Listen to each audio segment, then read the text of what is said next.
Hello, it's the Chill Island Oasis of truth and reality. We're back for another installment of only the truest truths of the true. And this coffee's cold.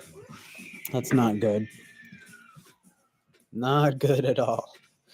Not good at all. Um, Not much really planned in the way of conversation.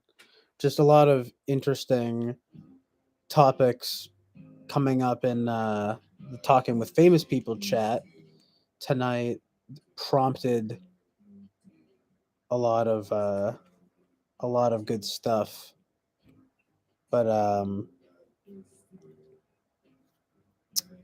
was hoping that the enigma that is Jack Torrance of The Shining um might appear, might make a guest appearance, but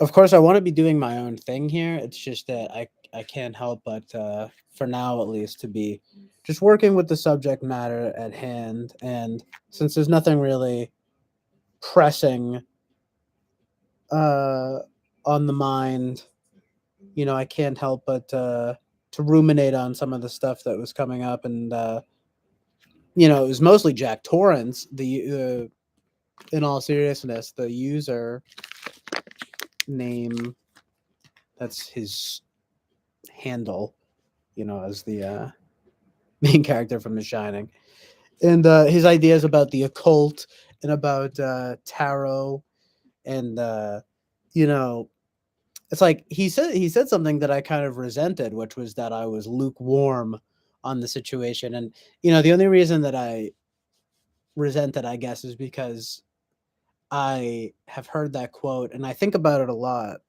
with regards to Christianity, because I consider myself to be Christian, and I've been getting more into it in recent years. But basically I was raised Catholic, and I'm not so much Catholic anymore, but I would say in general that I'm a Christian. And basically, I'm trying my best over here. Get Jack Torrance over here, coming in calling me lukewarm. Anyway, so there's a Bible verse that says, something like that if you're lukewarm, then, the Lord will spit you out of his mouth. And I was just like, it just confirms that kind of like orthodoxy that goes into it, as his username, as he likes to say, and it is in the Bible, but it's about basically the road to heaven being narrow, you know, and it's basically illustrating the moral, basically scrupulosity, I guess you would call it, um and it's definitely important. But I was trying to tell him, I think what I've been thinking lately is that it's more about framing. I guess what I say is framing and discernment. And to try to like make a point, I told him, I'm like, it's like, I mean, The Shining is pretty demonic. It's like you're using this username. You know, the Jack Torrance characters. I mean, there are different readings on the story, obviously, but you could say he's demonic. And anyway, this is like chalking it up to, in typology, what you might call my more polished FE, which is it's like I'm not looking for conflict or to interrogate anyone really, but um you know you run into enough conflict in life as it is. I don't need to go online and seek it out, you know. Um, but the truth of the matter is that uh, I don't know that much about uh, religion and spirituality. I mean, I do, but maybe I'm not giving myself enough credit. But I don't. I'm not like scholarly about these things, and you know, I guess I'm kind of a generalist, and my expertise is more, I think, in the arts. But I also, I'm interested in philosophy and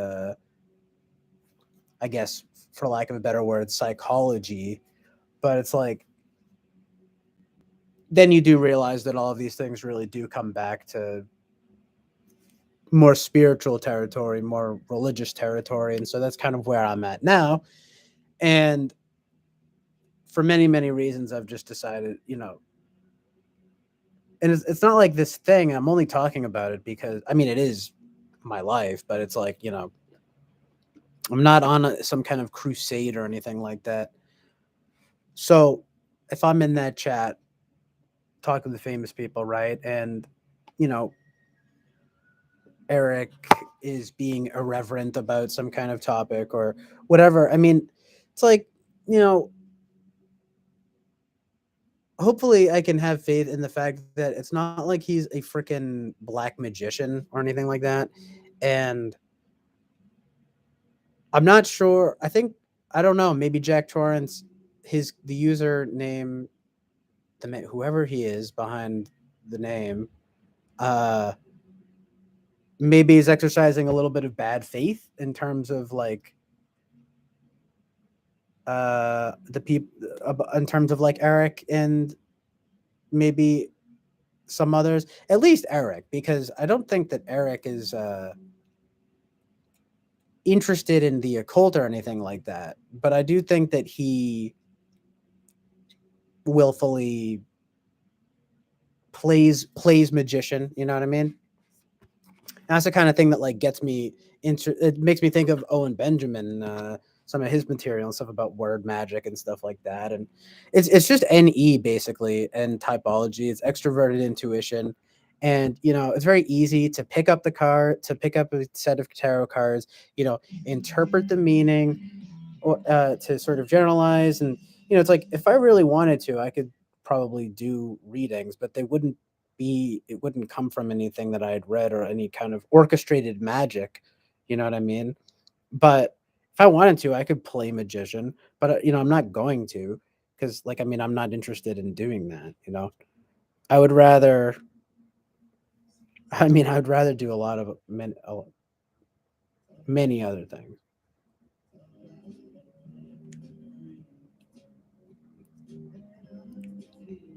Anyway, Winston's mom, thanks for being here.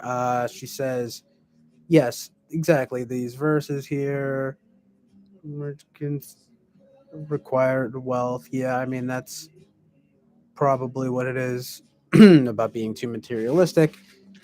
That quote there. It was a warning to the Laodicean church. The Bible is a telephone game, stories told first and later written down, and no eyewitness wrote the first Gospels. Jack Torrance is finally here. Thanks for coming through, my dude. I definitely this is sort of I do want to do my own thing here, but it's like could not help but be sort of impacted by, be involved in the conversation and the talking with famous people chat. So you might say this is turning into a runoff stream, no pun intended, of the a nice cool island oasis, a nice little chill island oasis of truth and reality, you might say, that is coming from a runoff river from talking with famous people right now. So anyway, let me just finish what Winston's mom here is saying. Yeah, so no eyewitness where the first go. Okay, so it's like I can't speak on that. I'm not a theologian, theologian, but like I said, these things. But so that's something else you guys need to remember. If I ever act like I know really, which I don't think I do, but it's like you guys are probably more literate in these things than I am, honestly. So anyway, I mean, I'm not joking when I say that either. Yeah, yes, thank you, Mrs. Mom. You might call this the after host Eric after party. Woohoo. Okay, so all host Eric ever says is, I have my own magical thinking frame, which includes Jesus and God, so don't try to impose your own magical thinking frame over mine. Um, right. Yeah, and I can understand that. It's like, um, but I mean, I do think he is a little bit dismissive about certain things. I think that's just because of his TI, though. You know, Jordan Peterson said the artist gets there first. Young wrote that extrovert intuition is a bridge from the unconscious, which speaks in symbols to the conscious it creates. Yeah, exactly. He did. And this does all bring to mind Jordan Peterson, of course, and naturally his biggest influence, Carl Jung. Uh, yeah. I remember he said that when he was talking to Russell Brand. And that is something that I can relate to where he kind of does that thing where it's like, boom, this thing over here, boom, this thing over here, and how it all relates, how it brings it together. It's like, I mean, I think I have pretty good NI too, like not just blindly running off of NE, but I think I used to do that more though. NI is definitely the more discerning though, which would explain my mindset these days a little bit. And he literally said it. Eric said it the other night. He's like talking about don't constrain my NE with your NI or whatever. It's like, well, sometimes you do have to do that, you know? So maybe that's what I'm kind of picking up on. But anyway, yeah, I mean that's the thing of the artist and the canvas and everything. That's why I say what I do now about like the responsibility of the artist, and that's kind of like where my mindset is at right now, and like morality. 'Cause people are like, oh, there's no morality in art. It's like, what are you talking about? People are very pointedly, incorporating messages and sort of themes and things. And again, this is where like NI kind of constrains NE, right? It's like, no, I don't agree that it just is like coming from nowhere. You frickin' NE users, because I am coming from myself. Again, I'm trying to pull an Owen Benjamin and be like, look at the magic. And I'm not trying to. I don't want to. I know that word is such a weapon word, huh? It's like a magic or whatever. But like, it's kind of like, it is what it is. But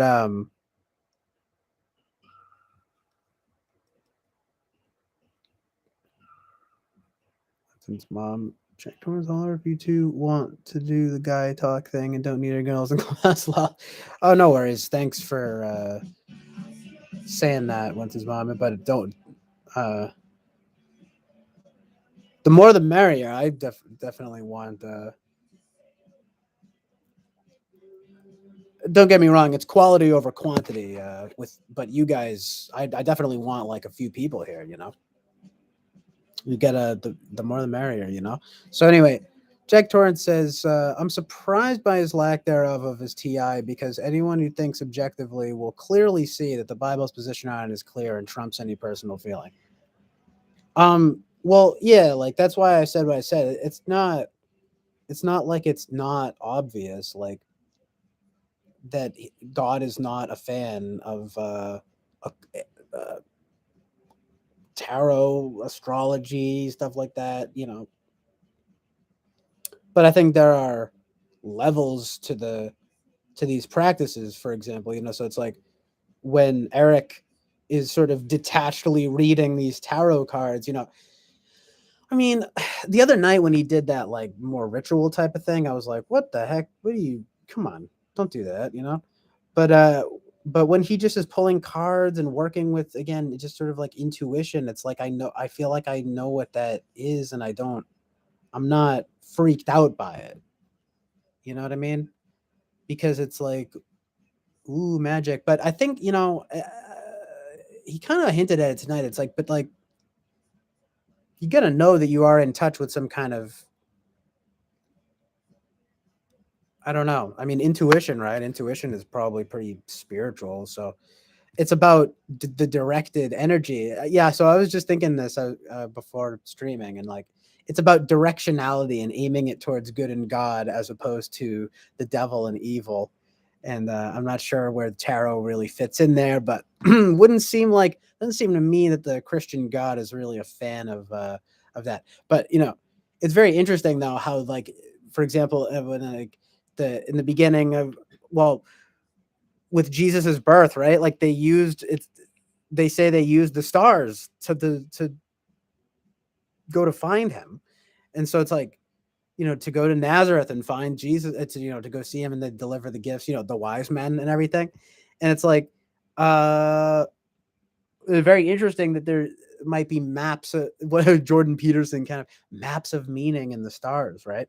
But literally, it's almost as if though that God is still saying, but don't look there, because it's like the plot, the the the the plan. I didn't mean to say the plot. I guess it's the same thing, but it's like the plan is up to me. That is God, not me personally, but speaking from God. I don't know if that's sacrilegious to speak from his point of view, but it's as if God were saying, respect the plan, you know? Don't be looking over there, what are you doing? Okay, hold on. There's a lot of truth and reality going on in the chat that I'm willfully ignoring because I'm trying to find a song, and I'm also just expressing, I guess, my unstable. What is this? I'm sorry. I hope it's not buffering too badly or anything. Okay.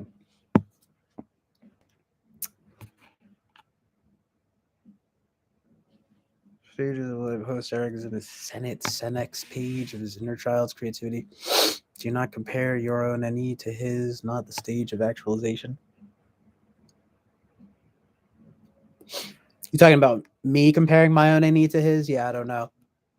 Not the stage of actualization. Yeah. Oh, I see. I get what you're saying. So Jack Torrance says, some people just don't get it. If one is a true believer in Christ, one does have to become dogmatic and fiery for God. It's the only consistent thing. Yeah, that's sort of what I thought your point of view on it is. I mean, Wish's mom says, we journey through life stepping up onto Maslow's pyramid of needs: safety and survival, fire, water, rest, water, food, love and belonging, self-esteem, self-exertion to hear. Oh, thanks for sending out an email, Winston's mom. I appreciate that. Very nice of you to help be my PR here. I'm gonna have to start, paying you. Okay, so anyway, Jack Turns says Eric is using his FI and subjective SI. I'm not freaked out about it. He made it clear multiple times. He'd just used that as an easy counter argument. It's just wrong, even if pretend. Why should one play along is the point. Yeah, and that's where the discernment thing comes in. I mean, it's perfectly up to the individual. I would definitely agree with you that it's not good per se, because it's like, well, can't really argue with the Bible, you know what I mean? So you can't argue. I mean, you can't argue with what it says. I will say though that from a more lawyerly loophole point of view, it doesn't specifically say tarot and astrology, but you might say, well, they didn't have the words for that then, so they just called it divination. And tarot cards are like explicitly divination, at least when you're trying to predict the future. So that's what I was trying to tell you earlier, Jack Torrance, in the chat. It's kind of like, well, okay, so it's not good, but there are like levels in terms of the not goodness. And I feel like, if I'm being optimistic, maybe a little naive, that Eric is just kind of playing magician. But he even said it earlier that he thinks that it comes from a sort of real place. So I'm conflicted, but it's like, but I don't. We all know host Eric, and it's like he's just a genuine soul. You know what I mean? And he's just in this mode of he's like, it's not bad, Jack Torrance. You know what I mean? It's just like stop freaking out. You know, it's like you're overreacting or whatever. And then, you know, I'm over here, right? Between you guys or something, I'm like, uh, I understand you don't want to constrain your NE with the NI. You don't want to, but it's like you have to do though. And like that's where like kind of my FI comes in. Personally, what I think is FI. I'm thinking because you want to be consistent. It's about like congruency and consistency, moral consistency.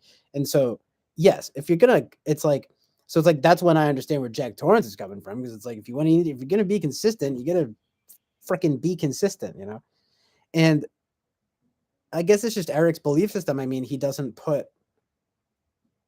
it in the same realm of truth and reality that we do, if you know what I mean. So I think he's not willing to accept the intertwining of the spiritual and the real, or at least he's a little less reluctant or something like that.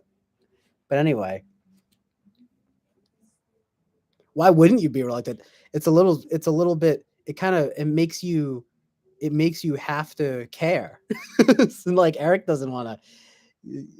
I get it too because, like I said, and I don't say this. I deal with OCD like pretty bad, and I don't mean that in the sense of like, oh, I'm scrupulous or whatever. Like, yeah, those are part of it and stuff. But what I mean is, I literally will do nonsense. Like, I do things 4 times and even amounts of times, and like, and then there's a lot of obsessional. There's a lot of like thought.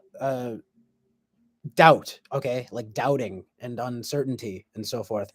And so that's not good. Uh it's a real Oh, yeah, okay, so it's very easy though to say, "Oh, well, you're being overly scrupulous." I mean, I told you, Jack Torrance, about the artist formerly known as Not Host Mark. I'm just kidding, but Not Host Mark, he's Mark, he would go on there. He's an Orthodox Christian. And what was I gonna say? Man, I lost it. That's silly of me. I lost my train of thought. No, well, that's ironic, right? So I was just talking about thoughts. Oh, he got diagnosed with OCD. You know what I mean? So, but you might say, okay, well, that's the difference between OCD and obsessive and OCPD, which is the personality. But anyway, moral rigidity. It's not just rigidity though. It's congruency. And like I certainly understand the importance of that kind of congruency, but not from this just some OCD point of view. It's like very easy to just be like, oh well, it's like you're being dogmatic or whatever. It's like, well, okay, if you actually care about the system and like it being and being consistent and congruent, feeling sort of like internally at some kind of moral equilibrium, if you actually care about feeling that, it's not OCD. You know what I mean? It's more like a drive towards moral goodness, integrity. You're like, oh, you're just being stubborn. It's like, okay, well, suit yourself. I mean,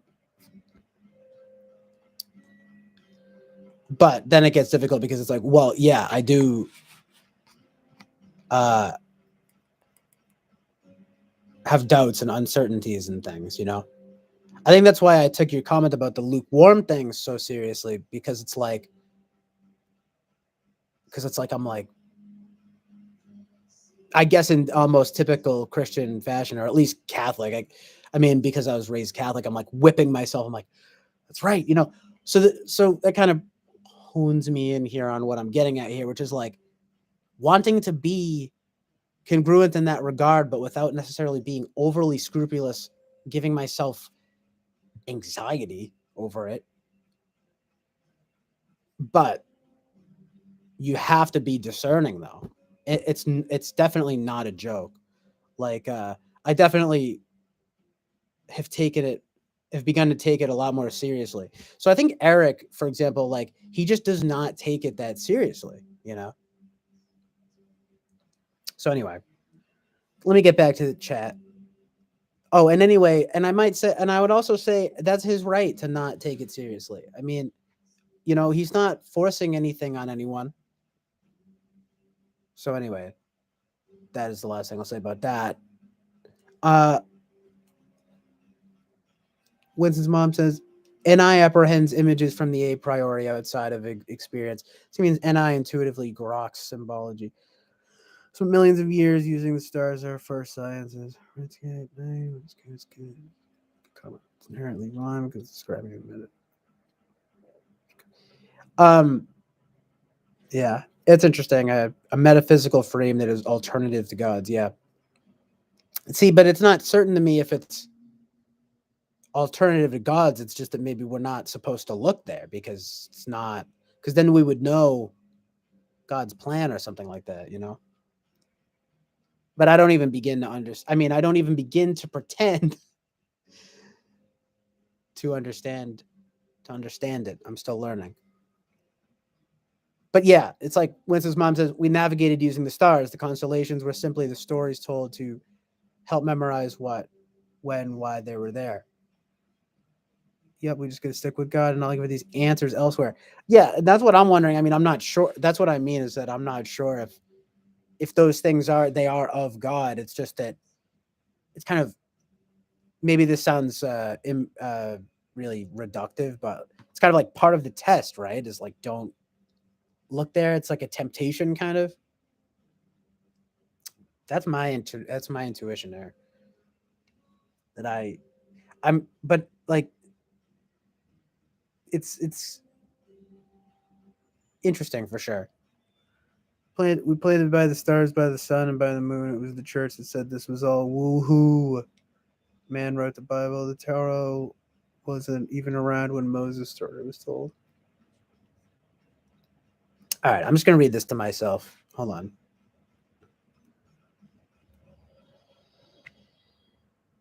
It's too. It's like too much. Why are batteries low? What is this?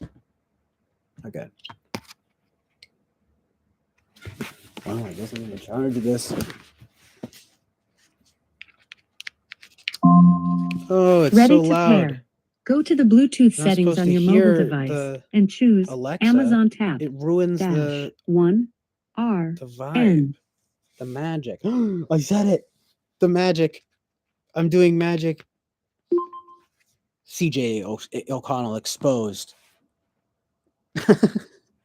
Okay, no. That's also that's like relevant. Uh, uh, Puritan.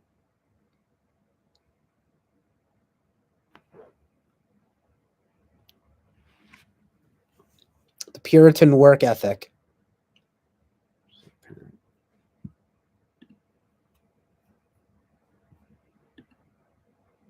You identify with that kind of mindset, Winston's mom?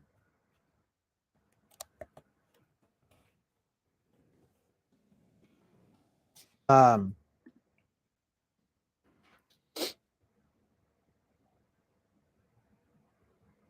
yeah, but it's like you got to remember. I don't think he's being deliberately contradictory, or and he's certainly. I don't think he's trying to be deliberately obfuscatory. Is that a word?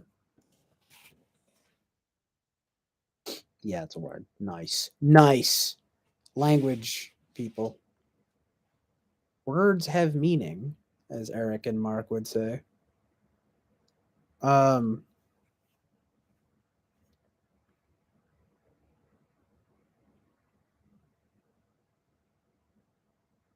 I mean, they're in the religion. There's a papa figure to watch over, supervising parents, more person, state.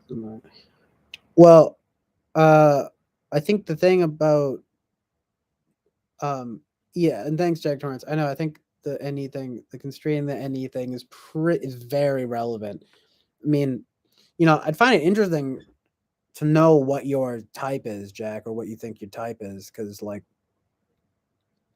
like I said, like I mean, I think I'm innately more of an NE user, but I understand the importance of constraining that NE because it's like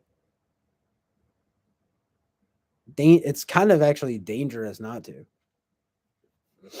or it can be if your heart's not in the right place, you know. So so can NI. It doesn't matter. There's means to an end, right? It's like making magic, and you're doing it with, again, you have to have directionality in mind, like what you're aiming towards. What are your aims? You try to aim towards what? Why? Bluetooth pairing Shut mode is off. up. Okay. With his mom coming through with the heat, saying, "What exactly do you want host Eric to think or feel in regards to religion? He's already a believer in Jesus and God, and he has been a caregiver to his mother, and he is kind and loving. These are all true things. I'm not sure if he was so much talking to me or probably more Jack Torrance. Uh, but well, but I think he's just a little dismissive of the more magical elements. But that's his right to. I mean, he's lived his life and seen the things that he's seen. You know what I mean? Jack Torrance says exactly. Eric can be what he wants. He just can't chime in if others do decide to be morally consistent. Yeah. Yeah. Well, I would be interested to hear what he would say about all this. Just in the sense that, like, I think he considers himself, and I think he probably is a morally, well. First of all, he's a good guy, a good person, but it's like consistent. I think he's pretty morally consistent. Um, but he just doesn't seem like he wants to place any uh constraints upon his creativity or something like that. Uh, but I mean, you might say, well, why would you want to do that? And like, why is that? But I just morally, I don't really have that much. My thoughts on it are ill formed because this is getting into a space where like I'm like I'm not trying to judge his. I don't know the full story behind his why he feels how he feels. So yeah, what his mom says, there are six basic moral foundations that people agree upon. The problem is the order in which they place their values. Liberals value inclusion first. We conservatives value sanctity first. Wow, that's really interesting. Because that sort of points at my more conservative nature, which I sort of chalk up to being what I always thought was kind of like a sort of FI thing or whatever, SI thing, which is, I guess, what you might say sanctity. But wow, no, I mean, it's sanctity actually has, when I look it up, yeah, it has that holy attribution, which wow, wow, yeah. Because inclusion. I mean, what even is inclusion? It's like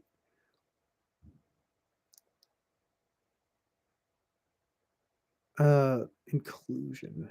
I mean, I understand valuing that, though. And that's why for so long I was saying, like, you know thinking that I was liberal, or that I am, and then feeling like there wasn't enough discernment going on. There wasn't enough, and also that a lot of uh yeah, well, one thing, it just the constant need for feeling like you need to like critique Christianity or something. It's like the oldest the oldest trick in the book. No, but it kind of is, though. And just that it's like, so it is a very like leftist thing to just be like, Well, actually, it's like, well, actually, it's uh I have a friend who, for example, who's busy like, it's like Jesus Christ would probably be a communist, you know what I mean? And it's like I know what he's saying, but at the same time, it's just like, well, he probably wouldn't be a capitalist, but I'm not gonna speak I don't, you know, those words, what do those words even mean? You know? Especially to Jesus Christ himself. It's like, what are you kidding me? Don't put your I wouldn't don't impose your like nonsense. I'm not going to impose my nonsense on him. On you know what I mean? It's not my place. But so anyway, okay. Winston's gonna so Jojo, people do not agree upon which moral foundation is most important. We tend to speak past each other. Find the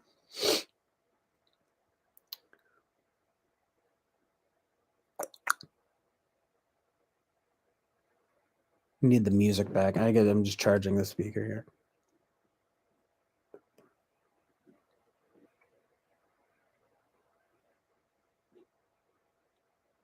Yeah, who is OKN anyway?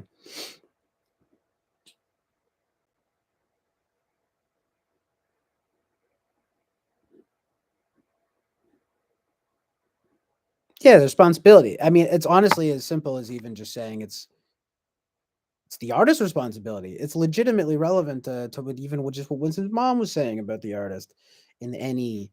It's like you got to constrain it to the point. I know I can appear as an STJ. I know that's when I start thinking. I'm like, what am I an STJ then? I surprise myself. It's like no, though, because I'm good at it. I'm good at the FI. I'm because I'm good at the NE and the FI. You know. So the Winston's mom says there have been many versions of the Bible, including the Lost Gospels and Testaments. So which Bible is yours? Weak argument. Those Lost Gospels are debunked as Gnostic fraud. Yawn. Jack Torrance yawns at Gnostic frauds. Source. Please in the museum. You know, uh, yeah, but I also could definitely stand to be more scholarly on my approach with the Bible. So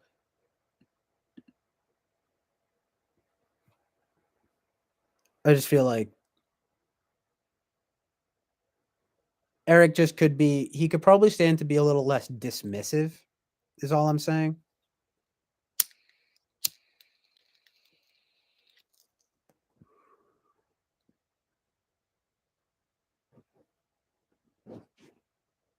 Not really sure where that comes from. You have to wonder if it secretly bothers him.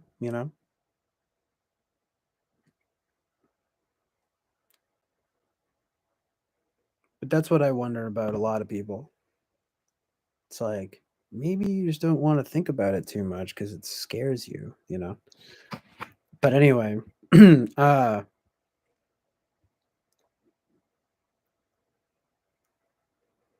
because it's like he'll say things that don't have as much as he's like an amazing debater.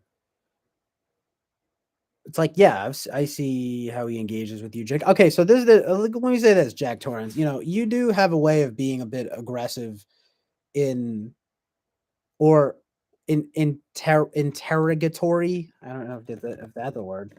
It's almost like you're interrogating, like you're like immediately interrogating, and it's like, and I think Eric at least responds in the very Eric fashion. It's like, but but it causes him to be dismissive. So he just goes, Jack Torrance, why you come in here with you're talking about demons and everything?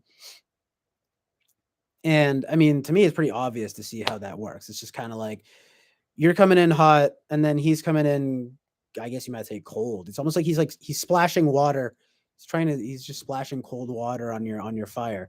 I know you want to, you know, I hear you, brother. It's like you want to carry the torch of good and carry the fire, but it's like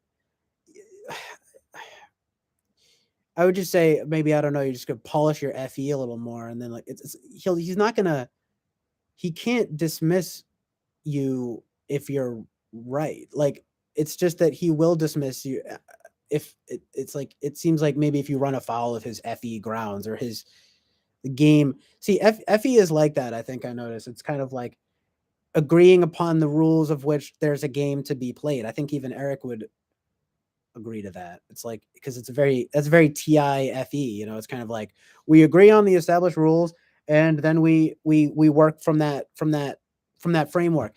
But you know, I mean, I have to agree with you, Jack Torrance. It's like he doesn't seem to understand the framework incredibly well that he's arguing with. It's like how can you say that it's just totally fine to use tarot? You know what I mean? It's like if you're Christian, you know, it's like even I know it's just it's like I don't know much, but it's like become more obviously to me over the years. It's kind of like yeah, it's like he's probably not a fan of it, you know. I mean, he's probably did I say your? I say he's probably not a fan of it, you know. He's kind of saying like, no, don't go to tarot. You have to trust in in God in me, in God. You know, you have to trust in God in Christ. You don't have to go to the stars, but they're there, and so that's what's so interesting, right? It's like, but they're there. They're there though. I put them there for some reason. Why would he do that? It could have to it would only be to tempt or something, right? I mean, it's amazing, amazing.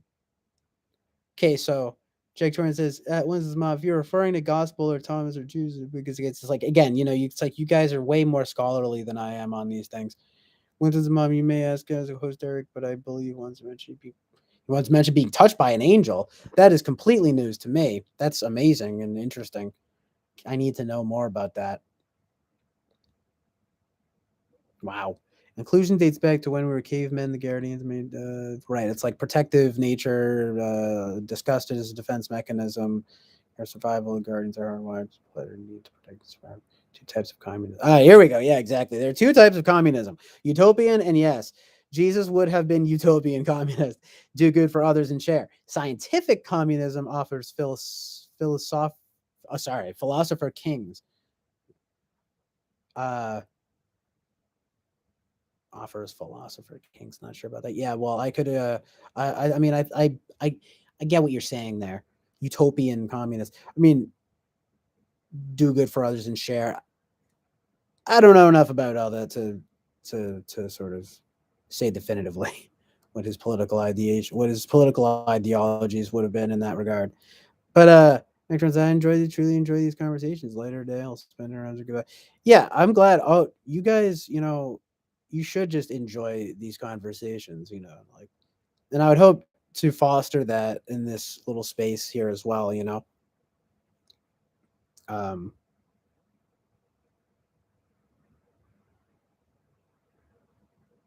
I mean, generally, that's sort of where I come from. Is just sort of an interested curiosity. It's like let's dig around. Let's dig around for truth and reality and find some. You know. So anyway, my message is basically Eric chimed in. I didn't care the typical terror. I was just writing the UCJC interaction with it. Like, it's terror. She's no D's have an utopian comic.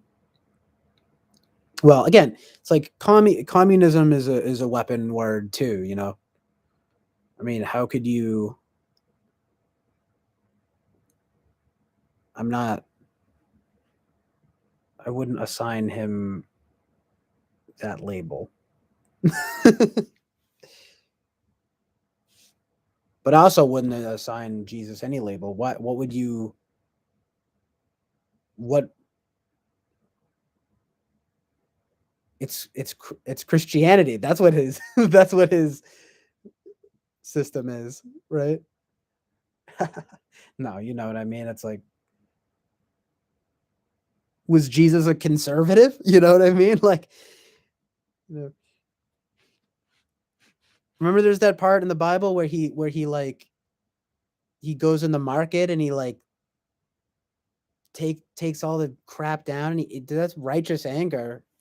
If I've ever seen it, right? You know, it's like I mean, if anyone had ever has ever seen it, and it was aims at the banks and the you know the money uh the capital, you know. So you could say, oh, well, Jesus was anti-capitalist then, right? It's like, yeah, but then it gets that would get weaponized, dude. I've seen it all over the place, and people are like, actually, I've seen it much more lately after that friend of mine said that. Of course, right? Because then it's like, you as years have gone, because that was a few years ago, and then now it's like just mainstream sentiment. It's like,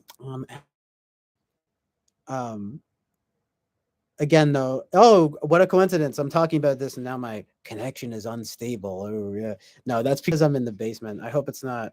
Let me know if the stream messes up too bad or anything, because I noticed at the end of my last one that the quality was awful.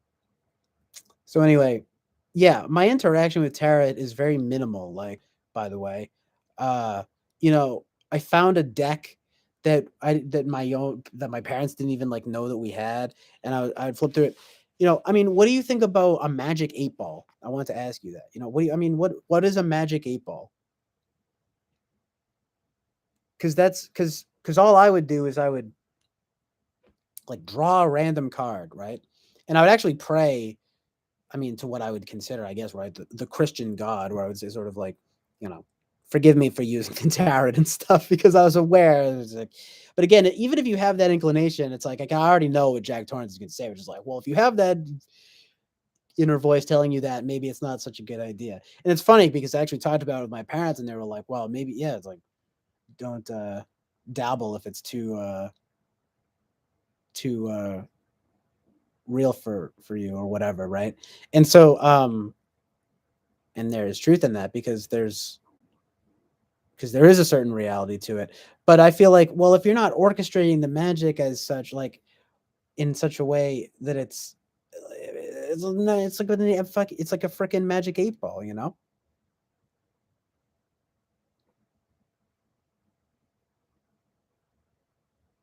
But like, for example, when Eric was doing that whole nonsense with you like lining up the crystals and you have like four, I mean, he gets way more magicy with it than I would have would get. I guess because again, I sort of take it more seriously. I guess I suppose. I mean, I also had some chick. I got my cards read before, and I've been on. I've seen stuff online. Astrology.com. You know what I mean? It's like you get this shit. Crap is in magazines. It's like, what do you? Uh, but I've always been wary of engaging with it in a real, like orchestrated manner. Like, there are directions that come with the deck that are like tell you how to place all of them, and like I know it's still not good, but I'd like to think that like, well, okay, I'm not gonna do that, you know. But yeah, the more I've gotten into sort of Christianity, I guess it's just, I mean, I'm not. Let's just say I'm not jumping to use the deck. You know what I'm saying? I've gotten a lot. I've been a little stricter about it now, but yeah, I've gotten a little stricter about it now. But the fact is that I just don't know. I don't. You watch Eric do it, and at least when he's not doing all the orchestrated stuff, it sort of just feels like a bit of theater, like he said. It's kind of like magic theater. That's why I said that thing to you, Jag Torrance, era as a kind of a part of it is kind of like, well, like, he was like, what do you think The Shining is, dude? It's all magic theater.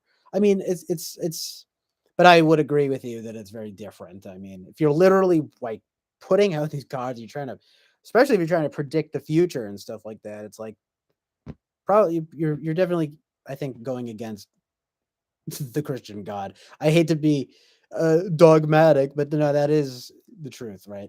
So anyway, let's get true. Let's get down with the truth in reality real quick in the chat.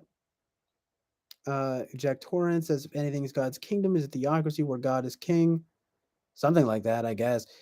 When's his mom? The truth is we live and then we die, and in between we can only hope to light a candle in darkness for others. Everyone is selling something using ethos, pathos, or logos. I mean, there's truth in what you're saying, but it's definitely a dangerous that can be a slippery slope, right? I mean, you know, slippery slope towards nihilism. But I feel where you're coming from. We're all stumbling around in the dark trying to find light. That's how I tend to put it and think of it. Sure, I'm sure that that's a sentiment that is well documented, you know. Uh so Jack Torrance says Jesus was more so about morality and following God's laws and not sinning rather than the economic portions. Yeah, well that's like I mean it's like yeah, you try to so then you get some Marxist, right? It'd be like, well, Jesus would have been Marxist. It's like, no, like Marx wishes, you know what I'm saying? uh it's like, but no. And then so it's like CJ, the other few Christians in the chat would at least not playing along with it. Your openness to it is what struck me. It's a yeah, I just don't know. I don't know what like I said, it's probably not good, but I can also tell the difference between like magic theater and I don't know, true occultism. I don't know. I tried to really. I don't know, man. I mean, I'm trying to be discerning, you know. Like I said,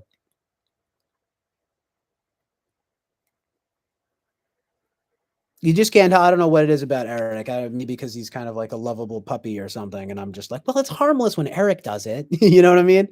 You guys know what I'm talking about.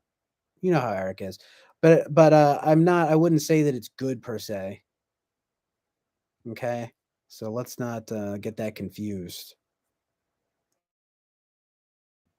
Jack Torrance, it's simple for goodness sake through though, man. Just don't dabble in it at all. Stop with the buts. Okay, I'm not arguing for you for dabbling in it. Uh Certainly not my intention. I'm not saying uh I mean it is a free choice though, but I'm just not saying that it's necessarily good. That's what I'm saying. I mean, but it's part and parcel with the discernment, right? I mean, you should if you don't feel comfortable with it, then you should speak up against it. I mean, like, I'm trying not to be lukewarm or anything.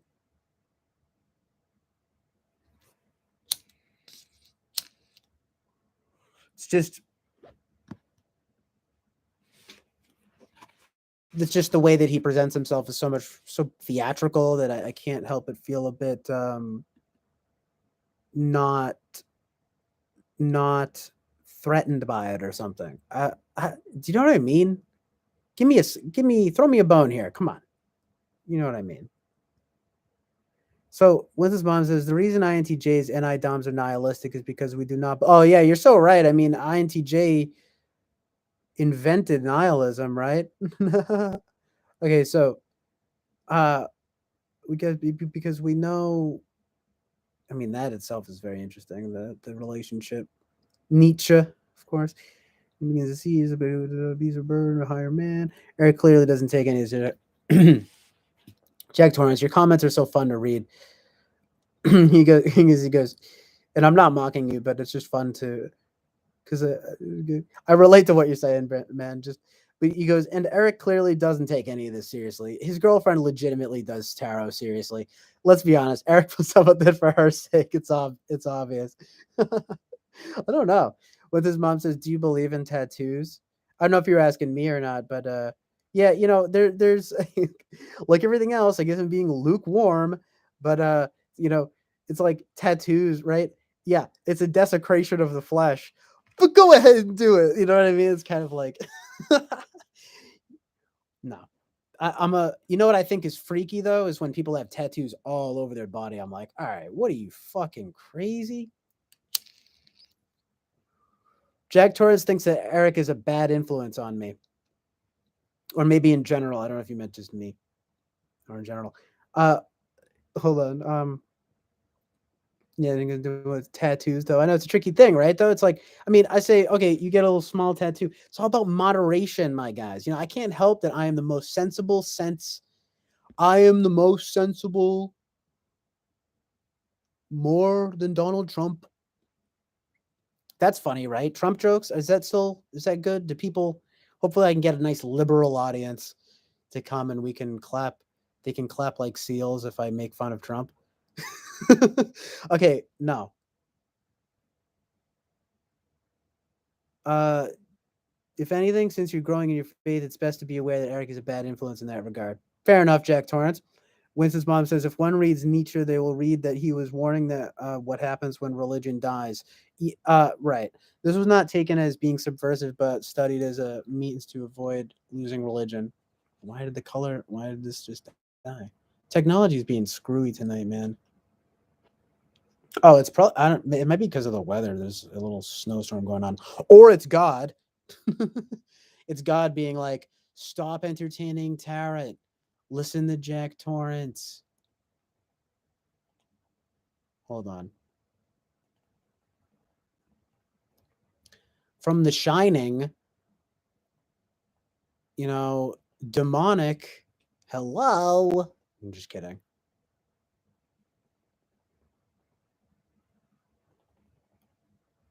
Dang.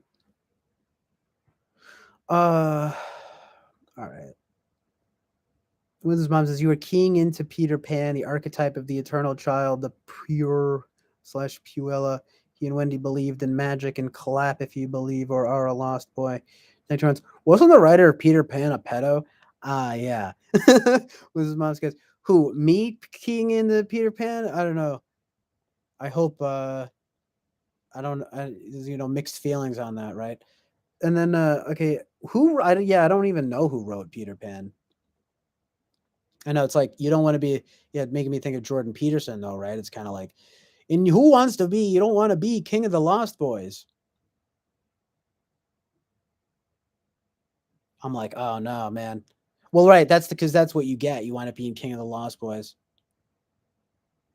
So good. So good and true. And it's like, do you really want that? So anyway, Winston's mom says, how do we know something? I gotta get the colors back. I gotta get the colors back going because it contributes to the truth and reality of the situation.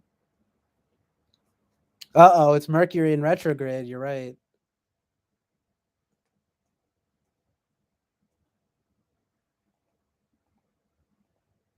Okay. How do we know that you, Jack Torrance, are not being the snake, offering CJ the poison apple to tempt them from the knowledge of good and evil? Mwahaha. Don't be subversive, Winston's mom. I'm just kidding. Winston's mom says Mercury is in retrograde, which always makes the electronics go wonky. Do. Exactly. Oh, do. Twilight Zone. Exactly. Yeah. Well, but yeah, the subversive thing. I mean, let's be real though, because there is a lot of subversion that goes on. It's like, uh,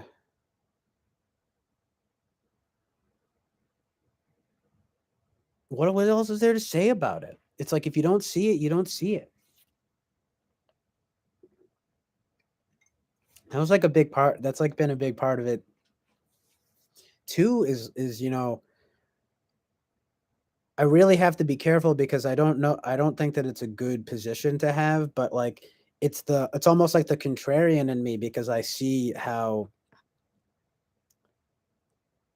I think Christianity has started to become thought of as more archaic religion in general, but I think Christianity especially because it's like it's considered archaic, it's considered oppressive, it's considered all of these like things, and then you see just like the massive effort to try to subvert it and and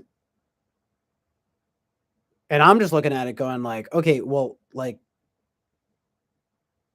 counterculture seems to have become the new culture. So my natural instinct is to rebel against that. But like I said though, I know that that's maybe not a good mindset because I don't want to be rebellious. Like because that's the like the devil, right? Actually, it's like rebelling against it, but if the order basically God is order, right? So it's like,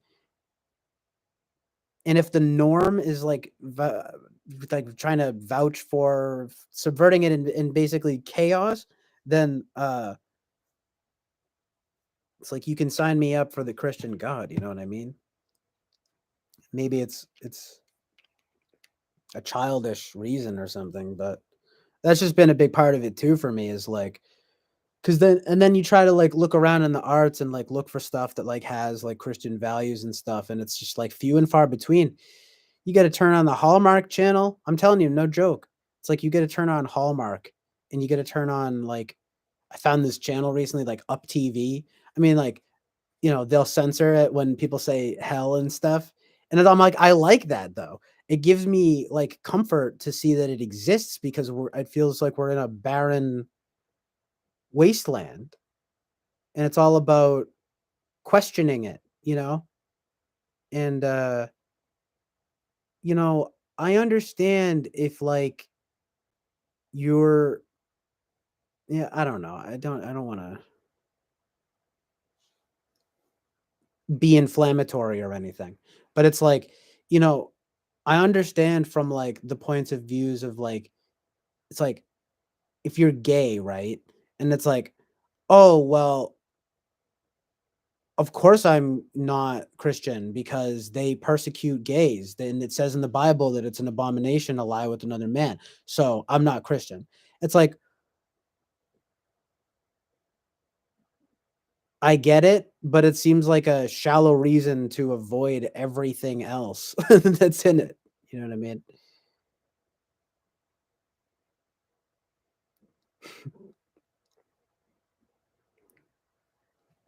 Uh, Winston's mom says, keep in mind that when you're online, you may fall into an echo chamber. This means your social media feed keeps funneling, trying to pick the info in your way. Yeah, but I actually purposely cultivate my algorithm so that I've been making it real holy lately. It's really good. I love to cultivate it purposefully. You got to cultivate your own garden, right? I know what you mean, though. You got to stay open minded. I'm pretty high openness in turn big five terms. Jack goes, that tattoo example basically defines you, CJ, when he basically said it's a desecration of the flesh, but go ahead and do it. What a like, uh, what would you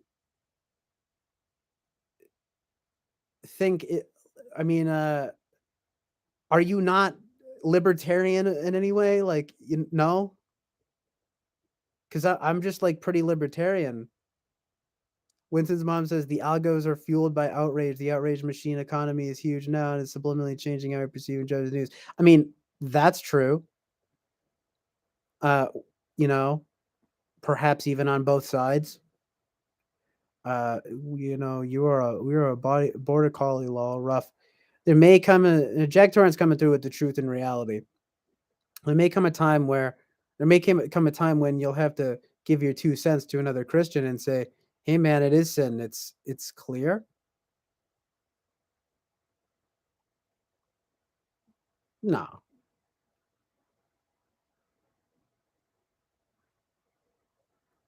it's not encouraging. Go ahead and do it. I mean, I'm not urging someone to do it though. You know what I mean? But this way, this is kind of a funny example. My mom used to always go, she would always say it in this voice, very Boston voice. She would get, if she got annoyed enough with me persisting and saying, Mom, I want to do this, I want to do this.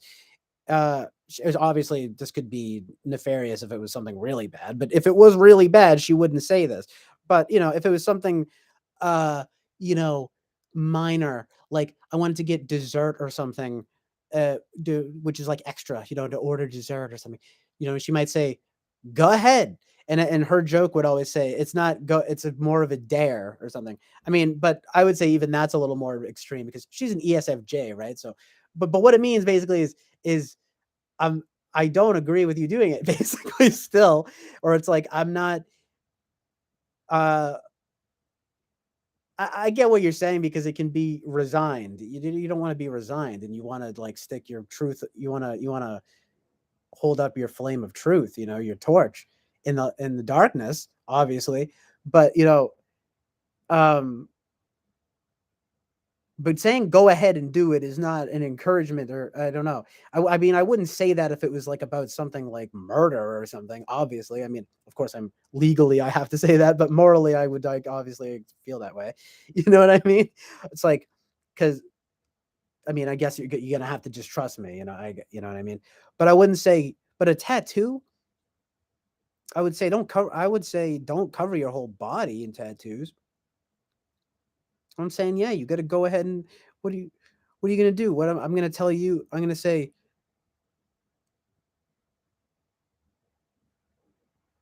it's bodily autonomy, though, dude. You know, like the vaccine thing. It's like, I mean, I know we're on the same page about that, but it also doesn't say in the Bible not to get vaccines. Of course, the technology didn't, or didn't exist. But I'm actually not really quite clear on what the Bible does say. Does the Bible say you can't no markings on the skin? Just none at all, man. No markings.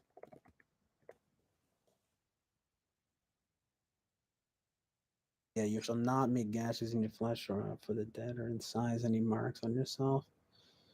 Since this is understood as a warning against pagan practices of mourning, but also probably tattoos. Yeah, it says do not mark your skin with tattoos. Anyway, okay. He goes, yeah, when I was 15, I vividly. Oh yeah, nice side diss. When I was 15. No, but I know what you mean. Yeah, I'm gonna get. Let me get to that because I know I already. I think I know where you're headed. Yeah, when I was 15, I vividly recall myself calling myself a libertarian. Yeah, it's cringe though to call yourself. I'm not trying.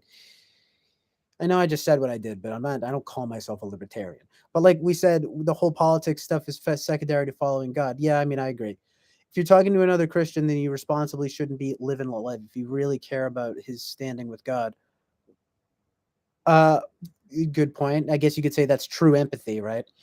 Wenz's mom says Islamic religious police are official Islamic vice squad police agencies which enforce religious observance and public morality on behalf of national or religion original authorities based on its interpretation of Sharia. Yeah, that's Islam. Okay, how Jack Torrance says, "How is your crusading different?" I see where you're going with it. Okay, Jack Torrance says, "I'm saying that if you're talking to a Christian, one should tell them that the Lord is clear on his standing. It's totally different if you're talking to someone who doesn't even ascribe to God." Oh, oh yeah, yeah, I think I'm mostly talking about when you're talking to more secular types, What am I gonna do? I'm gonna sit here, I'm gonna tell you basically I'm gonna preach the word of God to someone that's not even gonna listen. No thanks.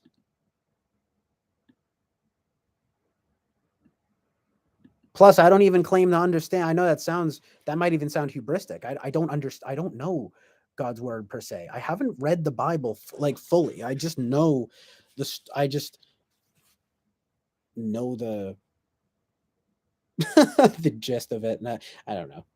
I have to fully read it though. So, um,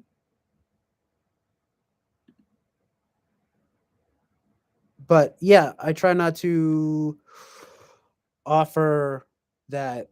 Uh, I mean, put it this way: if I had a friend who was going to cover themselves, there's like, hey man, I should I'm gonna cover myself in tattoos. Be like, don't do it. But it's like it's probably the tattooing thing is weird. It's just a weird example.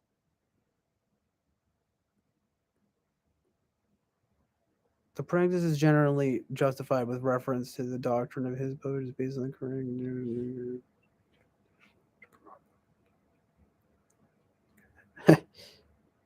Yeah. I didn't mean the libertarian thing as a snarky comment. I genuinely recall calling myself such at 15, just that I became a Christian, thankfully, after. Um, yeah, well, you don't think so? I mean, you don't think that they can be compatible? Like, you don't feel as though one can say live and let live in the more libertarian fashion if you're a true Christian. I mean, is that what you're saying? Well, that's too broad. That's so broad, though, right? Because it's like I know what you're saying, and I know that you're just being consistent. Anyway, Jack Torrance says, "Yeah, I understand you, CJ, which is why I technically didn't just chime in my standing on Terror at that time. It was specifically to you, CJ. Eric chose to chime in. Yeah, fair enough, man. I mean, I mean, I get where you're coming from, but I definitely don't. Um,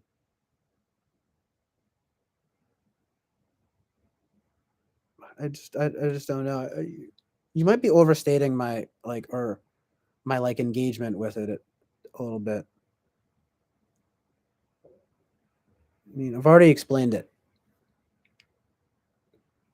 Um, but I haven't been pulling cards in a long time.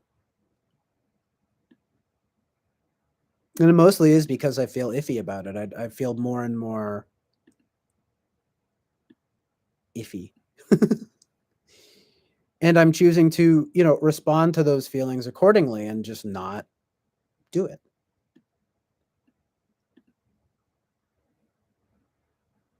Um,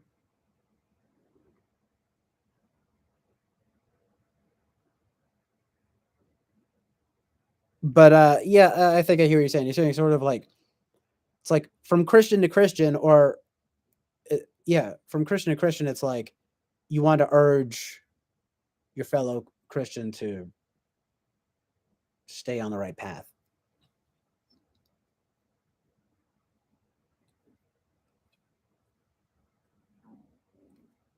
But yeah, that's the whole thing with unbelievers, as you say. I mean, see, it's like,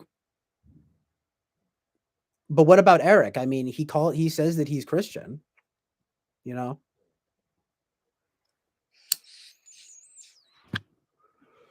and I mean, I don't think he's making it up.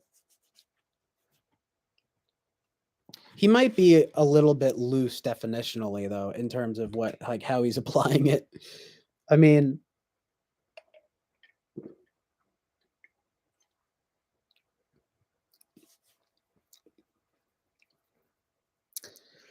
but again, I'm not a scholar. I don't I Eric might know more than me about all this.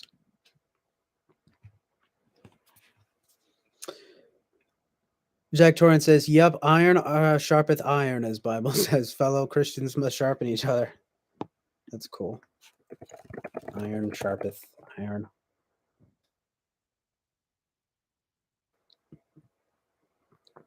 Hmm. That's beautiful because it says here, Proverbs 27:17, iron sharpens iron, and one man sharpens to face his neighbor, is almost universally seen as positive. Some view this maxim as an example of tough love, others as a rewording of a verse earlier in this passage. Faithful are the wounds of a friend. 27:6. Amazing. Faithful are the wounds of a friend. I really like that. Jack Torrance says, "Yeah, he says it, but what we see is completely different. Saying a little bit loose is quite the understatement of the decade." Uh, yeah, you know, yeah. No, so I just Jack Torrance says, "Nah, CJ, you actually know more about the Bible than Eric." Well, thank you, but again, it's I don't.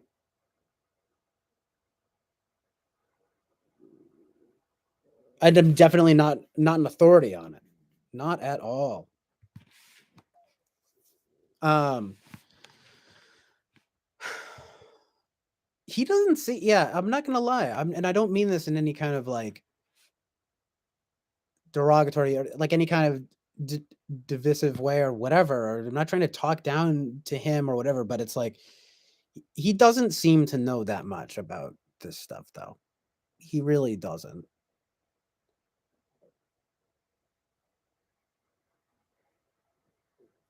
I mean, he's a master of debate and typology, and I think he understands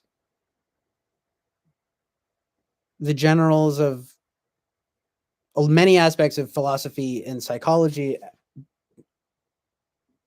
but primarily language. And you know, he's just incredible verbal intelligence, and of course, his humor is his candor. You might say is like his probably his most uh like well, I don't know. He's a talented individual. He's sort of he's a man of many talents, and he's a good man.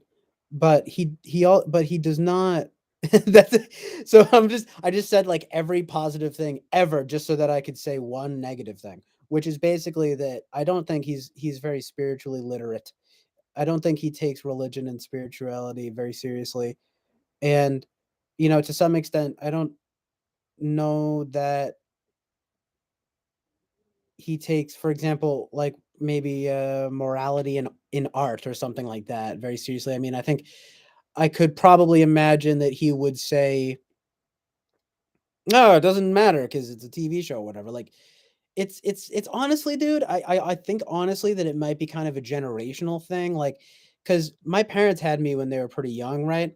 And there's a lot of stuff, Eric. Sometimes even like almost reminds me of like my dad.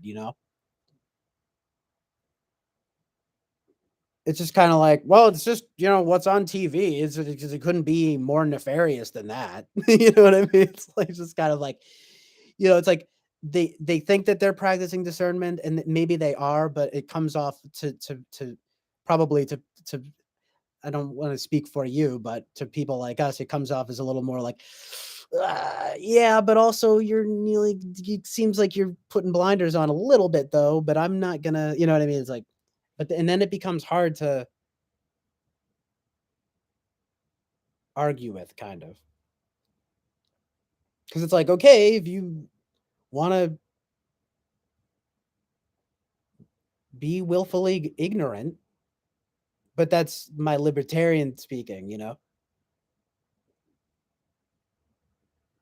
It's really interesting though, because it's like you talk to people enough about it though, and you'll find that they know what's up. Like my dad does know what's up. It's almost just like, but he just wants to be more like, rational, and I mean, I think he wants to be sane. And then sometimes it's really funny. My mom, she can be very based, in fact, where she's more of your archetypal conservative Christian type, but she does well. And my dad is considered. I mean, he's pretty Christian too. But he's more conservative than he thinks. It's very interesting, very very interesting. You know what I mean? Because it's just this blue state liberal thing. It's like, well, if you're not liberal, you're not with the people, and it's like, I don't know. Times have changed. Um, very part and parcel with that mentality. The days of JFK are over. You know what I'm saying? Like they've been over for years and years and years. It's like the days of MLK are over. It's not what it ain't what it used to be. So, we will strongly, you know what I mean? Like we will persevere through faith and patience and beauty and love. It's like that's what the left like was saying 50 years ago. But now the left is saying, no, we're taking up arms, man, and we're shooting, like we're gonna like shoot. I don't want to say anything too like inflammatory, but it's like, nah, man, we're burning cop cars, dude. Like this ain't no joke no mo. No, I'm just kidding. I'm sorry, that sounded racial. It's not necessarily racial, because you'll get a lot of these like so-called like intellectuals, and it's like who it doesn't matter what race you are, and it'd be like, Well, actually, I've looked through the data, and it does turn out that we have to go, we have to go into the streets, and you know what I mean. We have to throw ourselves on the gears of the tyrannical system, right? So you want to, so you mean you want to fuck everything up? You mean you want to burn everything down? Childish. It's literally Fight Club, you know. But they think that the it's but it's flipped. It's all flipped, my brother. Whew. He probably doesn't know. I don't know if he knows about the tattoo thing. With his mom says, he that is thy friend indeed, he will help thee in thy need. If thou sorrow, he will weep. If thou wake, he cannot sleep. Thus of every grief in the heart. Heartily with thee thou bear apart. These are certain signs to know faithful friend from flattering foe. William Shakespeare, The Passionate Pilgrim. Yeah, it's like that's biblical indeed. I'm sure Shakespeare was that sounds like a very that's I almost thought that was from the Bible at first, but as I read it though, I was like, well, this kind of seems like Shakespeare. When you said "thee doth," I was like, oh, Shakespeare. It's like, but that was good. And the Passionate Pilgrim, right? Totally relevant, puritanical kind of thing. Jake says Eric doesn't know the Bible and claims to have a superior understanding of it, which is basically his own version of it. Yeah. Yep, agrees. Even Eric admitted in a way through a joke he said once, I'll paraphrase, no, surely that army of men came to invade that other side of the town, not ours. Um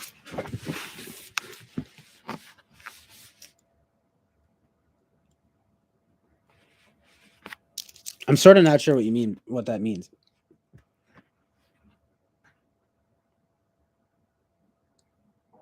Was he talking about like a Bible passage or something? Winston's mom says, wait, what makes you think the left is taking up arms when the right supports the NRA and lead the insurrection? The left is always accused of wanting to take away my weapons. Which one is it? The left, I'm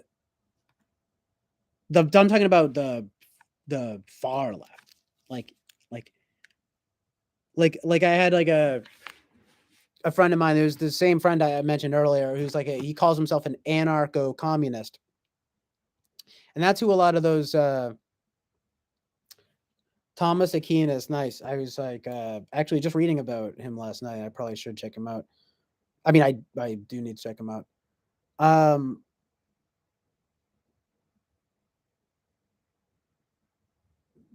the weapons thing.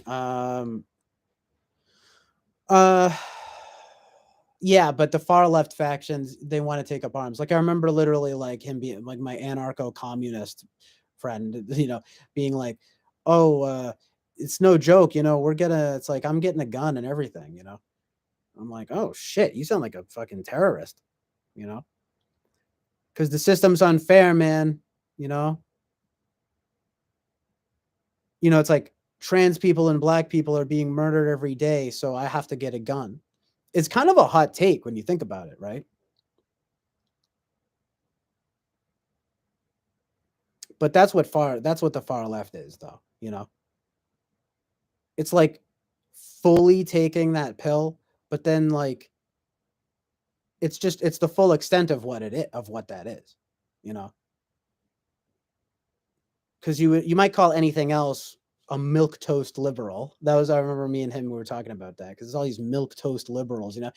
He's like, "Well, it's like the left does want to take guns, but the far left wants to use guns to kill to kill the opposition, you know, to who you would say, well, they're just trying to kill fascists. It's like, or maybe not kill, but well, some of them. But you might say it's like fascism is always bad. I agree, but what are we calling fascism? Because people will call any old thing fascist. They'll be like, "What do you mean it's closed for this breakfast place is closed? This is fascist. This fucking fascist country we live in."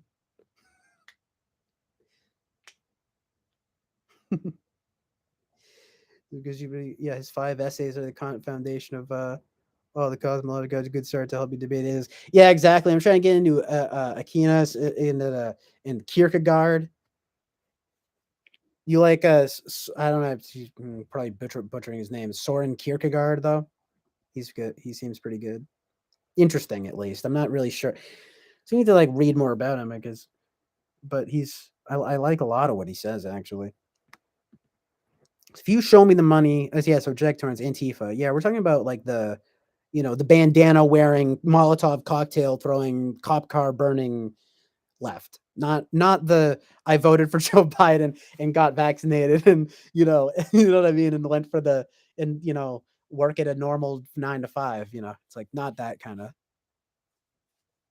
like a Democrat. It's not certainly not Democrats per se, or like I said, the more milk toast liberals. It's not these people. It's the Mao Zedong worshippers. The people who literally like this kid. He like wants it to be China. It's crazy.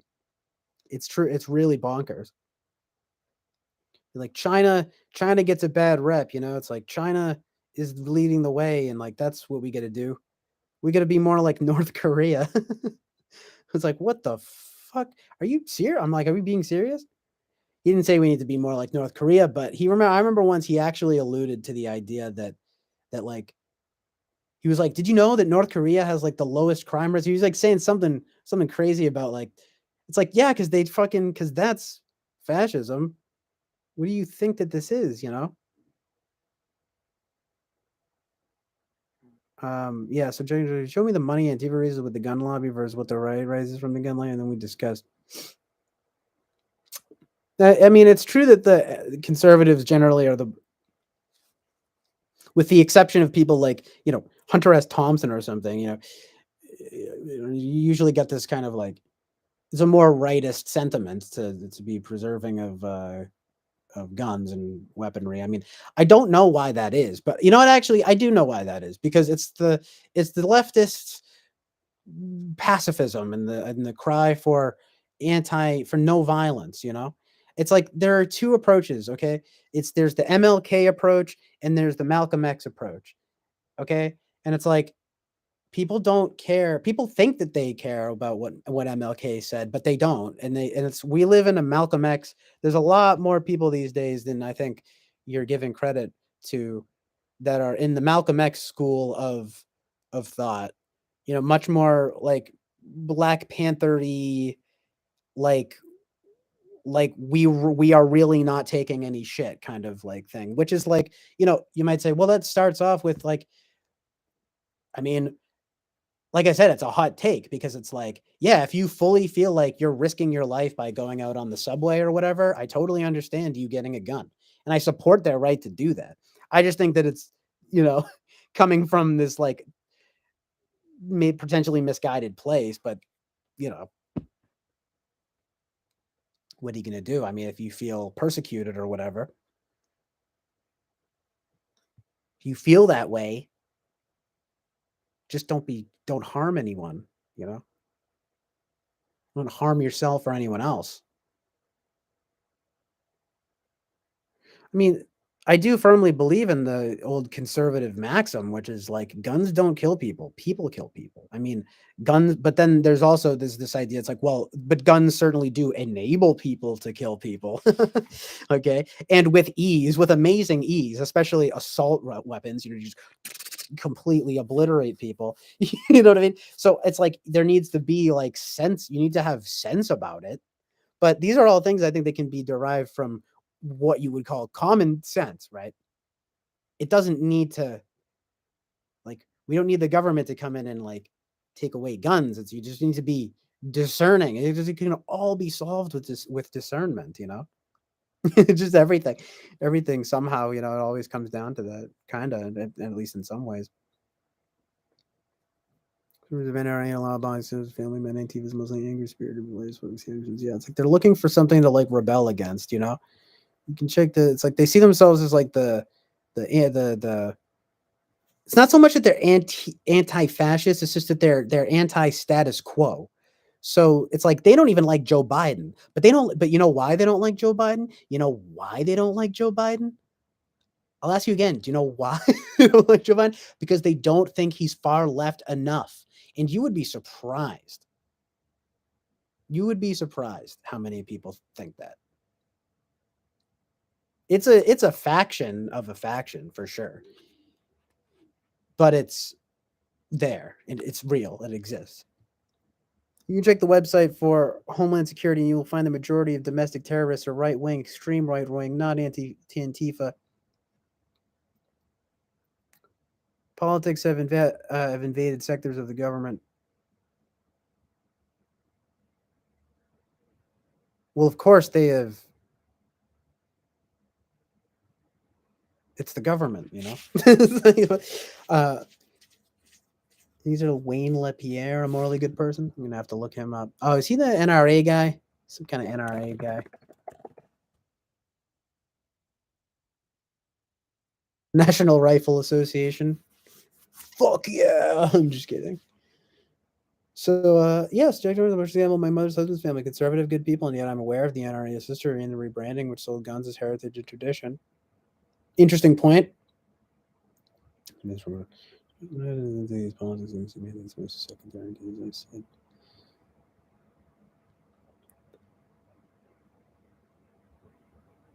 That's right. That's right. We're post political. We're into this. We're in the spiritual realm. Yeah, I think I've said that, but that's like a Charles Carroll thing. It's like moving beyond politics and into the spiritual. Amazing, amazing truth and reality. Only you can only find that here on the Chill Island Oasis of truth and reality.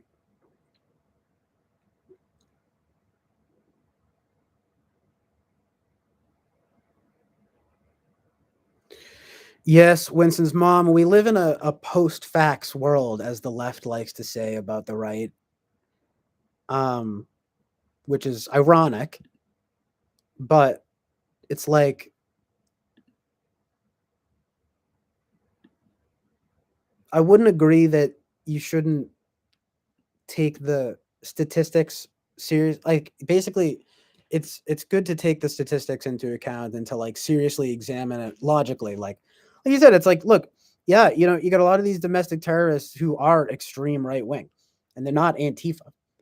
You know, it's like, but all the people, all the stuff that's like being propagated in a lot of mainstream media, I mean, it's getting like it's gotten so excessively uh like, I mean, most of it at least, very biased towards this an increasingly far left uh like dogma, actually, you know. And it's like it's the oppression Olympics. It's the oppression Olympics with everybody. It's like you can't, it's just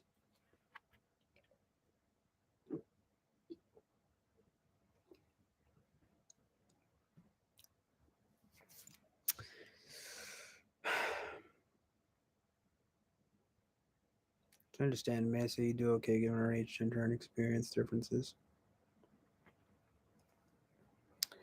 Um, yeah, you know, like it wouldn't be. It's like it's not surprising to me if like someone sees their family murdered by a man with guns, okay, and then so they spend the rest of their lives trying to stop to promote gun control, and it's like or something. And it's like meanwhile it's like you're missing the point. It's like you should become a psychologist, you know what I mean? Like, or you should become a priest, or you should become like anything else, you know. It's just that would be an example in my opinion of like, you know, reacting to trauma or something, and it's like but blaming it on like kind of the wrong thing.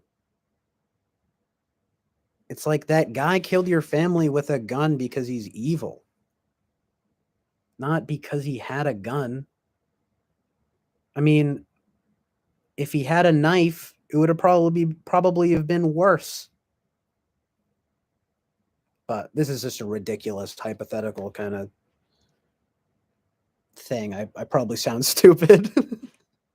But I was just thinking about this before I started streaming about how like trauma and things like that like really impact people. You know, it's like if you're, it's like I understand, man. You know, it's like you're black, you're from a particularly heated, some sort of racially fueled area, and like if you've experienced any of these kinds of things, it's not surprising that you would like align with certain like kind of more leftist ideologies because it's like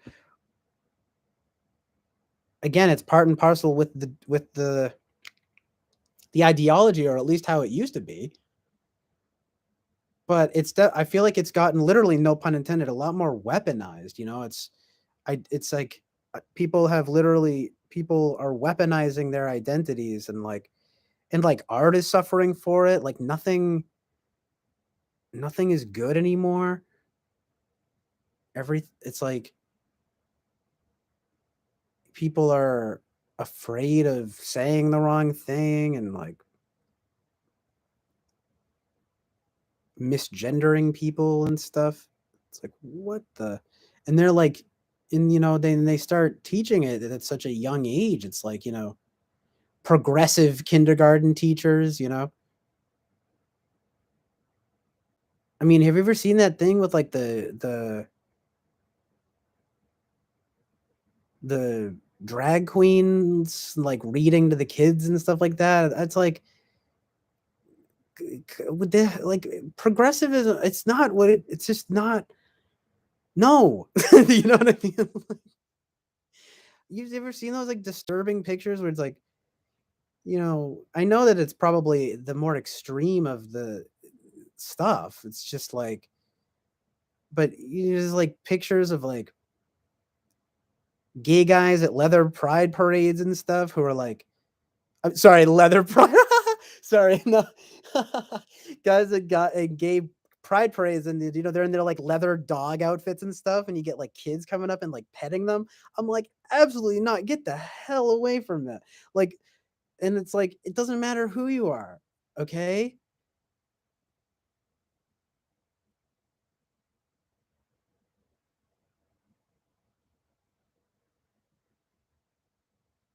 There shouldn't be any sexual agenda. Anyway, I'm not saying that necessarily that there's an agenda for, I'm aware that there's a lot of nuance to it. I mean, it's one thing to be inclusive.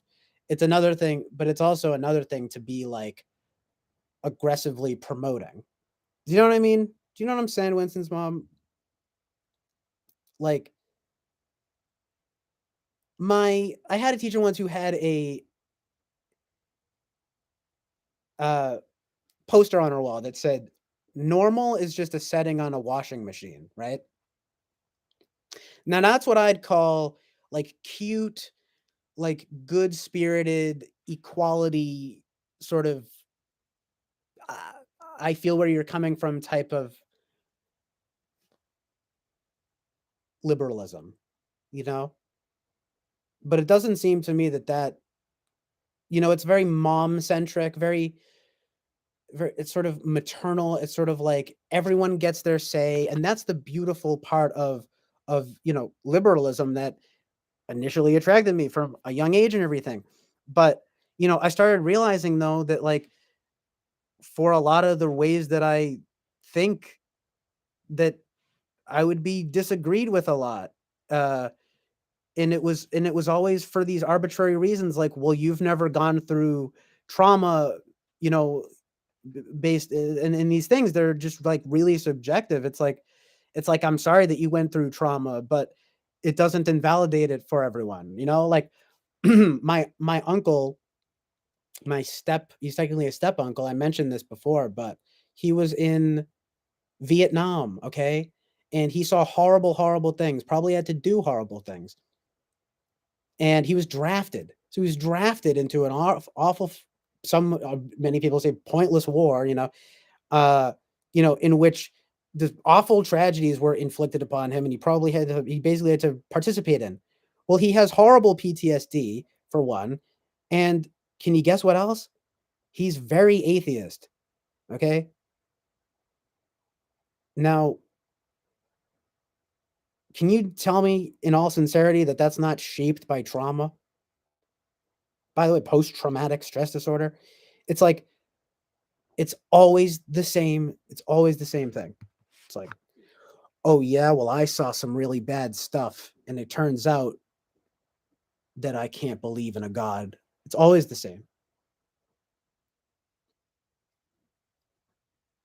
I can't believe in a god that would permit evil. It's like that sounds really that sounds closed-minded to me. Really? You can't even imagine? That sounds very low openness. Sounds very sounds low, kind of low openness to me. Nah, but seriously though, like if I mean, I don't blame if you know what I'm trying to say here, it's like I don't blame him for being driven in that direction. I'm afraid of seeing I'm afraid of seeing a dead body on the highway. Okay? Like I have like fear about that. I mean, I'm not ashamed to say it. I mean, I don't want to have fear, but if I saw some awful car wreck on the highway, I'd be fucked up and probably have to go to therapy. I'd be going to therapy in church, like just from seeing it. Okay. So I don't take these things lightly. But but again, but you just have to be objective, right?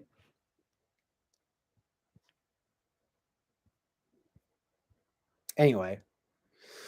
Woo! Whoa! Popping. I'm popping off.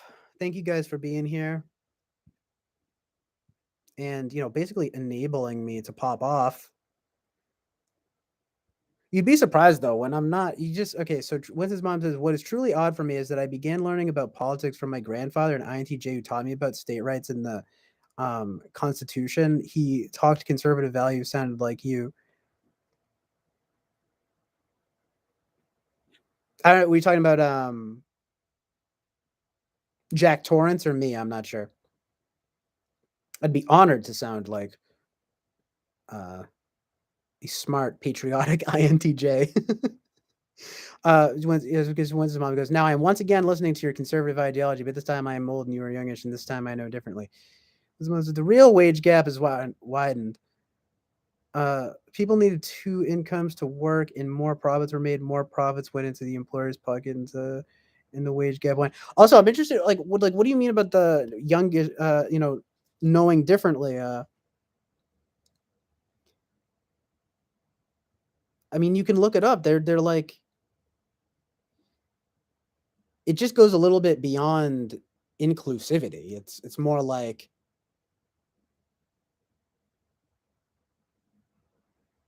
uh force force feeding and something, you know. And I know I sound like a real conservative when I say this, but it's like a lot of people, it's like the silent majority though that like don't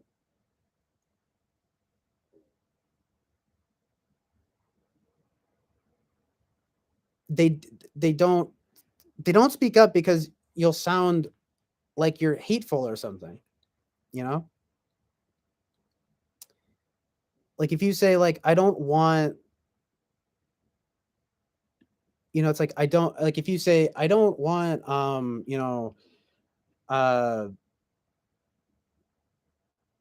how would you even put it? Because like yeah, I don't want a drag queen in my kids' classroom reading to them, you know?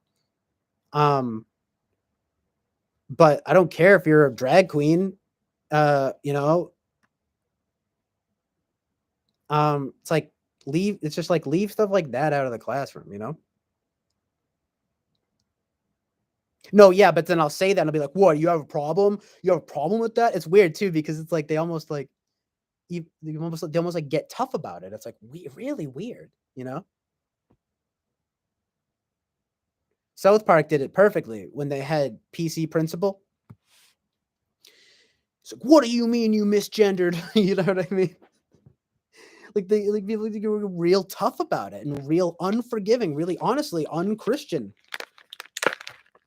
It's like forgive me, I misspoke or something. It's like, but they don't do that. They'll hold it against you forever and ever, and they'll say, you must be a right winger." Why? Because I don't want my you know what I mean? Like teachers coming in talking about, I don't have kids, but it's like talking to my kids about sex and stuff. I mean, I will have that conversation with them. Thank you very much.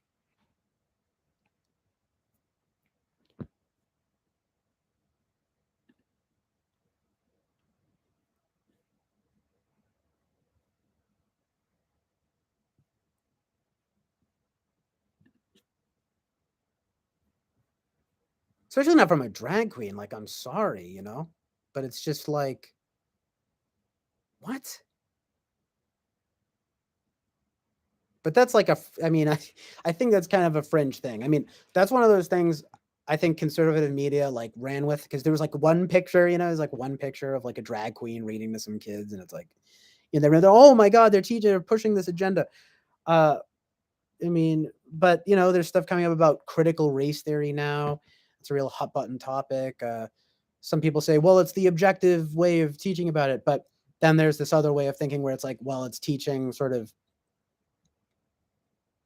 kids to be ashamed of America and ashamed of being white and stuff like that. There's validity in both of these things, to be honest. You can't be a patriot of any kind. If you're whipping yourself about, oh my god, like what did what did I do? You know what I mean? Like, really, you call me immature, whatever. So anyway, it's never allowed to. Thanks. Yeah. Yes, thanks for sticking around, Jack Torrance. Oh, it was buffering. Yeah, hopefully it's not. Again, yeah, let me know if it messes up too bad.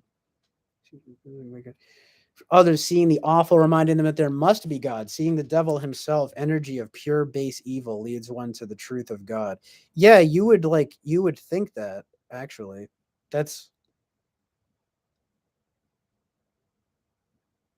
that's my mindset, but that's tricky though, right? Because you can't, if you see, like they say, war is hell, right? So like in that example, right, you're in hell.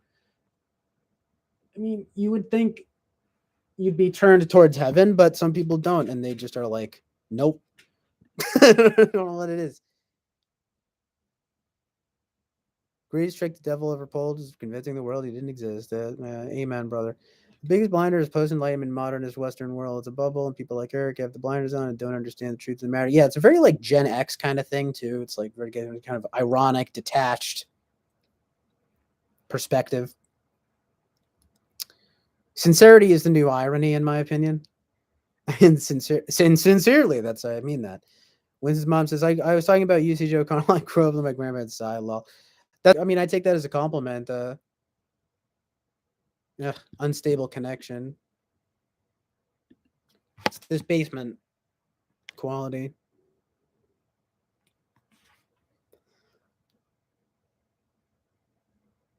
Got to overcome that FE. I've been working on it myself these past years. Yeah.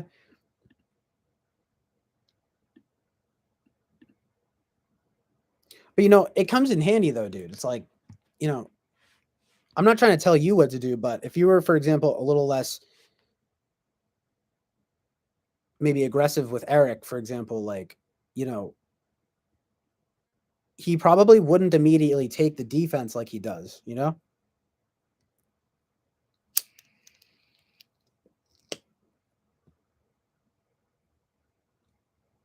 I mean, I've seen you do it. You do it you do it to me a little bit too sometimes. You're just kind of like, it's like you say one thing kind of wrong, and it's like, what do you mean? What are I'll just be like, it's like you might be right about a lot of these things too, but it's also like Well, you got to have some faith though in the other person, if you know what I mean. Like Eric, it's kind of like, well, we all know he's a good guy, and he's probably not. He's not praying to the devil. You know what I mean? He's not. He's you know what I mean? He's not the. You know, you might even say he knows not what he does. You know what I'm saying with this tarot stuff? And the Bible says, right? I mean, to kind of be forgiving in that regard, right? So, what are you gonna do, right? I mean, I think he just gets defensive though because it's like, I mean, it's like you're basically calling him a heathen and stuff. You know what I mean? I mean, you don't say that, but it's like, I mean, shit, man, I'll get defensive too. Like, it'd be like, you're saying I'm lukewarm or whatever, and I'm like snapping my fingers because I'm like, that's the exact thing. Like, I don't want to be like that, but at the same time, it is fe though, and like you're right about that. You know. However, it enables you to get play. You want to go places in the conversation, right?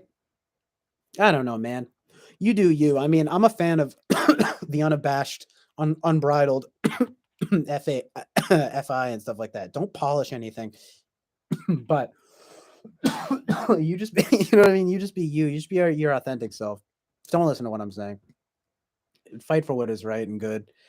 Uh, however, it's just like, but you might get farther with someone like Eric if you don't play. Just play softball with him, dude. You don't have to play hardball all the time.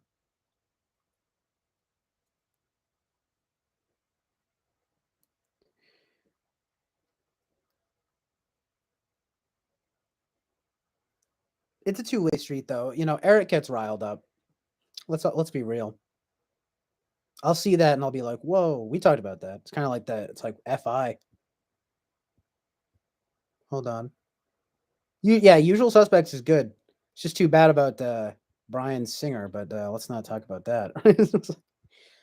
Inside the actor studio, yeah.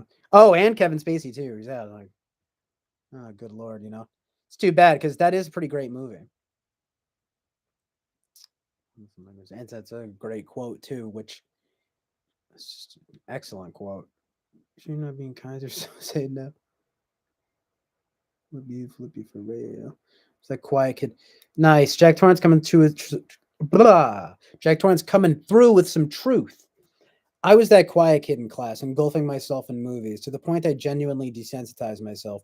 I saw Seven, 1995, and the twist ending wasn't "quote unquote" enough for me at that time. Upon that moment, I realized the severity of my desensitization. Yeah, you get it, man. Took me a while to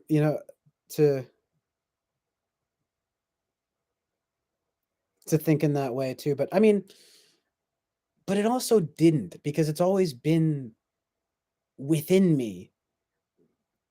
I think we were talking about that. I think that's a good way of putting it. Putting it is like realizing that your intuitions were right, essentially. Like, this seems. You're a kid, right? And you see something and you get scared by it, or something's and it's bad. Maybe it's not good to be in fear, but you're upset, and sometimes you have to wonder, right? Like maybe that's good. Because you'll have people tell you it's just a lot of artists and stuff, right? It's like, oh man, that's kid stuff, it's literally, right? Like that's kid stuff. Like, oh, the ending of Seven, that's nothing, his head, they don't even show anything. They don't even show any gore. I hate that bullshit, dude. I'm like trying to tell people, I'm like, that's not what makes a movie good. Ugh, crazy.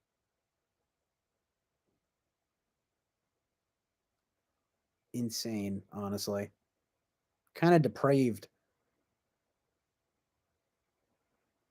Yeah, the Gen X blinder state of mind. It really is a Gen X blinder state of mind, dude. Like ironic cynicism, detached skepticism, and then they all follow the same things. They wear glasses, they read New York Times, they watch CNN, they, NPR. Maybe NPR is a little less bad though. PBS. Listen, I take a more intellectual approach. Okay, I'm a Gen Xer. Okay, you know, all of the people in the past, they didn't know what they were doing, and now it's up to me, the Gen X person, to figure it out. But even as I say that, I think, well, don't we all want to correct the sins of the past so deep, right? But of course, right? I mean, but then the whatever our generation is, I don't know if I'm somewhere, I'm like a millennial cusp zoomer, like I don't know what I am, but then we see yeah, like their sins, so to speak, where it's just kind of like, okay, but then you wind up being way too forgiving about things. It's like it's really amazing and interesting because that's exactly how the pendulum swings, does it not? Think of the ultra conservative culture of the 50s. Generally speaking, people really play up the 50s like it was super conservative. It really was not. I feel like it was probably actually more when the culture started to change, to Coca-Cola capitalism, you know what I mean? It's like uh people like way overplay the 50s. Yes, it was way more conservative compared to now, but it's like, it's like the 20s were when you were actually, it's when it was really, or like the tens were very conservative, were a lot more conservative. Okay. Yeah, no, we were right on the cusp, dude. We were, you know what I mean? We were rock and roll, dude. Come on. What are you, crazy? 60, and then the 60s right then. Right. It's just a coincidence that right then and there. It's like, no, everyone, they're rebelling against the attitudes of the past. And then it's like, look, they were too authoritarian. Okay. And then you have like this libertarian pendulum swing of like, no, we allow everything, free love. Okay. And it's like that has its good aims as well. But then it just goes awry. It just becomes chaotic. So then you just have, our vape smoking, blue haired, fat kids these days on the internet that are just like screaming about, how someone looked at them funny at the subway, at the line at Subway or on the train. And it's like, but they look like a freak. And it's like, what do you expect? Whatever happened to wearing your freakishness like proudly? People now complain about, it's crazy. The Overton window has shifted. Yeah.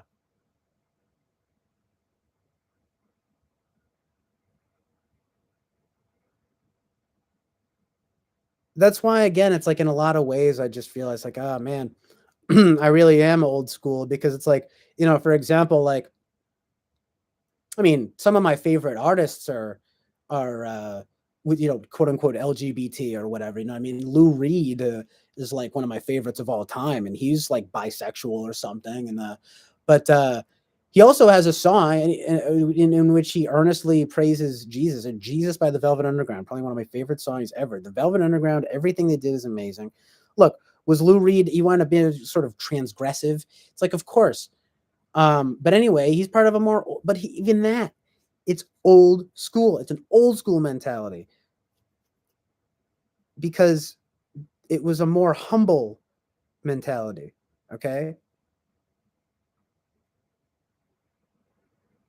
It's like, believe it or not, there was actual humility and there was like reverence, even though some people might not agree with the lifestyle choices or whatever. Lou Reed's wife, Laurie Anderson, who, by the way, wound up eventually marrying Laurie Anderson, a woman. Laurie Anderson's amazing. Um, yeah, it's the like old school transgressive. Camille Paglia, for example. Like I love her. You know, I mean, there's even stuff in that movie I mentioned, Nowhere, Gregoraki. Like I mean, these are people part of the so-called new queer cinema. And even Bradford Cox from Deer Hunter, and I mean, he's like a devout Catholic. I mean, but he's like asexual, queer, whatever. And it's like there are levels to it. But what I'm saying is that a lot of that stuff though winds up being an old school thing. People, Milo Yiannopoulos, right? Gay right winger, provocateur. Um, he recently converted to Christianity and is abstinent, and people are laughing at him. I mean, now Milo's in a kind of an interesting case because he literally had like an abusive, at least in a bizarre relationship with like a priest, and he was raised Catholic. Again, it's like, this Catholic thing, man, it's tough because it's like, bro, there is a lot of subversion in that in Catholicism. It's very unfortunate, but the the aims though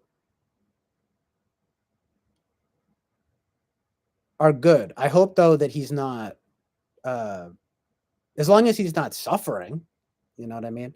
Although anyway, even it's like, again, the aims are still good. It's like, why should he not? People will laugh at him for trying to not be a sexual animal. You know what I mean? And it doesn't have to be even just because he's gay. It could be anyone, The even the no-fap thing. I mean, I don't get it because it's like I'm not addicted to porn. I don't really understand the idea of it being addicted to porn. But it's an admirable thing though. It's like it's probably not good. It's to just to be just swacking off all the time. You know what I mean? It's not good in so many ways. Jack Torrance does not like me saying that there are levels. Well, I mean that's life, dude. Levels, either you keep saying that, nah, God is absolute. I mean, I just if if for example, Milo Yiannopoulos, right? He's gay. Okay. I mean, is it not enough that he's abstinent and Christian? I mean, it's like, what do you want him to do? It's like electroshock therapy hasn't seemed to work. Like Lou Reed, I was talking about Lou Reed just now. He got electroshock therapy because he was bi. He was, you know what I mean? And guess what? It didn't do anything. I mean, anyway, I'm saying, as long as the aims are admirable, though, it's like I was talking about Camille Paglia, for example. I mean, she was part of the old school feminist. I'm just saying that I'm a lot more old school in my approach to all this stuff that I didn't think that I was. But then I'll see people like them where I'm like, okay, but then they're labeled as turfs and stuff like that. Trans exclusionary radical feminists.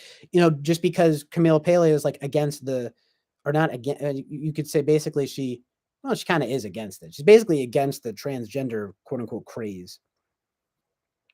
But right, that's like illegal to say. You know what I mean? No, but that it's a craze. I mean, I realize that it's a little bit dismissive to call it a craze, but you will notice that it's part and parcel with a certain attitude that is developed in more recent years, which is, yes, more inclusive, but also I think maybe a little bit prioritizing of otherness or something like that. To the point where, again, even Camille Paglia, these people who are like queer, and they'll see that and be like, I don't agree with that. You know what I mean?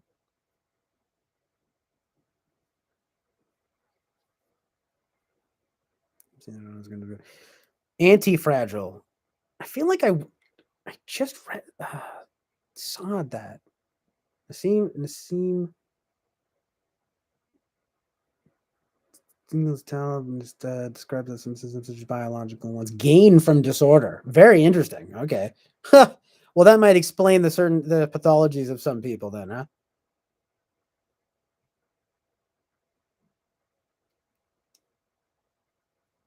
Hear what you're saying though about God being absolute and all that. Jack Torrance says I was referring to any specific. Oh, okay. Well, yeah. Just mean in general, adding levels to everything becomes then it just becomes relativism. I mean, like I guess so. Um, yeah. I'll just leave it at that. I don't want to get too because well for I like um if someone is like inappropriate to someone sexually, okay, like if someone says a comment that's like sexually,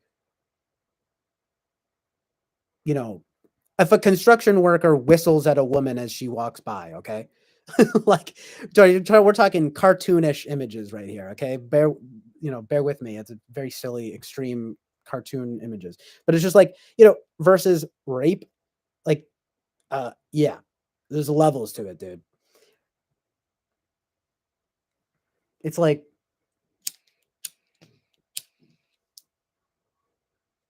I'm actually advocating for, we're on the same side about it. I mean, I think you know that, but it's like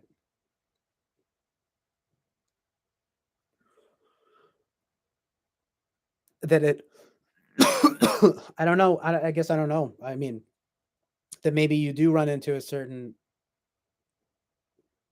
relativism because that woman could say, he raped me with his eyes, or he raped me with his whistling or something. I don't even know.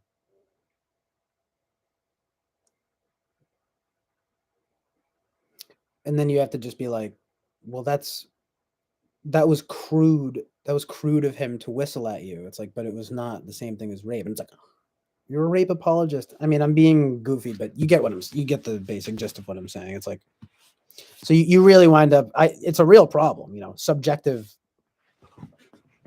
stuff. Like, okay, interesting stuff going on in the chat. Yeah, relativism though, I'm not, especially moral relativism. I don't agree with. And that's one of those things that seems to somehow run counter to my NFP type of thing, where I'm like, really, you guys don't think that it's like. I mean, I understand the mentality because as you can see that I do have, there's more. Sometimes I do have that kind of like live and let live approach. I mean, as long as people aren't basically harming themselves or harming other people, you know, uh, I tend to have more of that kind of philosophy. But when winds up, but if you're just going to deny any kind of objective morality, well, then I disagree with you. You know what I mean?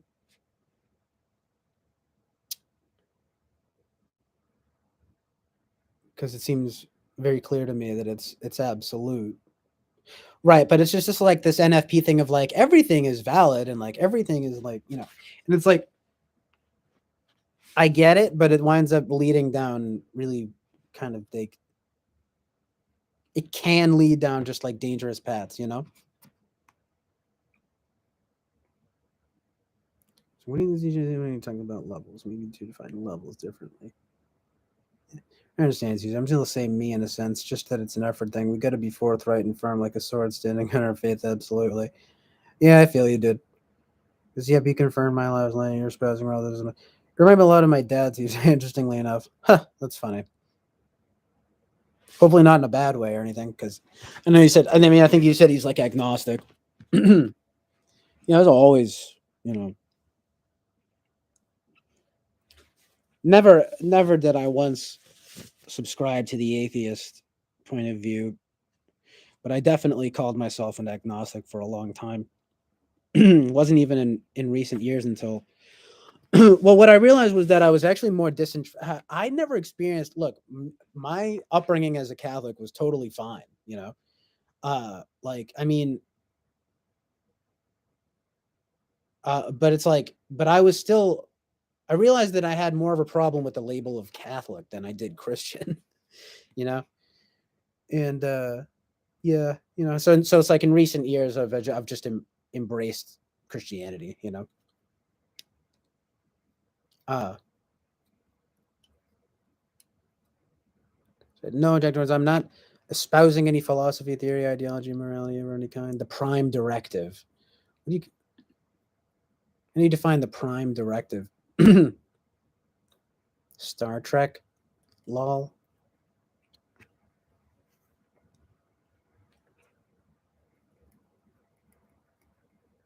I'm actually a Scientologist.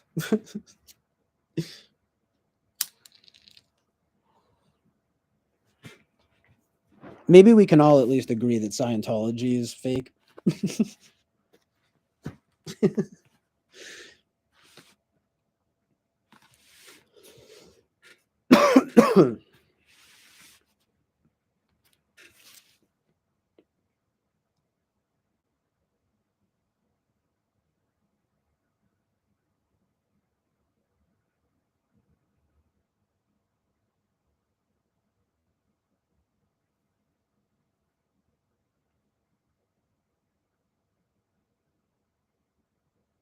Jack Torrance says, "My dad, yeah, my dad, yeah, he's pretty agnostic. He's an artist at heart, but he does have core values. His culture is Catholicism as well, but he's agnostic basically. Very similar.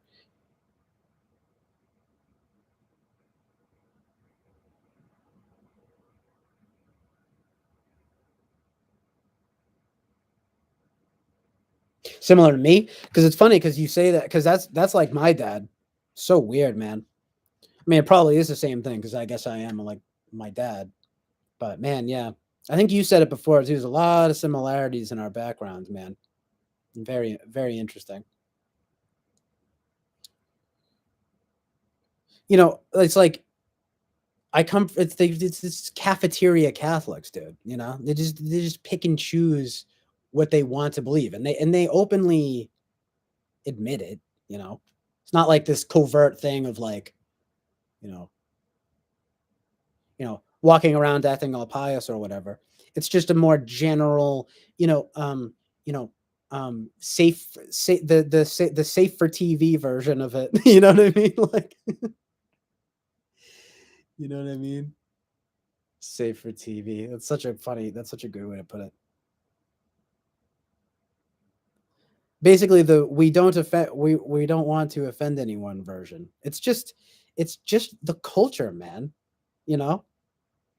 And yeah, so like you're saying, it's just like, yeah, like me trying to get up my dad on God's program is a bit difficult as that zealous affect just isn't there on his end.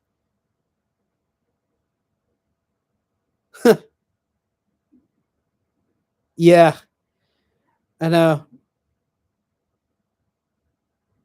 My dad's kind of the same way. It's like, I think what happens is, I mean, it's like, yeah, just with anyone when they get older, I think, it's like the fire just kind of dies out, dude. And you'd rather be calm than, I mean, I get it. I really do. Because it's like you want peace. And I want peace. Um, I'm really preaching right now, but it's like, but we really kind of are witnessing. There's a lot of war going on, though. You guys notice that? I mean, it's like there's not. It's a different type of warfare, though. I mean, it's more. Man, it's spiritual. I mean, it starts off. It's intellectual. Okay, the warfare that we are dealing with in the modern age is so it's starts off like social, right? And then it becomes intellectual. And then once you've finally taken the final pill, it becomes spiritual. And like no one is and everyone except for people like us, I don't know. Uh I mean all of us in here. Um a lot of people are stuck on the first two. I mean they don't it's just the culture, dude. You don't get too into it because people will think you're weird. Like you can rant and rave all day long about I almost say it's the opposite. It's you could rant and rave all day long about Joe Biden or whatever. Like people are fine with that. But if you start ranting and raving about Jesus Christ, people are like scared, and then they'll like throw things at you. Really weird, you know. That's what's crazy. That's when you know something's up. I mean, I'm sorry. That's I'm not sorry, but and then people want to tell you, what? There's nothing, there's no spirit, there's no warfare going on. What do you mean? Oh, it's like, all right. Right. But I can stand up and rant and rave all day about astrology and tarot cards. Okay. Age of Aquarius, dude. I know you think it's new age, but I mean, it's basically just another word for the same thing, which is New World Order. It's like it's the age of connectivity. It's the age of brotherhood, but it's not necessarily the brotherhood. It's not the brotherhood me and you were talking about. I mean, it's more of like a hive mind thing, you know. It's like Evangelion, like Neon Genesis Evangelion, and the normie equivalent of that would sort of be like the Matrix, right? We love everyone because, and by the way, it's like that's accepted in society because, you know, it's satanic as fuck or whatever. But it's like, but if you want to really talk about it, it's Evangelion because it's more like singularity to erase the need for it's fake. It's like a fake god. It's technology, artificial intelligence stuff. Where it's like in the Matrix, it's nonsense. It's because it's the simulation theory. I mean, Evangelion is crazy, and it's probably demonic. It's probably satanic or whatever, right? But at the same time, um, there's a massive truth in that, in the sense that there's this, concerted effort to like integrate the consciousness. It's like to obliterate individuality, and do you know why that is? Because of the pain of the non-individuality. Just look at social media. It's like we're well on our way, and with open arms. I mean, even me streaming here. What is this? Is this a good thing? I don't know. It's a good thing as long as you understand what you're doing. But if you're just plugged into this, then no, it's not good.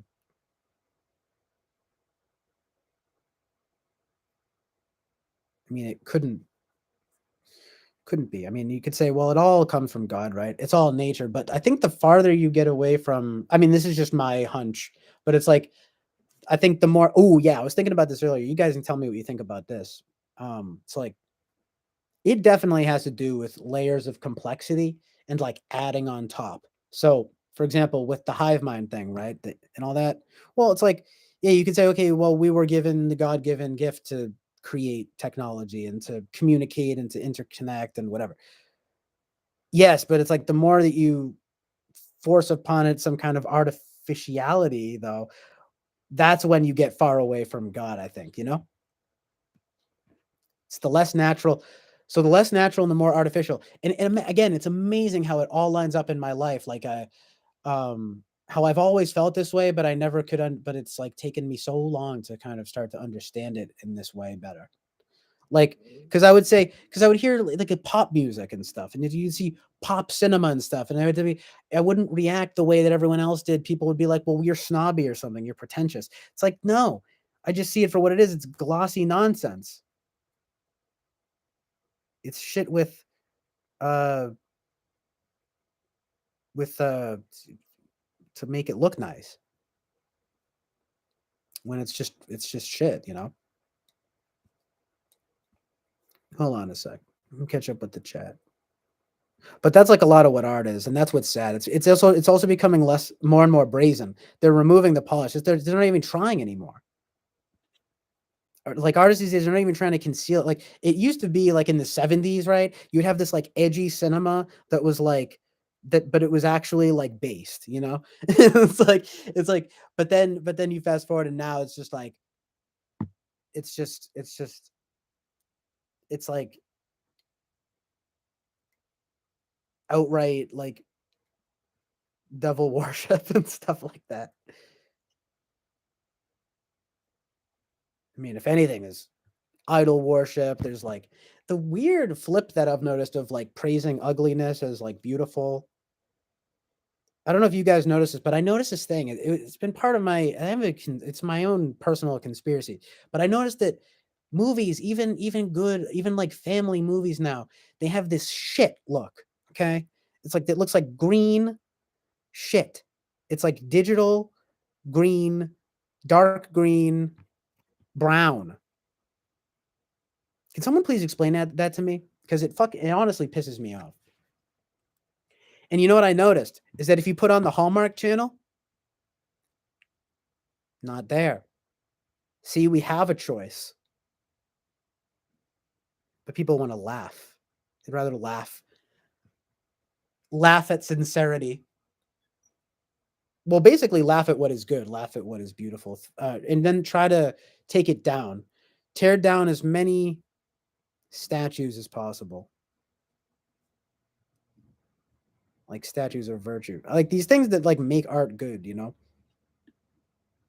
Opposite land, I'm telling you. And believe me, I like a lot of like edgy stuff. It's just and darker stuff. It's just like, but you'd have to be, in my opinion, I think it's just the quality of like stuff has just gotten so much worse. Hold on, got a little buffering here. I was saying the quality has just gotten a lot worse over the years. Anyway, hold on. Let me catch up on the chat.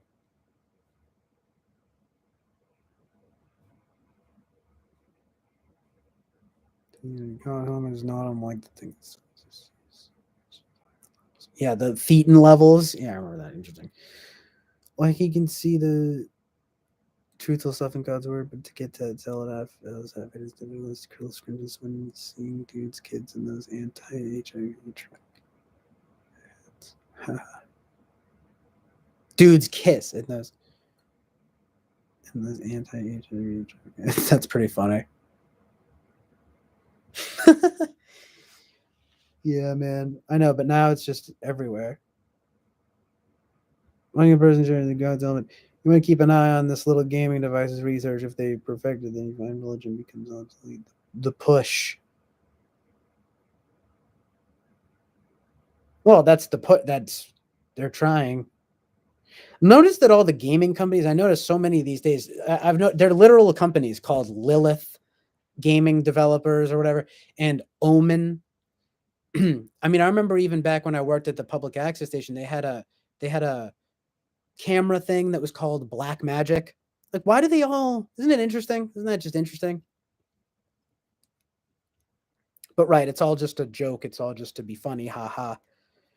It's not like they really think they're God. Meanwhile, they're developing all our content and interesting, right? The Lilith Omen thing, though, I find a lot more shocking. It's especially because of games. And again, it's very fun. It's very funny how it all adds up because I never liked video games that much. I don't know.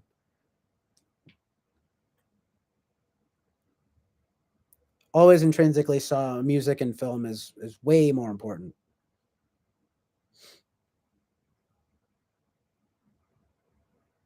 I did love The Legend of Zelda Ocarina of Time when I was a kid, though. I mean, that's still probably one of the best video games ever made. But that's because it was artful. And there's just a lot of new video game stuff just aren't art. I'm sorry, but they're not. Anyway, my dad isn't the type you'd expect to be cringing at gays. He's not a stereotypical macho. He's a sensitive artist type. I mean, at heart. Yeah, exactly. And that's like kind of the unspoken thing. Like my dad is sort of the same way. And he'll say things that are like pretty un-PC. And it's like, but it's sort of like this thing of keeping up with the Joneses or something where it's like, you got to keep up appearances, I mean, I'm not saying it's nothing like hateful, but it's like, you're just saying kind of jokes and stuff that maybe aren't really jokes, which is kind of just like, oh yeah, and of course they're gay and whatever, and like in a TV show or something. And it's like, well, yeah, because that's true, and that's exactly what that is. It's really not that crazy, And it's like sensitive artist types or whatever feel the same way. But it's like, but I think there's more of a proclivity to, I don't know, maybe pretend that you don't. I mean, so anyway, that kind of gets to what you're saying here about, hold on.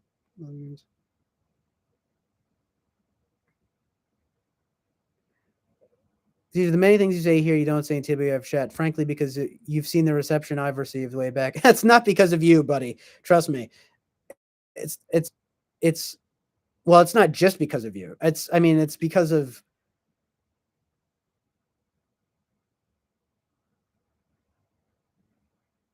the general tone of there's so many things, man. It started off with type and fi and te and recognizing the bias that there is there about that. There is a more conservative bent though, dude. I mean, I don't know why. I What am I supposed to say there? I mean, I'm not my it's not my job to convert Eric to Christianity fully or more fully.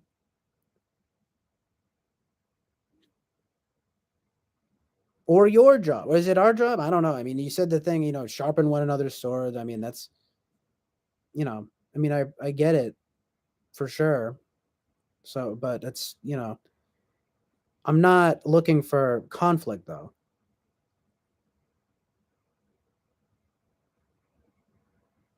But yeah, but it's not just because of reception you get. It's like, you know, it's like,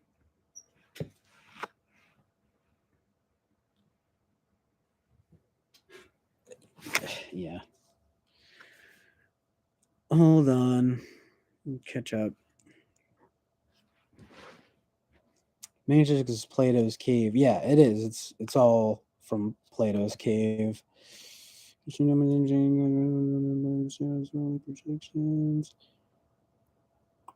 Yeah, it's just annoying because they co-opted it for this like simulation theory kind of push, But it is Plato's cave, and Plato is based and true, you know.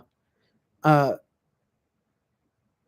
but that's what we are doing with our shadows puppets, with our art, and that's where the responsibility part comes in, to like what shadow puppets you choose to make. This was Mama and Bro Outlander. I still wouldn't say it was loving Brokeback Mountain. Brokeback Mountain, I saw it like passively like years ago, and it was very boring.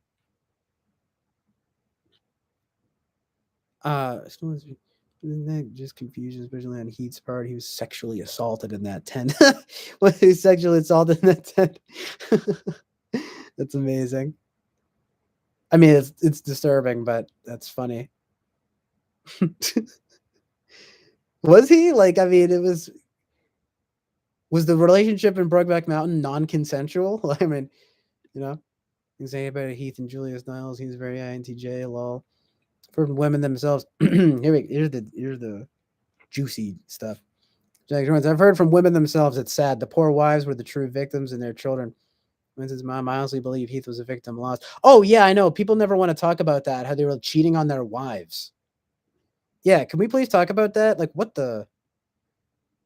I mean, of course, then you could say, well, they're gay, so they're hiding that they were gay, and so they got married. But then it's like they put these women through. I mean, they straight up tricked them. What are you kidding me? I mean, it's complicated. I'm sure. It's like I get that they're not at peace with themselves, and so they, you know, whatever. It's like, but yeah, you're affecting other people though. Can you imagine you're married for like 10 years, and then you like husband, your wife and your husband then leaves you because he turns out he was gay the whole time. Turns out actually you made him gay. You actually contributed to him finding out that he was gay. He's like the longer that he was married to you, the more gay he felt. No, I'm just messing around. But it's like, there's a truth in that though. It's like, bro, they're cheating on their wives. Come on. Anyway, I've heard in women themselves they dislike the movie due to that. Exactly. So it's like, right, this point of view, it's like just like completely neglected, right? Completely neglected. I felt sorry for those women, those wives, and those sorry men. Sorry for the horses. Swinton's mom is so funny. The horses, and yet I had a blast putting that scene on the TV when to tease the men in the house. What's just the tent scene? I don't even remember. It's not even graphic, is it? I don't know. Again, I remember that movie being pretty like boring. It's just to tease the men in the house thinking that this game. Peter Dentici is here. Is it Dentici? Am I getting that right? So he'll take on the position of what here? Oh, here we go. Okay. I doesn't. Oh, right. Do you want to do to in TWFP? Yeah. I know, right? It's like, well, I guess we're going to start to have a Christian caliphate against Eric. We got to just bomb him with Christian truth bombs, okay? So anyway, Jack Torrance says, "I didn't initially try to correct Eric. It was me talking to you. He chimed in, then it became a Bible talk, to which you could have chimed in, and you did at the end, but Eric didn't read your message." I know, man. Again, I'm not. You seem to like want to engage him in some kind of religious debate. I mean, that guy I told you about, Mark. I mean, he doesn't come around anymore. I don't know. Maybe his views have changed, but I mean, he credits Eric with helping him come to terms with Orthodox Christianity, coming to like. I mean, like he's not a bad guy. Like I'm not taking it that seriously. I mean, you can call me wishy washy or lukewarm. I'm just I mean, and like, it's like then it's like I get the little ego boost of Eric saying it's appropriate to be lukewarm about things. It's like, yeah, well, I still agree with you that you shouldn't be lukewarm about everything. You don't want to be, and so you try to not. I try not to be lukewarm, especially about Christianity, not especially nowadays. But well, there isn't really a but. Okay, you got me. But I will say, however, right? There's an. I'm sorry, but the only way I can explain it is there's an fe way to um to approach it, dude. You just gotta ask him. Just ask him what he thinks. Ask him what he just. We just keep it simple, man. We don't have to. It doesn't have to be an attack. Really, we need to do a caliphate. Okay, well, Jack Torrance says we need to do a caliphate, so I'm in, brother. We gotta. It's a crusade, you know. I don't know, man. You can't. I don't think it's even. It's not even an effective strategy. Do you know what I mean? Like, I'm not trying to. I don't want to get too like Machiavellian about it or anything. I mean, that probably defeats the purpose. Let's just be as like authentic as possible. But you know, like, dude, we can't. No, that's not cool. I don't know. I'm not trying to force. I don't really want to force my beliefs on anyone. I'll say my beliefs. This is my space where I say these things and I say how I feel about things. But a caliphate, that's not. I don't think that's good. I don't know if that's good. Peter has a wealth of knowledge on the Enneagram. Very cool. Yeah, we could totally talk about Enneagram and type and all that stuff for sure. Like that's the thing. We talk about it all here. Peter teaches there was a commercial where the guy was professing on about their 10-year anniversary, and the woman said, "Really, 10 years? It seems like enough." And she gets up, walks to the next table, and Jack is like, "Is seriously hearing you say Harrison Calvi was like honey to my ear?" So funny. Peter didn't teach to introduce herself to the new guy.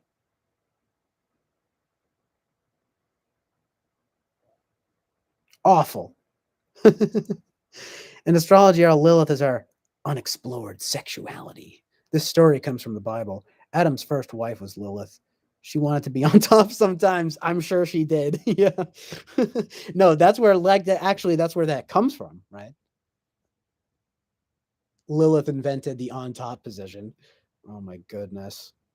I don't know if that's sacrilegious to say, but Uh Peter and teacher.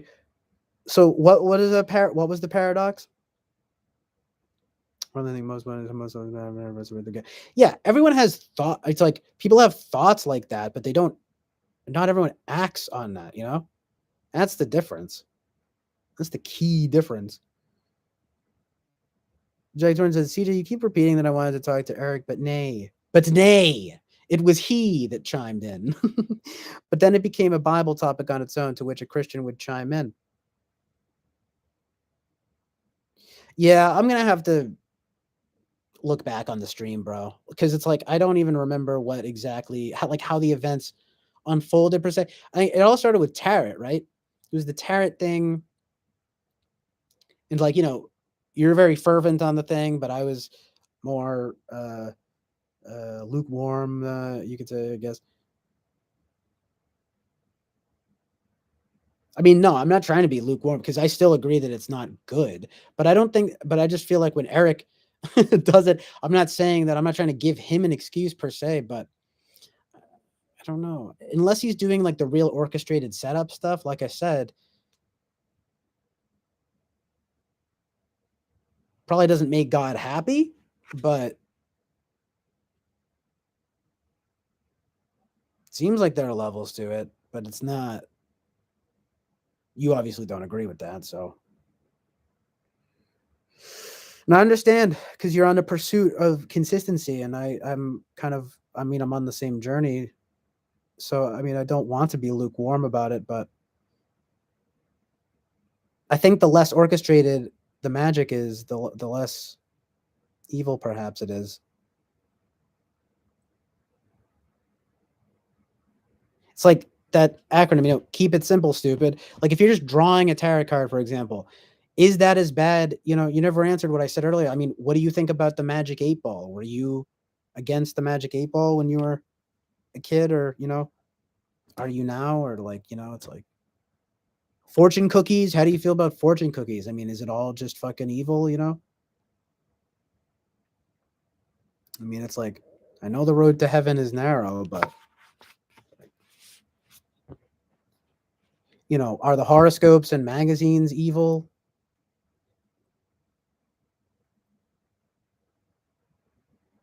They go, let me read my horoscope and see what happens this week. Like, in a women's magazine, and they're like, it's like, are they evil? It's like, I don't know about that. Yeah, so I wish I remember. I know I don't even remember what I said. My bad, Pierre and TJ. Probably. I mean, we're touching on territory where, like, um, it's like I'm trying to be nuanced. I mean, I'm not necessarily nuanced. It's not even nuanced. I'm just trying to be good and right, but while just trying to acknowledge truth and reality. This is it is the Chill Island oasis of truth and reality, after all.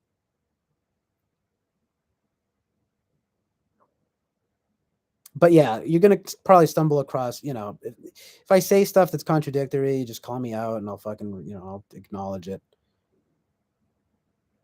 I'll address it because it helps me to clarify my own thoughts and feelings on it. This CJ talking about the stream. It was me talking to you specifically. Eric chimed in. It's like, yeah, I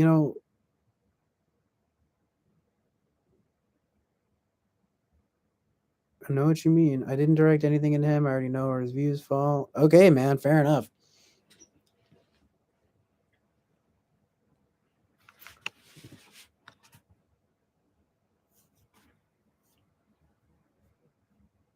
Rachel genuinely believes in it. Do you agree? What does that mean? Do I agree? I don't agree with her practicing, like, if she's like practicing witchcraft, I don't agree with that. I don't think she is, though. But she does believe in tarot. Are you saying, or is it or astrology, or both? I mean, is she a practitioner of sorts? I don't think she's practicing man. I mean, she if like being well versed in astrology, I think is different than if she's like doing readings for people and stuff. Because it's like then that's, again, you've gone up into terms of how how mad God is going to be at you, and I don't know. I don't know for sure, right? I don't know the mind of God, but it's like, of course, it seems to me that, for example, drawing a tarot card at random may not be as bad as saying, please let me tell me the future, and then doing a ornate setup and having crystals placed and then standing on your head and doing rituals.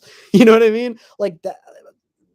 Tell me I'm wrong. Tell me I'm wrong that that's different. I mean, I don't. It's still not good. It's maybe not. Maybe not. All of it's not good though. Anyway, what'd you say? Magic 8 ball. Yeah, I know. I mean, you're right. It's like, I guess if you're treating like, okay, so my experience with tarot, I felt more and more, and I felt like what Eric was doing, or at least for a while, I felt like what he was doing was taking like a magic 8 ball approach to the tarot. uh, I can now see, okay, well, it's a different entity. It is a different entity. The pentacle thing,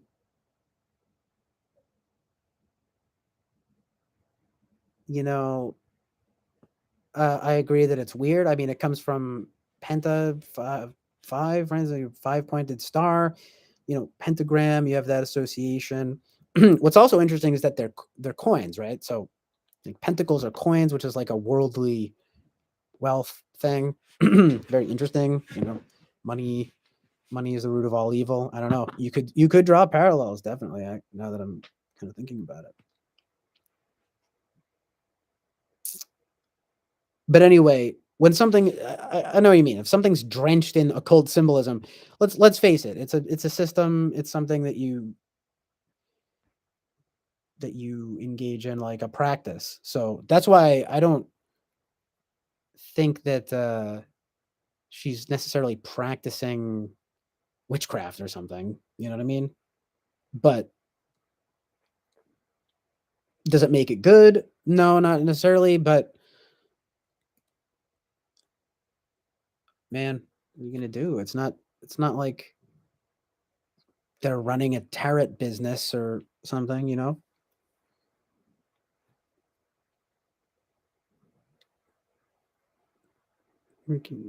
Doesn't mean 30, I can't recall, but I guess yeah, Peter and TJ, we're just kind of going back and forth at this point about I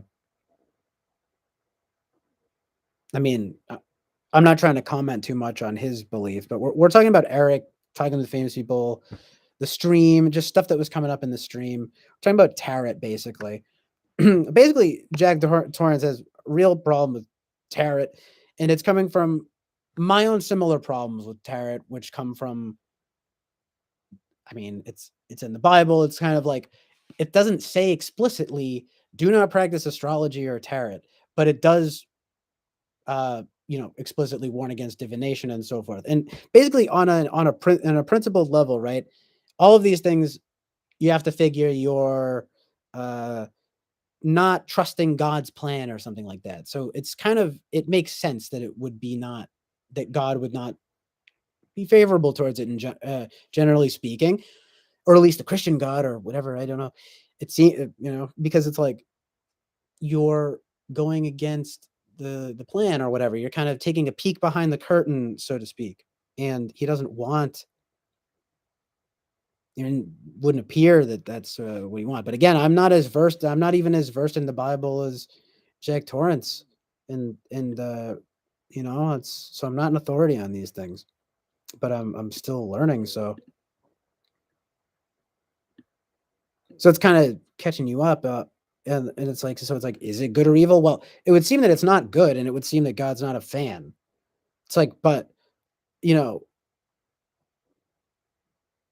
I'm saying, for example, if you were to draw a tarot card like a magic 8 ball or something, you know, that would seem at least a little less bad than doing the whole ritual and placing crystals and having, you know, doing whatever. I was joking, obviously, but saying like, standing on your head and like doing all this nonsense. So it's like that would just seem that seems more like prayer to me. That was what I should have said this already, but I think once it gets so ornate that it's like a prayer and like a worship kind of thing, I think that's when you're really getting uh, evil. I'm sorry. I know people who are going to be like, "What? I love tarot and I love astrology. I'm not evil." No, I'm sorry. I'm not. I don't. You know, it's just you don't want to be doing witchcraft. Jack Torrance says, "Dude, CJ, so you're drawing the lines at your own level. See, it gets blurry there. Point is genuinely looking for answers, and Tarot is believing in it. Rachel genuinely does that, as with crystals." Oh yeah, so okay, the delineation. I mean, it's like soft astrology, which is like horoscopes, and then there's like hard astrology, which is like getting into the charts, getting real into it. There's I guess you might say there's soft tarot, which would be like drawing a card and seeing what it says. Ooh, interesting. And then there's hard tarot, which is organizing an entire setup that feels like prayer. and freaking whatever, right? You're trying to you're trying to divinate, if that's even a word. Trying to predict the future, and you're trying to do all this nonsense. I'm like, well, that's different. Does that was I gonna say? I feel like there's something else I was gonna say. I was like not addressing it. The genuine belief, right? It's once it becomes more less playful. It is still bad, but it's not. But it might not be as bad, dude. I don't know. It just might not be as bad as the true prayer setup. Anyway, it's not good. Somebody else, like, I'm ultimately with you. We're on the same page. I'm still learning. I'm not. It's given me food for thought for sure. But am I gonna crusade against Eric for that? No, not yet. At least. I mean, I will say though, the setups have gotten more. I was surprised the other night when I saw that real setup. I was like, whoa, someone's doing a little more than dabbling. And then he even said tonight, like, oh, I have my suspicion that at the end of the day there is magic involved. Like, what? So you admit it. So you admit it, you know what I mean? I'm like, what? So I kind of we'll see how it kind of develops from here, man. I'm not trying to be lukewarm, but I just gotta have a wait and see attitude about it. I mean,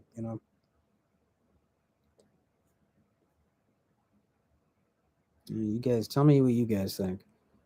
Peter D says, with Eric and streams, the issue I run into is, first off, when I write something in the chat, there's anywhere from a 10 to. I know the delay is a real problem. 10-second delay before it shows up for Eric if he misinterprets what I said. Inherently contradicting to the faith code. Yeah. Again, it's with Eric too. By the way, it's probably is a little bit of an FE thing going on with Rachel. He probably, wants to, cater to her beliefs and all that. I mean, that happens a lot. It happens a lot, you know. Whether it, I mean, you would hope that if it was truly something, a really ghastly thing, that he would not adhere to it. I don't think that he's.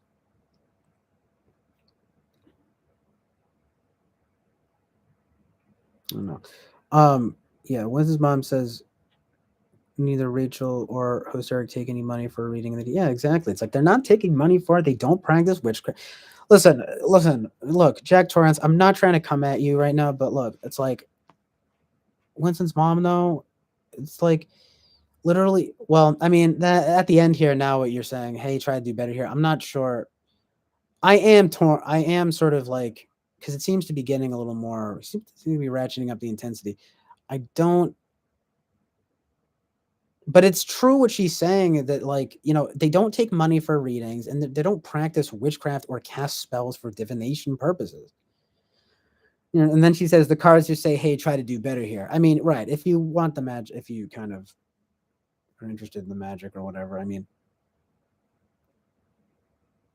Anyway, then the second thing I write and follow. So Peter Detici says the second thing I write. So yeah, then there can be misunderstandings in the chat. It's pretty easy to do. That happens all the time. The live chat text writing in something. Explaining.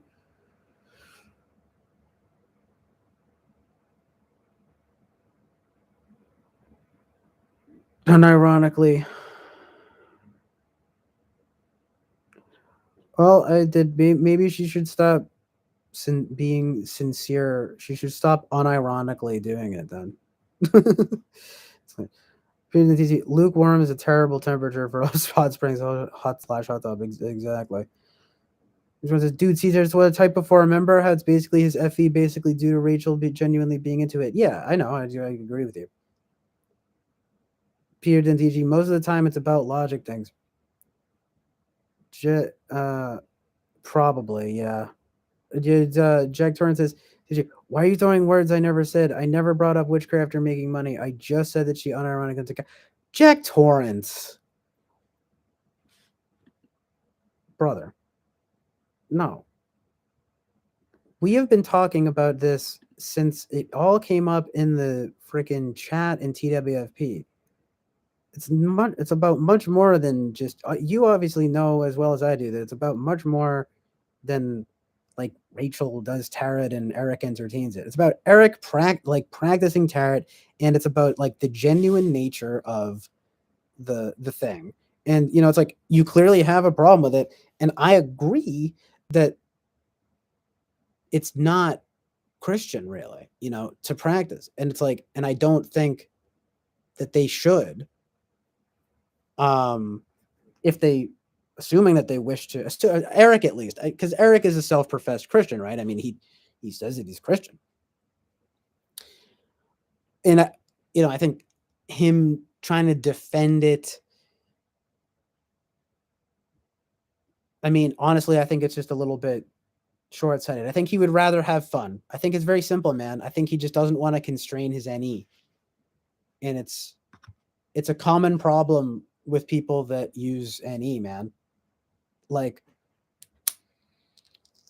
maybe you just aren't an NE user, but to be concurrently like maybe it's NI, but still, it's like concurrently seeing all of these different paths, kind of. At least I see it with the NE, kind of, and it's like you can understand that there are levels.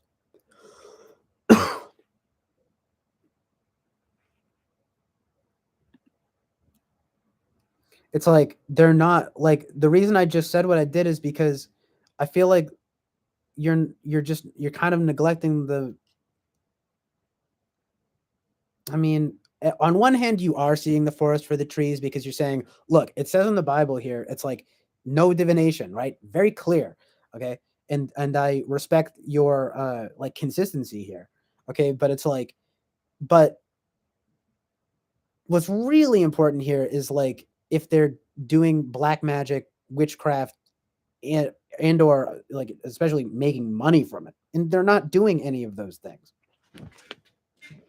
And furthermore, you know, like I said, unlike the other night, I wasn't really a big fan of that orchestrated setup because that's getting closer to what seems to be like a more complex thing that I don't necessarily agree with. I'm still figuring it out. Bear with me.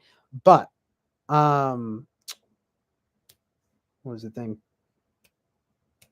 Oh, dang, man, I lost my train of thought. Oh, it's that Eric is doing. He's, I mean, for lack of a better word, it's a lot of theater, I think. But like I said, he did say tonight. He's saying, oh, I have my hunch that there is magic in it, and it's like, what? So you agree then? It's like, and I see him as what I consider, because like again, I consider I'm probably an NE user, and that he's an NE user, and that it's not even just a Gen X blindness thing, bro. It's like an NE, it's like an NI, it's an NI blindness a little bit. Or no, sorry, it's actually NI ignoring. Because see, check it out. He's an ENTP. NI ignoring, bro. And it's like you or even I are going to have to, I guess, spell these things out more for him. I mean, I thought I was NI ignoring. I mean, thought it was ENFP for a while. That's why I'm thinking more INFP. But the NE thing, I mean, I'm just saying Eric's a good guy, and I think Rachel's a good person too. It's like I mean, and yeah, maybe they should stay away from tarot and stuff. I don't know if it's necessarily my place to how dare you and browbeat them.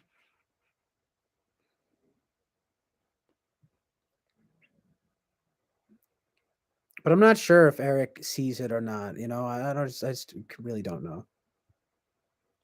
It's a lot of speculation. I don't, but I have been watching him for years, and it's not like my opinions. It's not like it comes from nowhere.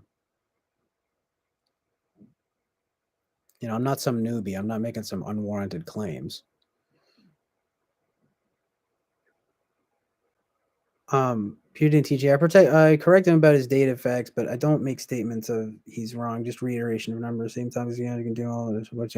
Yeah, and it's like that is something kind of annoying he might do where it's like talking about T. It's like, well, that's a TE. It's like, well, that's but statistics. Hello, you gotta measure things in terms of that. It's like, because I don't know, you might say T statistics are kind of TE or something, which is odd. Unless there's a Winton's mom indeed. Obscure logic or emotion within the attitude. Looks at it seems that technicality is you get emotion in that position. Sigh. Again, he chimed in, then it became a Bible time. The issue is him argument of Goku. Yeah, well, it's like that's kind of what I'm saying in a nutshell is like he should probably at least acknowledge the problematic nature of it. He needs to acknowledge the problematic nature of it, but that's not that's his own journey. You know what I mean?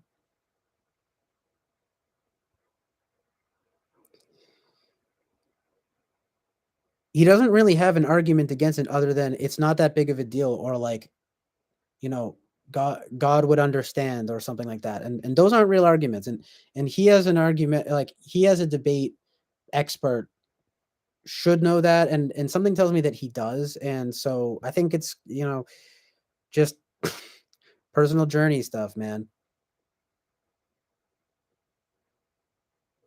But yeah, this is funny, the nitrous oxide thing. I know it's like I don't there's smoking weed is one thing, but for one thing, do you have to use a blowtorch? And then for another, the nitrous oxide thing is not so good. My issue is Eric making multiple points and turn is insane. I mean, yeah, the Bible's a comedy.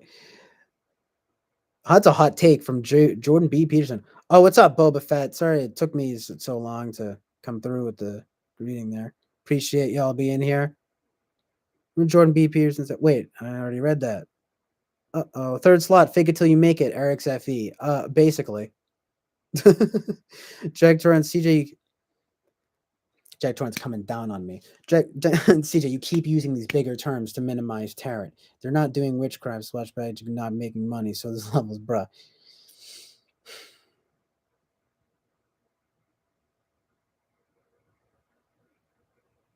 I mean, what do I say to that? I guess you're right, man. And I'm not saying that to shrug it off or anything.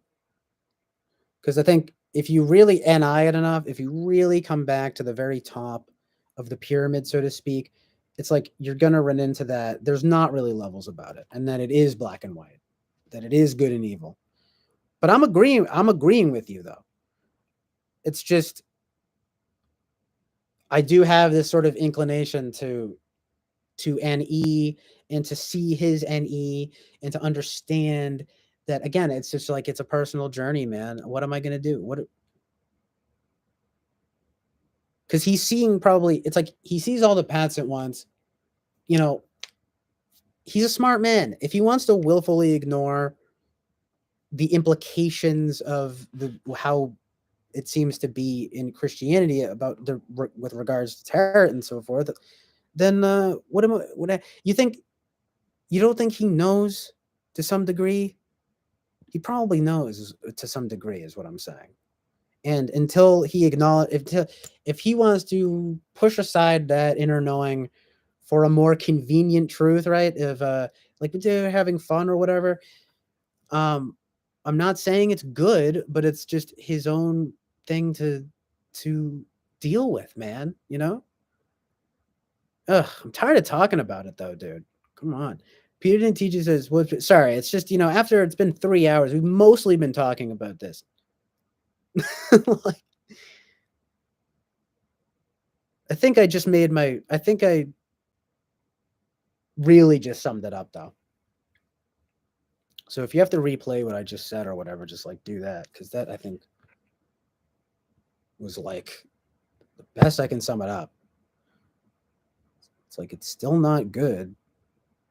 uh, but they're not evil. You know what I mean? PNTG, what be ye type? Dude, I don't even know anymore. I mean, it's like I would always test ENFP, and then nowadays I'm thinking more INFP. I mean, I've always been very NEFI, but also I have really good NI and pretty good FE. I'm just definitely bad at SI and SE, and I'm not as good as I want to be with TI and TE. However, I think my TE is actually decent. So it kind of lands me in an XNFP type territory, probably. But I don't even know anymore because, again, like, I mean, for one, I don't notice a lot of the NFPs that I'm aware of as having the same, like, fervent NI that I have, or at least that I do these days. And there's a lot of this weird idea that I don't relate to, where of like moral relativity. But see, what I think though is that my FI, it's just it's my personal belief that morality is not relative, right? Now, now my intuition tells me though that that's not, that it is more than that, and that I actually am right, that there is objective morality. Um, but it's a value of mine. Like, it's a value. I'm the one. I can be in full recognition of that. You know, I am the. I am sort of like determining, I guess, based on like NE information or something, what I FI value, and it's sort of like what I think is good and what is evil. Like, I mean, those are FI judgments. However, I've started to learn though, again, that like it's not it's not that subjective though. Like, it's not so much that it's not, I'm not saying that I'm the arbiter of like good and evil. It's just I'm just saying that I can recognize the choice in it. And I think that's what makes it important.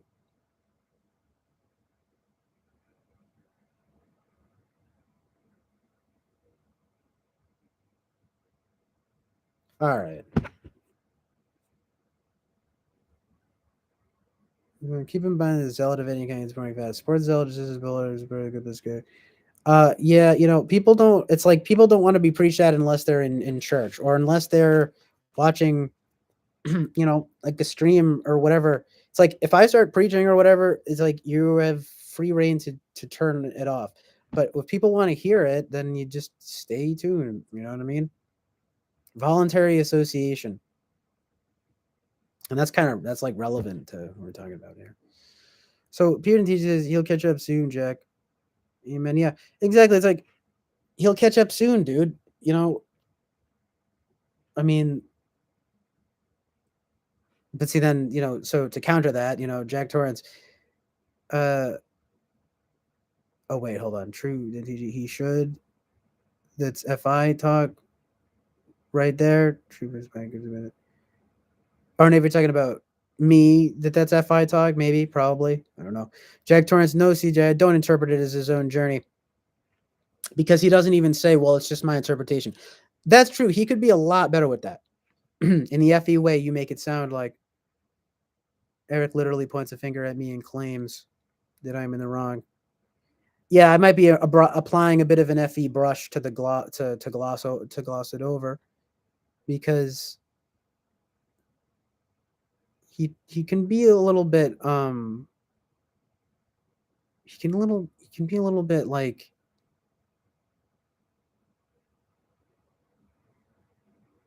well, he gets a little dogmatic in his own way now, doesn't he? Well, see, that's where you two, I think, tend to clash. See, Eric doesn't want to be told what to do, man. I mean, and neither do you. Neither do I. It's like, um, it is what it is. I mean, people. I mean, I don't know about you, and I'm sure Eric would say the same thing. I've been interpreted as stubborn. People call me fucking stubborn. People, but that's just what people say to write you off. And unfortunately, Now, I don't think you're necessarily calling him stubborn. I will say this. I think Eric is calling you stubborn, but he's not really presenting too much argument against it. At least in this case, man. I think this is where his lack of involvement in the kinds of topics that we're talking about shows. But it's not his expertise. Okay? Like he is a debate and typology expert. He is a, you know, sort of yeah, and a humorist and an entertainer, you know? It's like I don't see him as any kind of authority on spiritual matters, dude, you know?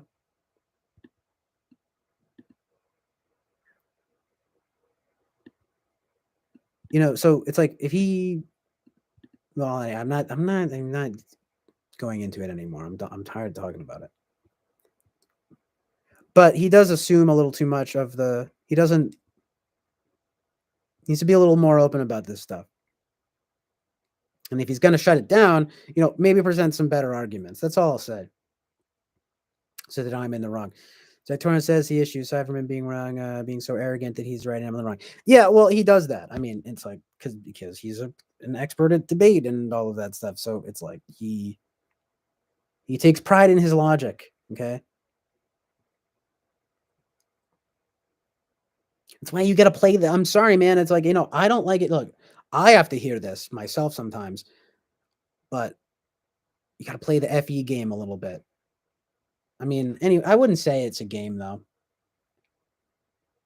Personally, I'm not playing any game, like if I'm talking to Eric, like I'm not playing any games with him. So you might notice, okay, so maybe that's why I won't say as much as in the chat because like they say, right? If you don't have anything nice to say, don't say it at all.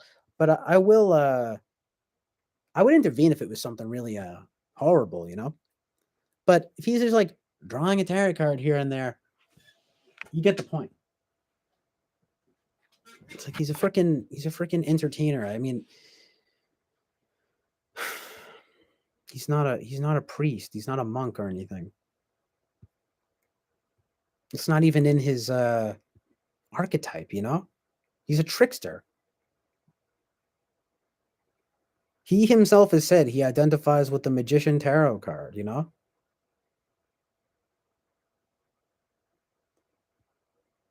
He's a playful, whimsical imp. No, I'm just kidding. He's not an imp, but like in the nicest way possible, impish, you know, jesterly kind of thing. And but with a good heart, I think that's why the thing it's like it's so important to delineate here between, pulling a tarot card at random and, practicing black magic and witchcraft like legitimately, even if both are wrong, it's like it's very clear which one is worse. You know, what's more evil? I mean, you could say, well, yeah, it's the lesser of two evils. It's not, but it doesn't doesn't make it less evil, but it does make it. What does it do? I don't know. I got stumped myself there. Because I almost want to say it doesn't make it a lesser evil. It just makes it a lesser evil. No, you know what it is? It's that it doesn't make it not evil, but it makes it less evil. That's what I would say. But usually you're functioning in a total black and white issue on that.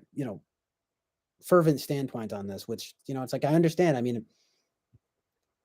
you don't want to blur the lines. You don't want to use FE too much to where you're overly permissive or anything like that, Hold on a sec though.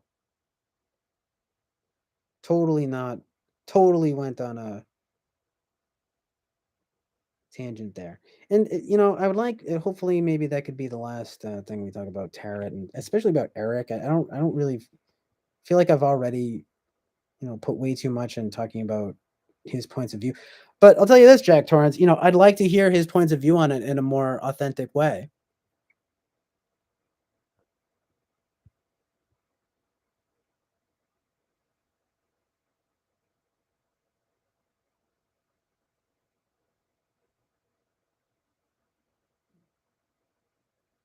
Frank would have said in a pretty heavy in there because Eric is as good Jack, you were wrong. Yeah, and it's like he does that all the time.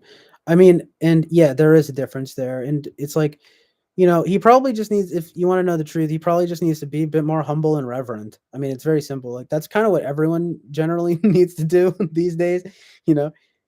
Probably just needs to be a bit more humble and reverent. That's all there is to it. So Peter Dentici says the top two function types in both vertedness orientations are usually of good strength. For example, the NFP, so ENFP top two makes for NENIFIFE. Yeah, nice. Well, yeah, that's how I feel about it. Then preaching at church. Don't be telling me how to read my Bible. That's funny. Yeah, that's you could say that. You could say that if you wanted to. Winston's mom. There are people, and there are people too. It's like there's probably whole, movements of that, whole religions of that. Uh, Winston's mom. Why don't you pull your chart? You mean the wicked witchcraft of astrology? Yeah, I don't have my chart on hand, but I do. I mean, don't you just have to plug it into a thing, right? To a website. Eric's accusations are Peter and Teachy says Eric's accusations are most often a result of NI ignoring and missing a component of the text, leading to misinterpretation. I said the exact same thing before you came in here, Peter and Teachy, but I mean, not the second part, although that's true too. But the NI ignoring, he's NI ignoring, dude. This is a huge. This is like honestly all it is. It's like he's an NE user who ignores NI. Like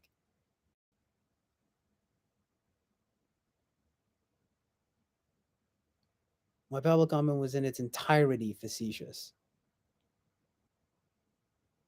Yeah, I feel you, right? My issue with things is I'm trying to, as a team, attempting to get to a better, more nuanced understanding of the topic being discussed at said moment. He always directs it towards a right versus a wrong bit. It's a bit something. It's all about Eric, man. It's all about the Tarot and Tarot being evil. It's pretty simple. It seems a bit something to go over to someone else's house channel and say you're going to hold church there. Might ask him if he wants the church party first. That's kind of what I'm saying. Winston's mom, it's just at least maybe just play the FE game a little more if you want to get the results. I mean, he is an FE user after all. I mean, I think he'll respond kindly to petting him the right way, right? Like a dog, like, or a cat or whatever, right? Pet the wrong. It's both. Yeah, you. It's like you just you pet him while you feed him red pills, feed him truths. Because, dude, I don't know more than you know. I would really like to get more of Eric's views on these things, though. For sure. To me, all that does is get to an end of a winter without anything getting as a new knowledge getting shared.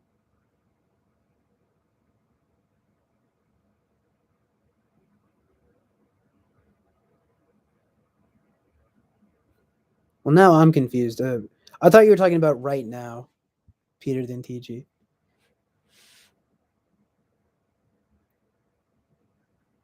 I don't know. So I don't know if you're talking about me or Eric with the right and wrong thing, but because that is, I mean, but that is what we're basically talking about right now. Like, is it right? Is it wrong?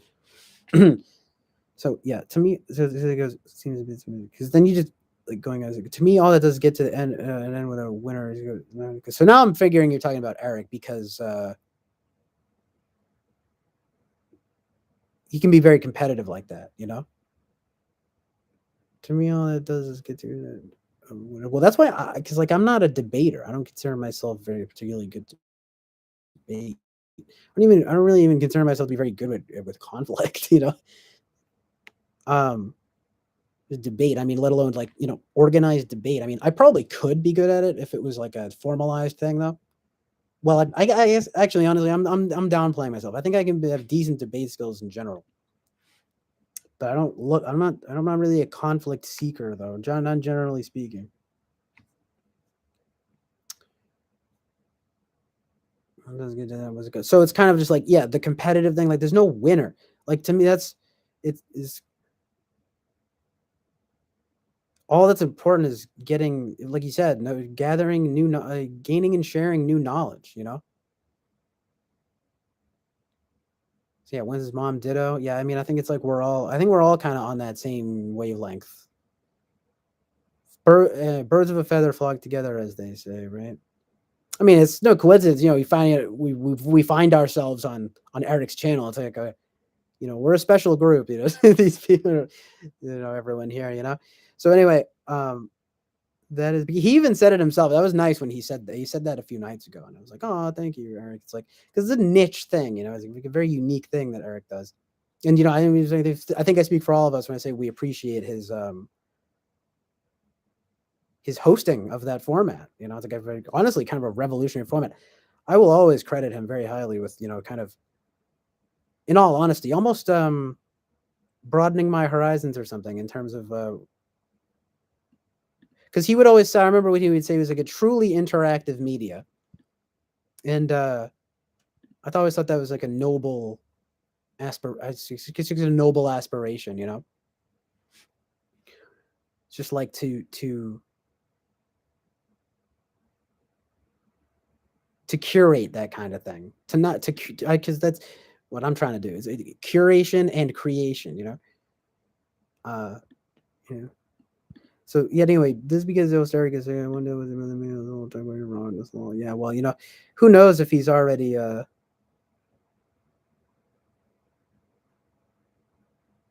we all learn something new every day, right? Like, who knows, he might have his mind blown by truth and reality, by God. He might have a vision of Jesus Christ appearing to him one night. He'll be like, and he'll change completely. Oh man. No, it's just one of those memories taking your time to facts. Yeah, I don't underestimate your NE. I mean, I don't know if I said something that didn't.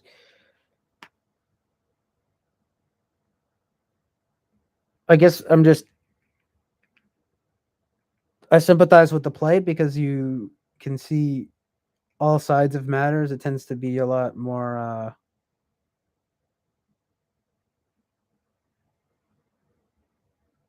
I guess you could even say the NE stands for nuance, you know? Because the NI is saying no, like it comes back to the roots,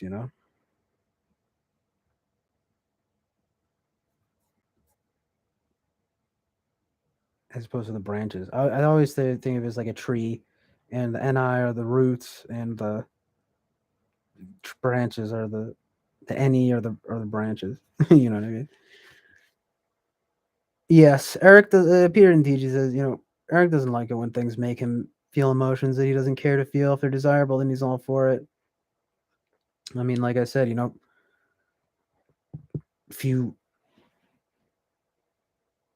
sort of play the FE game or whatever, like even just a little bit, I think it goes a long way.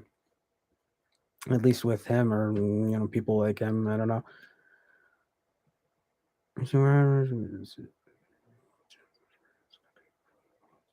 Time.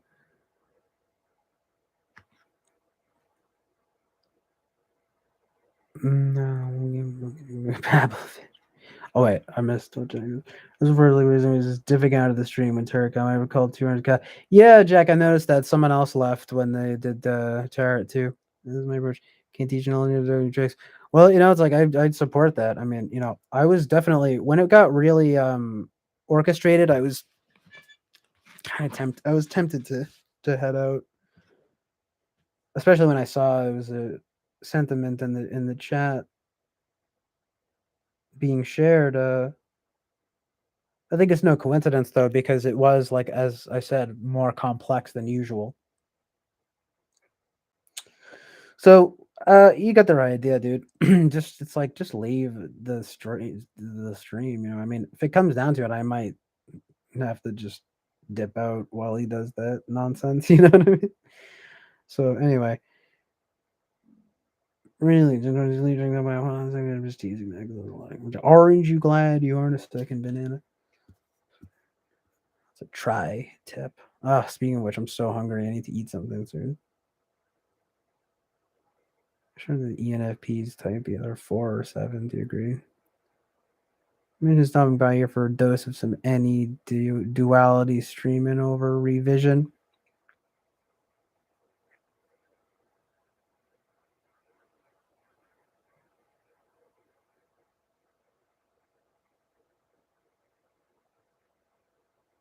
It's pretty funny though because I think my tri type is probably like 947, maybe 946.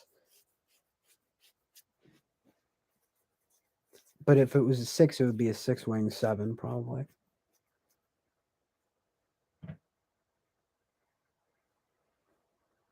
It's sung by overdose.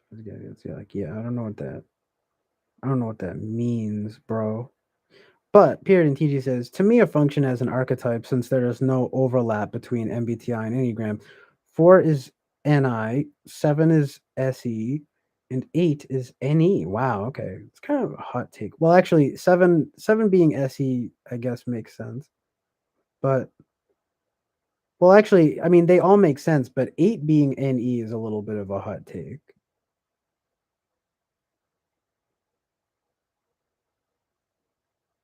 Of course, I haven't put a lot of thought into which each function would best represent each number. That's a pretty good topic in itself. Because I mean, what would it be if not 8? I mean, I mean, each of them has to be something. So maybe you're right. Socionics intertype relations that Eric and I have is that of a more mutual back and forth of corrections. That's pretty funny. What's your type, Peter Dentici? Are you ENFP? Jack Torrance, to the surprise of the lot of you, my neighbors on the other side of the wall must think I'm loony because of when I go on my any making voices thing.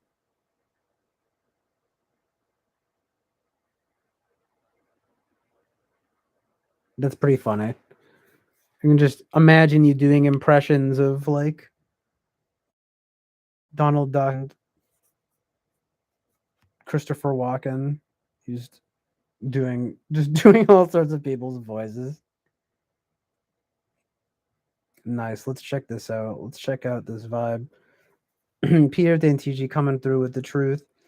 I mean 9 SI, 1 TE, 2 FE, 3 none. Hold on, I gotta fix the display here. Um, yeah, actually, you know what? I actually have seen this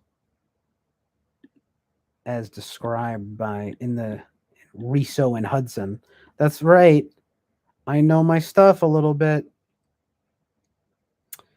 3 doesn't correspond to any, huh? That's kind of surprising. Because I would think it, but yeah, anyway, 4 NI, 5 TI, 6 FI, 7 SE, 8 NE. Yeah, that's, I mean,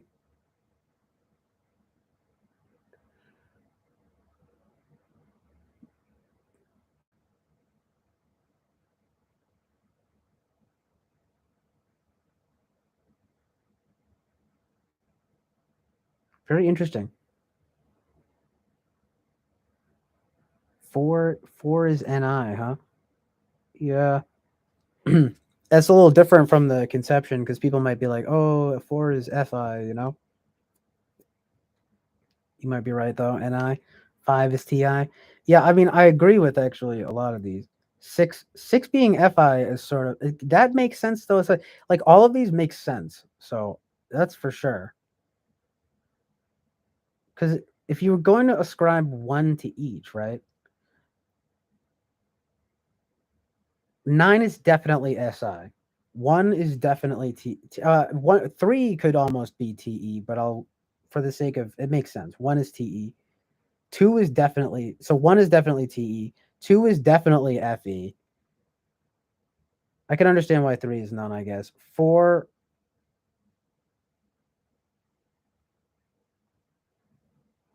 being NI is that makes sense. I mean, these all basically make sense. Piantici. Later on,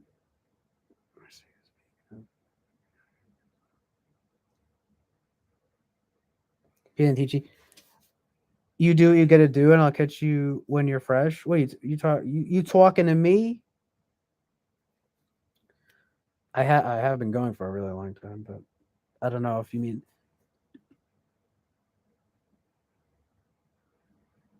Oh, you talk. I don't know if you're talking about Winston's mom. My bad.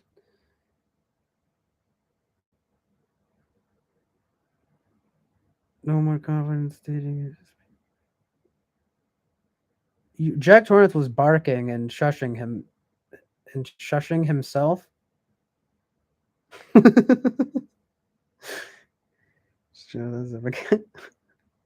Just a nice vision into Jack Torrance's daily life. Winston's mom, I rather wasn't Jack about. Huh? I've been waiting longer than you think for this. Yeah, I know. Like, let's talk type, dude.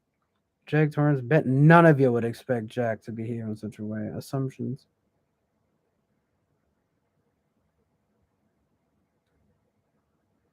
Exactly. Jack Torrance, the beacon of pious righteousness, barking and shushing himself.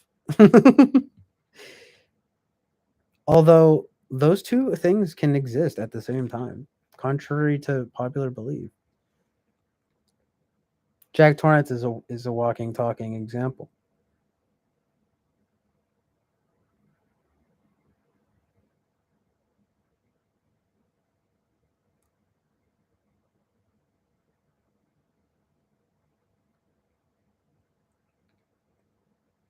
I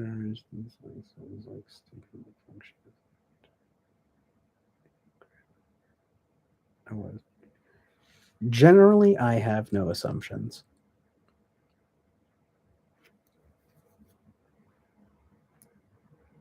What does that mean? Just always? Do you try not to assume things because it makes an ass out of you and me? The beacon of pious righteousness. I'm honored, man. Thanks for the right compliment. I try.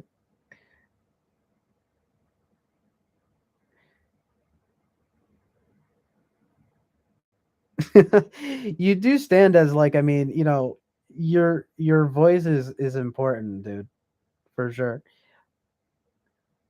Wisdom, the Enneagram arguably is a hybrid of older traditions, seven deadly sins, Kabbalah, Sufi, Jillian, Zeal, Gnosticism.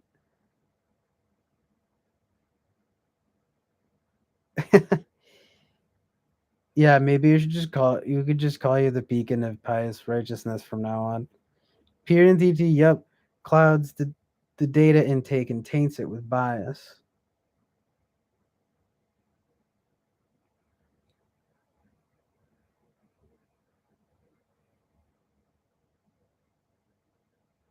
Yeah. Yeah, I hear what you're saying. I mean, usually I guess it's a good rule of thumb to assume that you can know more about something, which funny enough kind of brings back that whole thing about being like humble and reverent and stuff, you know? Like you just think about that statement when someone says like they're a know-it-all. Well, it's probably because they're making a whole lot of assumptions, and it's not good to do that. Peter did Ticci, the bias detector. when I sense a thing of bias like that in my comprehension of a thing, I try to wait a second till it subsides and try again. Nice. Yeah, that's like true sort of almost like stoicism or something, you know.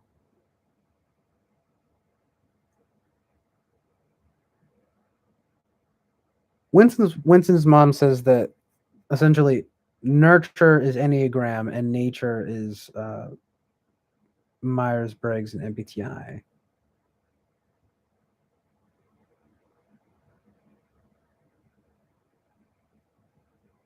I can definitely see why you would say that.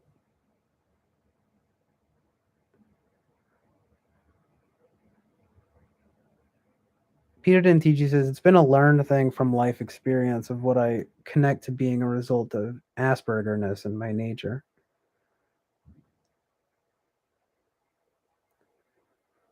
That's right. You're INTJ and probably Elon Musk. You're probably like a Elon Musk or something. No, I'm just joking, but I know what you mean. Enneagram is inborn nature that gets shaped by nurture. Well, that's kind of what I was thinking. Why I was saying like I can see why you would say that, but part of me wants to say the opposite because Enneagram is like much more spiritual. You know, I was telling Jack Torrance that the other night. Oh well, like and you just said it. I mean, Winston's mom just said it. It's a hybrid of everything. Yeah, it's like everything. So you know, yeah, we get the 9 types here, and you know, as usual, it's like very easy for me to sort of immediately pick out my inclinations as being some kind of 947, whatever that means. But I mean, the more you get into it, like I remember there's some like Enneagram pros and stuff on talking with famous people who were like, "Oh, you know, like I thought I was a 4, turns out I'm a 2, like maybe I have 2ish tendencies." I'm like, "I'm not a 2." I mean, my mom's a 2 and like my, you know, I don't know, my sister might be a 2. So I'm around like again, I get this polished FE, like I'm around a lot of 2ish stuff, but I don't really consider myself a 2. I don't go out of my way like that. It's like my FE is good, but it's not that good. Pewdintici says, I generally take things fairly literal at first and most often need to give it a once over. Oh yeah, okay. Yeah, that's like that's pretty classic.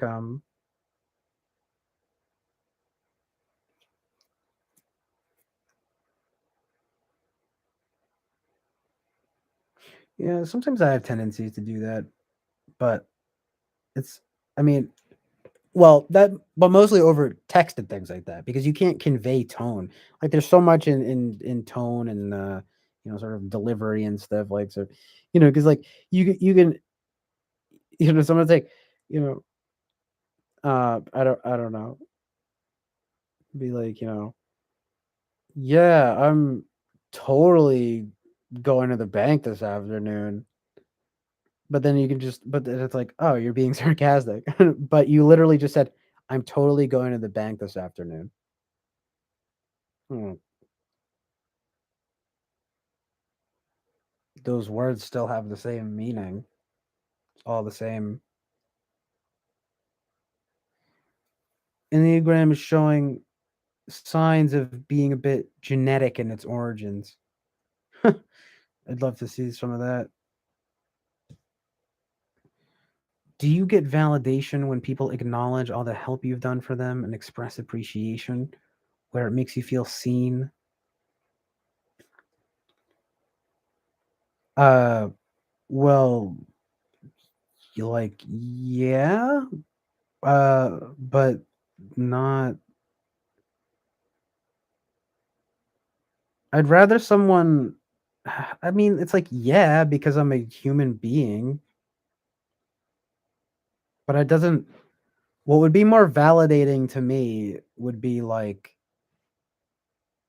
being told that like uh I'm like doing something important, or you know what I mean, or great, or like that. It's like, or like, or like artistically valid, or intellectually, like, or providing, or like spiritual. You know what I mean? Like, but at the same time, though, it does it does give me probably the most happiness, right? To For someone to tell me that, to say something like, "Thank you, man, like, you've helped me so much," or something like that. I mean, that's, in some ways, that kinda is all that I would really want, right? I mean, so it's really kind of a hard question, because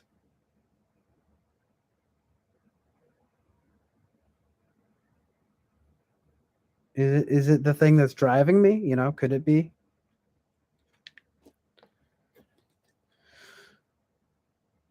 He goes, "And if they don't, you double down on the helping to try harder to get it?" No, that part definitely not.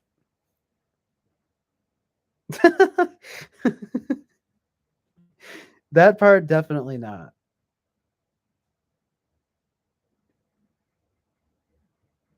Well, okay, well, put it this way, there are times where I can be like, "Oh, I could do more. I could definitely do more in this area," like, and I want to help and so forth. But there are also lots of times where I'm just like, "That's your problem for not wanting me to," you know what I mean? People, like, expect too much and stuff like that. So I don't, tend to get too hung up, but I don't double down and be like, "Oh my god, I'm so sorry that you feel that way, like, what can I do to make it better?" Like, no. But I do have, like, people pleasing tendencies, I really, like I said, I don't like conflict, and sort of, again, all of this seems to me very nine-ish, because, I do get very angry, though, and I have sort of, like, explosive anger even, but it's, like, buried it gets buried, though. But it does come from, I think, what I hope is a place of, like, goodwill, because in very simple terms, I just, quote, unquote, "want to have good vibes with everyone," as the kids say these days. No, I'm just kidding, you know what I mean? So, I don't know. But you could see how that might actually get sort of, that's 9 and sort of 2 similarity thing. So it's like, you can see that, and like I said, very socialized, like, I said this before, I'm, like, domesticated like a cat or something, I get, like, pretty, I guess, polished FE, which can be 2-ish, but it's not I wouldn't say that it's my prime motive, my prime directive, or my motive, or whatever, right? MBTI was designed for work, socionics about relationships, the Enneagram shows how we fight, flight, or freeze. Animal instinct or type of it. Yeah, because that's exactly. It's not sure what's only a portion of what it explains. ENT says, then you, sir, aren't type 2. Your comment is 9, as you say. Volcano pops of anger is a 9 thing. Yeah, that was one of the things that sort of, like, sold me on it. I mean, when I first, like, read it, I was pretty upset by it, because it was actually when I started going on the talking with famous people, like, whereby chats. Um, I think basically everyone, I thought that I was a 4.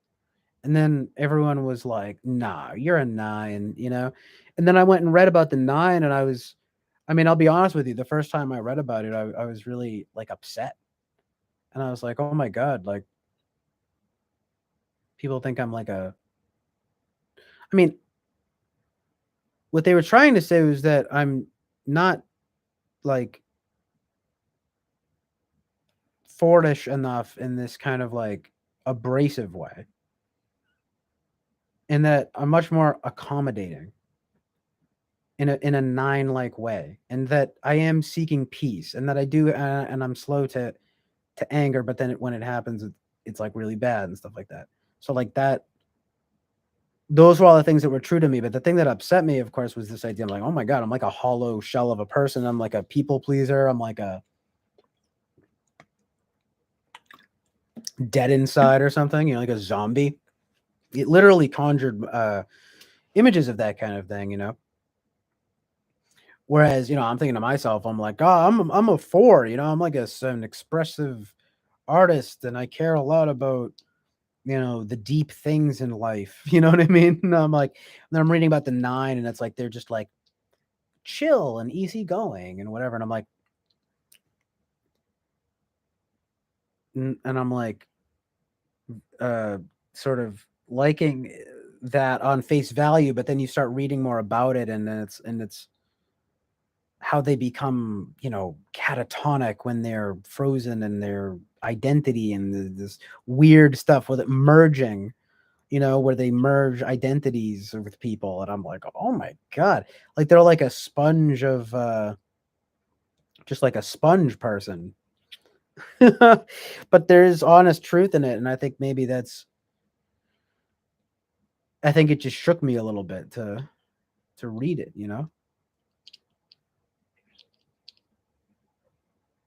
But then there are these parts where I'm just like, well, but even that makes sense because the twos are accommodating to even more of a fall, right? But the nine thing is different. It's a different drive because the nine, like I identify more with the nine thing of trying to preserve peace. It's not this thing of like gaining points. That's the thing about the two that I actually have like a problem with, and I think that's why I also didn't like that idea about being yeah, exactly. Twos are militant with their help. Exactly. It's like calm the fuck down. It's like it's very clear. It becomes not about helping people. It becomes about them. And that's the unhealthy two, of course. But anyway, what's his mom? There's a conscientiousness in the big five. What is conscientiousness? I don't know if you were asking me. I don't know. How did you test? Females raise babies. We tend to be a little more conscientious. Last I checked, my conscientiousness is actually pretty low. I mean, it depends on the test you take, but sometimes they've been embarrassingly low. I think I might be more so. Maybe I've gotten a little better with it. Twos are manipulative to the extent that they are unconsciously establish for themselves a position where they are indispensable and are needed, setting themselves up for an automatic affirmation boost. Yeah. I don't know if did you I don't, that's like you could have gotten that straight from the book, my friend. That's pretty on point. Peer and teaches later to boost later. Yeah, exactly. So they just like have that on deck. It's just like very FE. Twos are militant with their help. Peter Dintici says, I'm doing this because I care/love you. Yeah. Like that's what they say.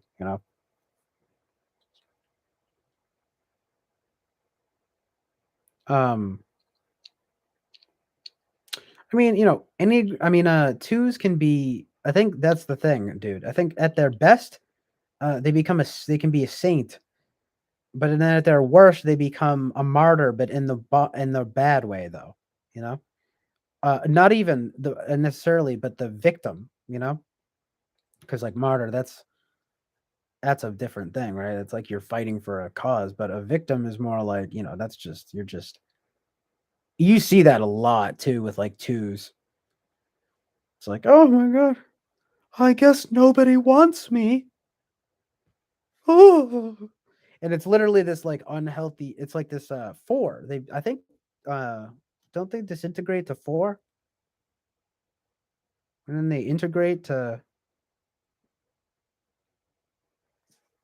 I only five or something.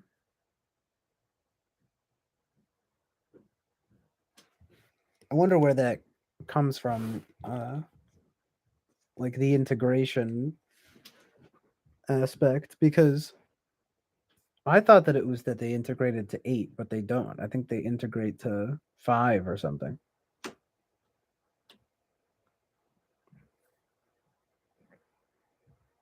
56th percentile is trait conscientiousness with 62nd percentile and industriousness. Ooh, I don't know what my industriousness is. Probably not that great, unfortunately. Well, I mean, it might be it's probably lower than that, but it's probably not terrible, but lower than that probably.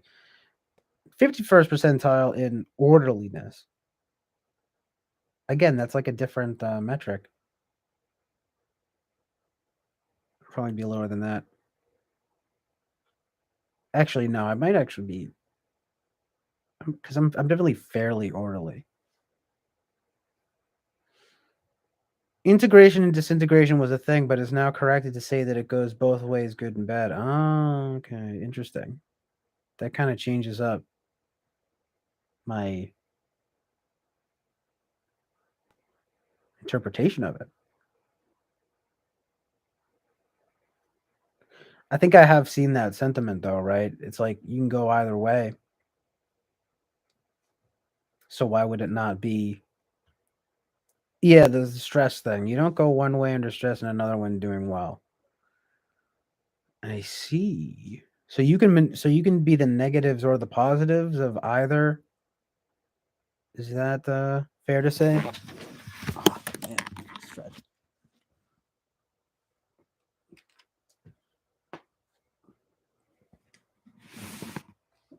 The lines are still a major factor.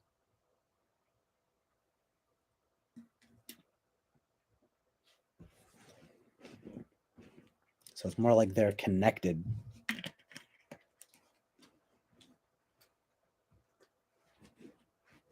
Not like there's like a discerned path. Are there still really 3 people here? Because it's like that's what it says, but um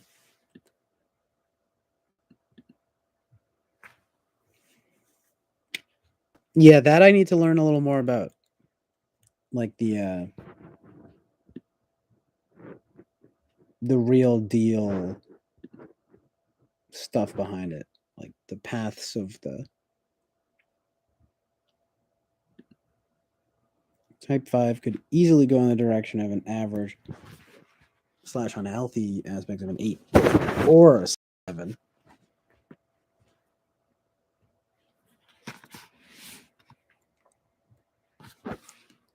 Nice, yeah, that makes sense. Just might have to do away with the conception of integration and disintegration, huh? I don't know. It kind of made sense to me, though. At least some of it.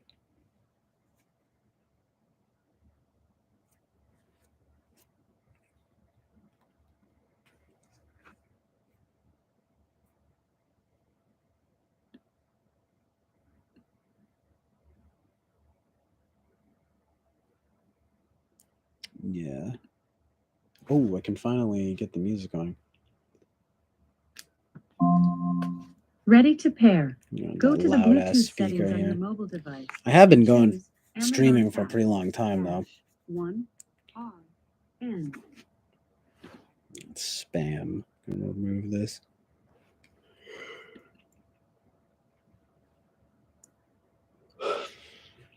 Hmm. Yeah, it might be about that time to wrap it up.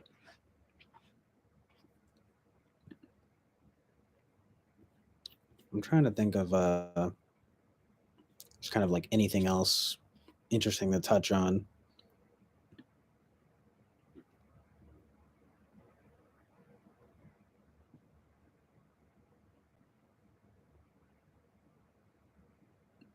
Peter says, get a bit too SE hedonistic with going towards 7 or get quote unquote uppity at 8 being forward.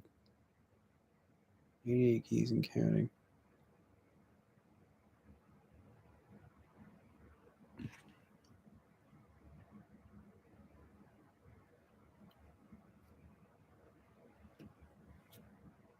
Yeah, do you think you're a 5 or yeah, I was gonna ask that. Is there any are there any 5s in the house? You're a 5. Andy J is probably pretty 5-ish.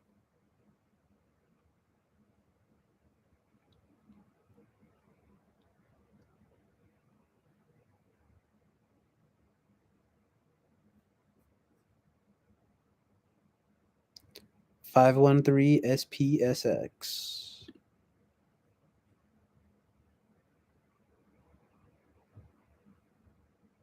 Nice, yeah. See that? Pretty. That's what's interesting about all this stuff. How they all kind of line up, you know? Like that's a very INTJ Enneagram type. Especially SP too, right? You have SPSX. I thought that sorry. I was thinking for me that I'm 947 SOSP. It might even be SBSO these days. I don't know. Also, yeah, it could be 946. Not so sure. Could be 6-wing-7. It's either 6-wing-7 or 7-wing-6. I mean, I'm like pretty set on that. Ugh. When his mom, in evangelical Christian circles, first developed into a typing system by the leader of a human potentialist movement in the 1970s. You're gonna bruise people in this. Bluetooth pairing mode is off. I'm turning it on.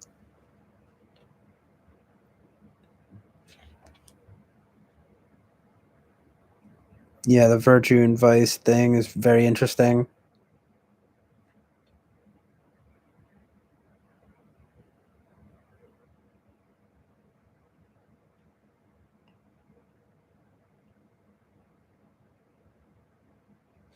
I'm gonna keep this going for like a little bit longer, but you guys will just have to not mind me if I just like because I've been kind of talking a lot. So it's been like 4 hours. I'm just like chilling now.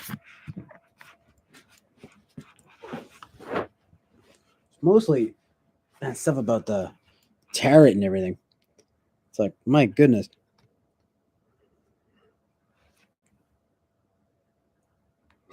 Jack Torrance putting me in the hot seat over here.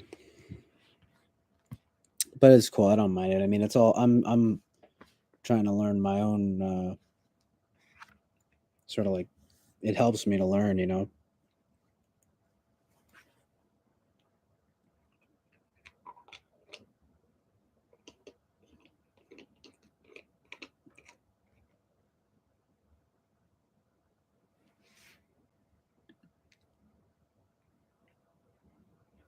East and west of the Mississippi.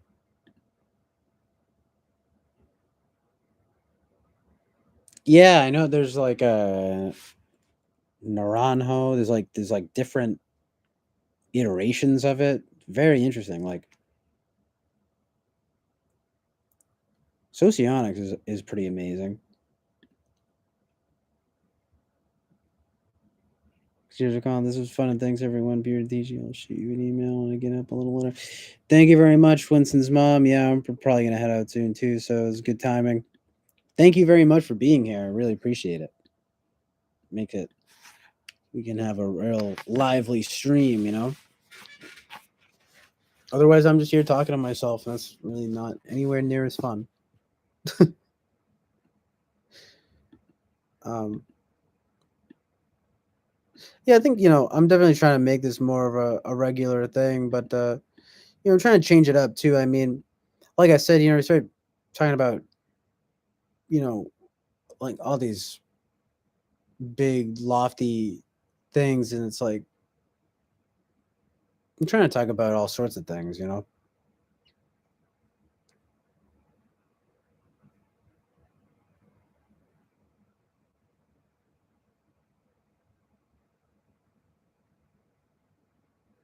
So sometime if you want to on the Enneagram, CJ O'Connell, I'm going to do with his mom sometimes ago. That's right. So you're like, yeah, you're pretty. So you really know your stuff about the Enneagram. That's cool. I'm gonna do with his mom sometimes. Okay. Yeah, I might want to do that. Is that something that did you do that on like your channel, something like that? In fact, that reminds me, I might I was gonna subscribe to you or something. I'm like Zoltar. I'm not the best at generating questions. Nice. Well, you get the Zoltar method of Enneagram typing. Peter didn't teach him. Maybe later, Lady Lou. Lady Lou. Yeah, she seems. I think is she new to the chat? Talking to the films people. She seems very chill. Peter and TG, no, just a video chat. Oh, okay, cool. Yeah.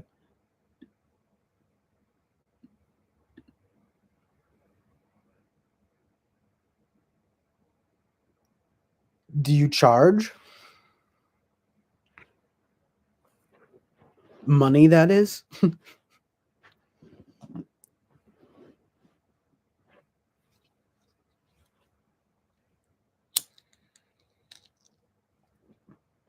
Switch up our command. One time.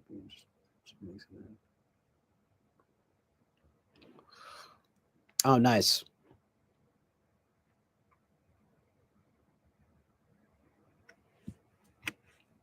Peter and TG does not charge. So that means everybody go and get your free readings from Peter and TG. Use the test to rational typology too. I'll have to get familiar with rational typology. I like my typology rational as opposed to emotional or illogical or irrational. I'm going to start a counter channel called irrational typology. None of it makes sense. It's all nonsense. It's just crazy. I'll have to and check out the channel. The channel.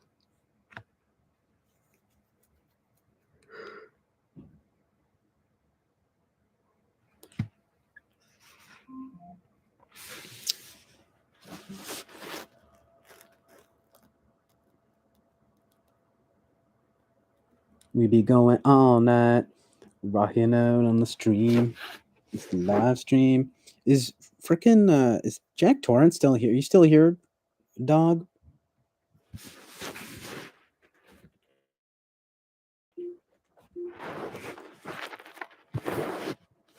Jack Torrance in the house. Jack Torrance in the house. Yeah. We're all rational types here, aren't we? Yeah. Yes. You got me there. Nice. Jack Torrance in the house. Jack Torrance in the house. Yeah. Yeah. Nice. Spirit. Appreciate y'all tuning in. I'm trying to close my eyes.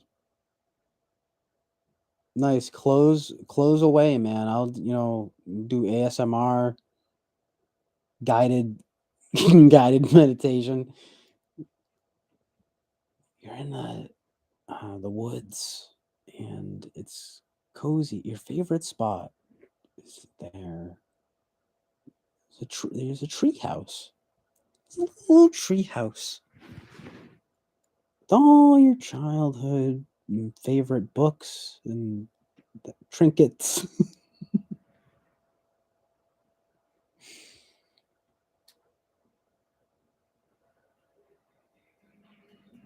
The music back on.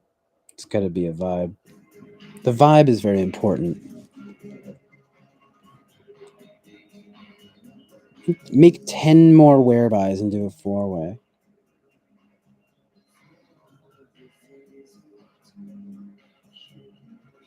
Winston's mom. I don't produce content. My channel is just for street cred.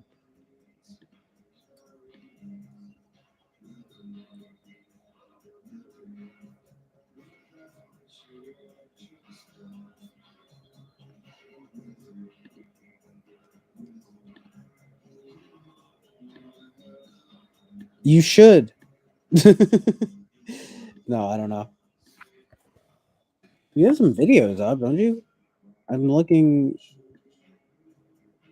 No, well, yeah, they're 2 years old, I guess.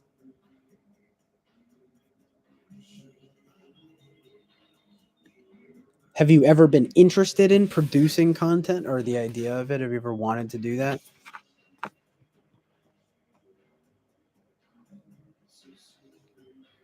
Yeah, that's right. We got a storm. It's snowing up here. It's it might have passed already. I haven't looked outside in hours. Oh yeah, it passed. Apparently. According to my phone. How sad is that? I look at my phone to see what's right outside. I'm just in my basement though, so can't see.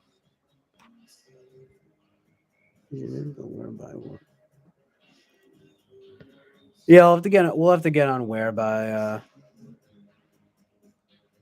to get back in on there.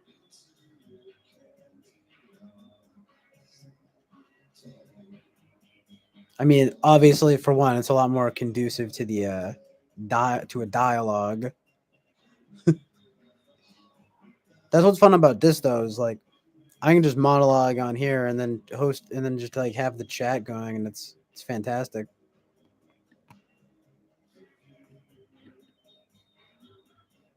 Fan freaking tastic. Thumbs up from Jack Torrance. Amazing. Amazingly based and true. Just hit the 4 hour mark. Woo! Applause noise.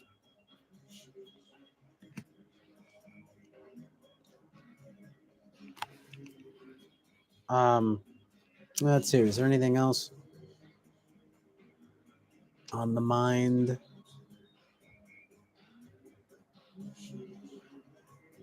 No, not that. The answer to that is no. If I have to think so long about it, we were coming in hot earlier because we were talking all about the stuff with Eric and the tarot and everything, and so that was kind of even like it was like a main impetus for even like starting the stream. I was already thinking about streaming, but I was like, okay, now I have the stream. I'm getting fired up. But you know, so it goes. Now I'm kind of just chilling. Pyudin Tichi says, I've been asked about making content with others before. Basanti inquired upon the question of what about doing a podcast together. Yeah, I have this inclination. He commented on my like thing recently and was like, "You seem wary of what me and Winston's mom are doing. We're not trying to convert you or anything." I'm like, "Okay, well, does it have to be a secret? Like, just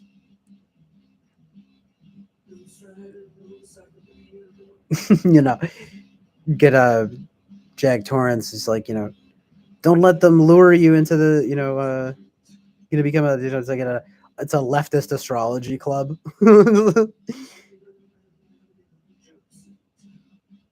But yeah, like I've got no problem with doing a whereby or showing up on the whereby. It's just like, can you tell me what it's for? I'm not weirded out. I'm not like it's just unnatural skepticism or not skepticism, but just like I'm not even skeptical. I'm just saying if it's gonna be like all coded. Like I remember earlier in the chat, he was like, I think we found our perfect he was like scouting me out or something. You know what I mean? No, it wasn't really that weird. I know it was just like, he comes over from talking with famous people and it's like it's like literally fine. It's just you have to forgive me for saying like, being like, what the heck? I don't even know. Why don't you just tell me what it is? It's I guess maybe it's a secret. It's like a secret project going on. I mean, it's fine. I get it. You don't want to. You got plans in the works. You're trying to make some kind of channel, get a channel going or something. Like sounds good. I'm just saying, like, why don't you just like tell me that? Asking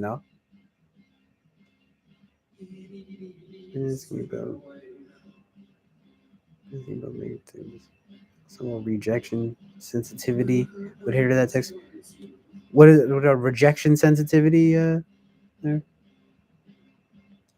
Oh, so you were being serious when you said that, Winston's mom. I kind of had a feeling that you were. That's what I thought. That sounds good to me. Yeah, you to your credit, you said that yesterday, last or whatever, the last time I streamed, and then I like wasn't sure if you were joking or not, but like because the intuitard thing, it was like, oh ha ha ha, but No, it's like nice. Okay, that sounds good to me. I'm not apprehensive about astrology. Really, it's just like um, I mean, it's a similar thing, maybe less so than with the tarot thing, but I mean,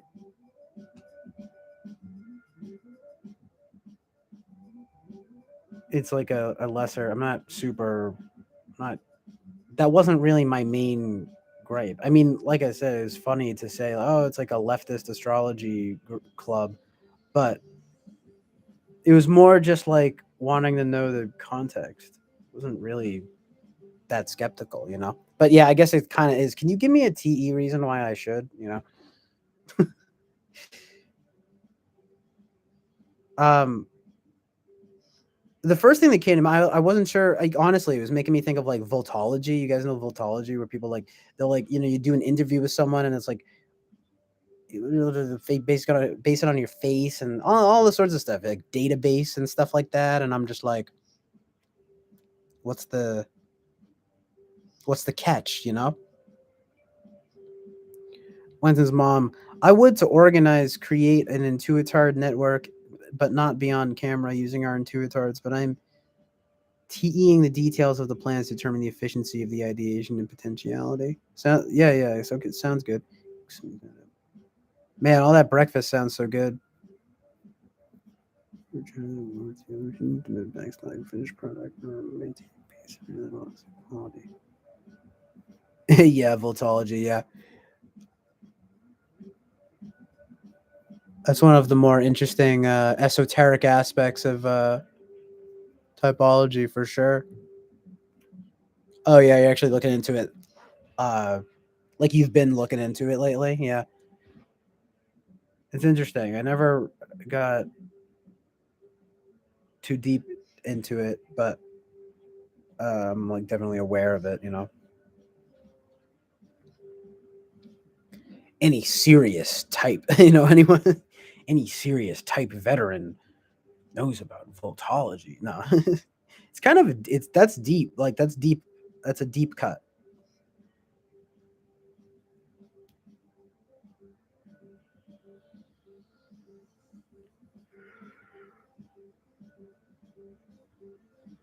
It was funny you said Frank James because like right then I was just thinking I was like I wonder if like Frank James knows about voltology.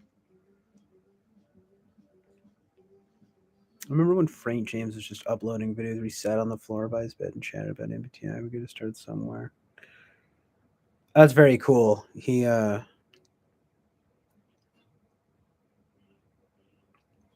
know, because I actually have only known him in more recent years, even though I've been into typology for longer. And he's always been to me like the very polished. So I never knew him as I've always seen him as like a pretty like high production value, serious, you know, uh, almost like an entertainer MBTI, like kind of the definitive. He's kind of the definitive MBTI channel at this point. He really kind of cornered the market there. But that's cool that he just started off like exactly. Everyone's got to start somewhere.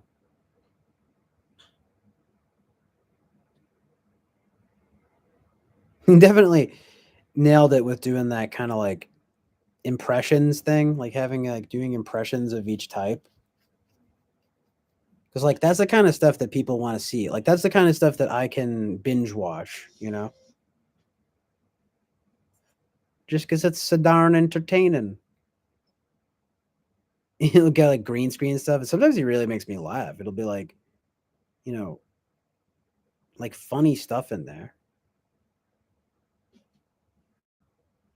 like stuff that's funny outside of the type world, if you know what I mean.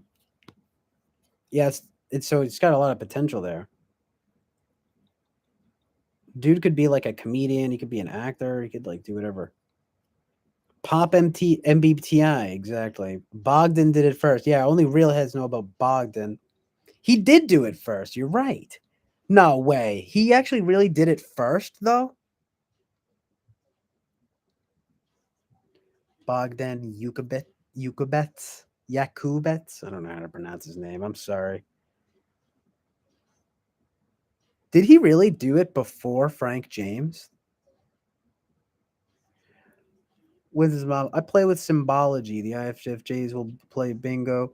ESFPs play with each other. Study for fun, and I learn everything from words to Morse code. It's mental fun and play while learning. You're a real learner, Winston's mom.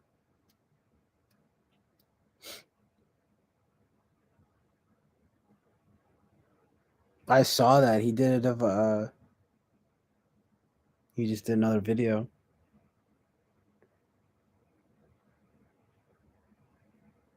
He's the Peter Parker of personality typology. Yeah, I know, down to the glasses. He's like, he's got the whole Peter Parker thing down.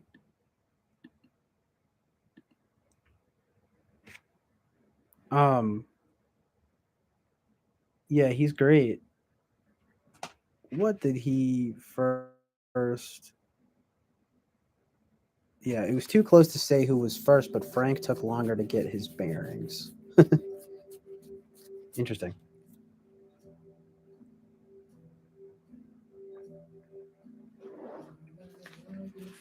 Yeah, don't mind me. It's chill. It's chill time here. Not so much rant time.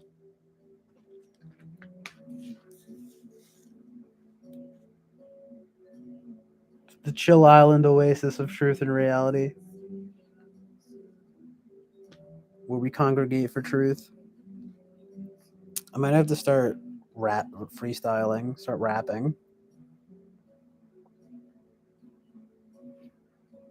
We'll see about that. I have to make more coffee and like have food and try to like maintain my SI.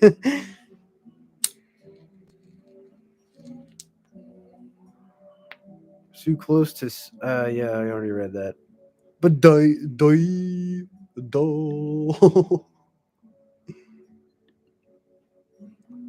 Who else is like, yeah, like niche personalities? I was just talking about EJR&D earlier. You guys fans of EJR&D? I don't know if he's still posting, man. He really went into some new realms. Truly woke. I was saying he's like the ESTP when the ESTP like does psychedelics or something, or like does drugs. He had like an NI explosion.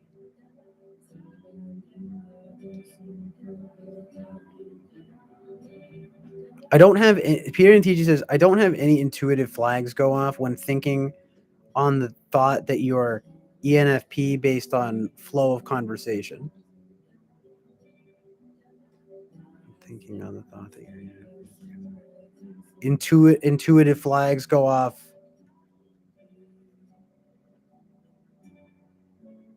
That basically, are you saying you don't think I'm ENFP? Seen a few, but didn't think he was as on point as he could have been. Who is on point?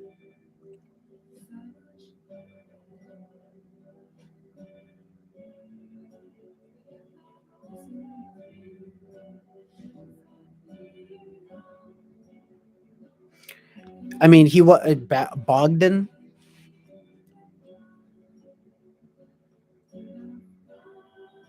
Yeah, he had something interesting going there for sure, though. When you get spotted in Metal Gear Solid and the exclamation point pops up.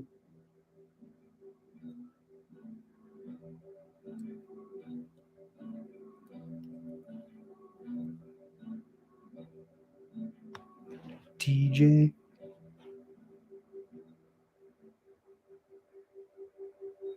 So what you don't you're saying it doesn't seem like I'm ENFP or something?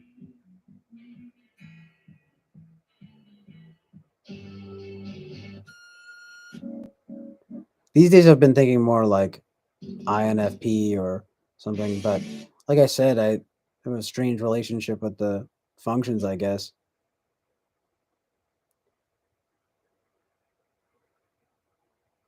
Example metaphor for intuitive flag. Yeah, I know. What are you saying? Like I get the what you mean, but I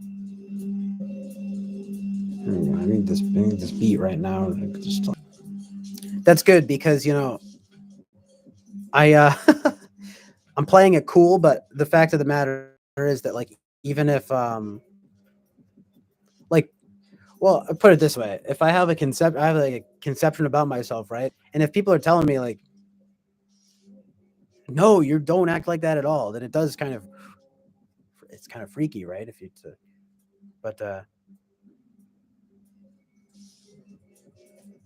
it's like, but thank you for confirming my bias because I just love us NFPs and we love to agree. I just want to agree all day.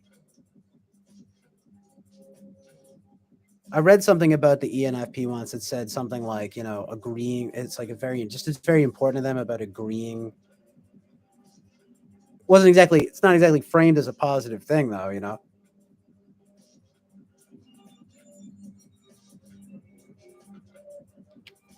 Like you don't want to, but I can sort of imagine it as being like kind of similar. The same age, the same rage, the same cage.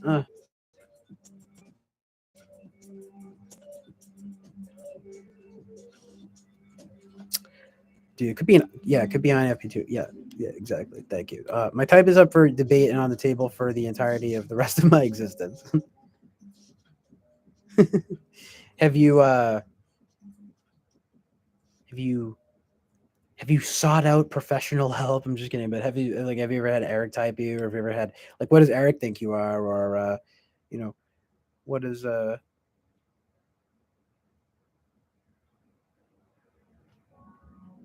like I mean you've got to be leaning towards. Well, didn't you said you're INTJ? So you're probably leaning towards INTJ, right?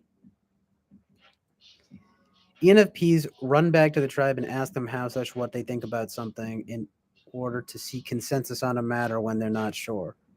Or it doesn't mean well, yeah, I mean that's basically what I do, and it's like I'm not exactly proud to even say it either because it's like I almost don't know. I don't know if I'm INFP like TE seeking or if it's or if it really is what I originally thought, which is kind of like the ENFP SI seeking. But again, I don't think that my TI is bad. And I do think though that my SE, my SI are not very good, and that my TE is only decent. But again, that all my NF functions are good, or that I'm good with them. But I do have anyway. I have that tendency though. I mean, the tribe, so to speak. I mean, it's especially mostly with my family, you know, but because friends as well, and you could say the selected, you could say the tribe. It's like kind of like to gather consensus. I mean, it's like a helpful metric. I mean, for me at least, you sort of measure up. It's like this is what I'm perceiving, and then matching it up with others, which is something that I would think. I feel it doesn't everyone do that. You know what I mean? Like, but maybe I guess some people do it more than others. You know how it is. That's how it goes with type.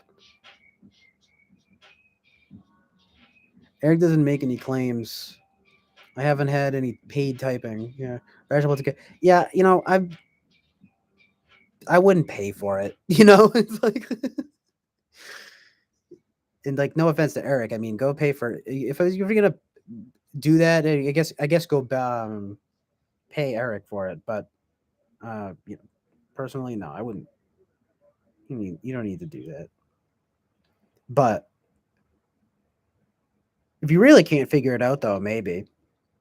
Rational typology said that I'm an ENTP subtype 2, which is the same type and subtype as Eric in their system. That's interesting.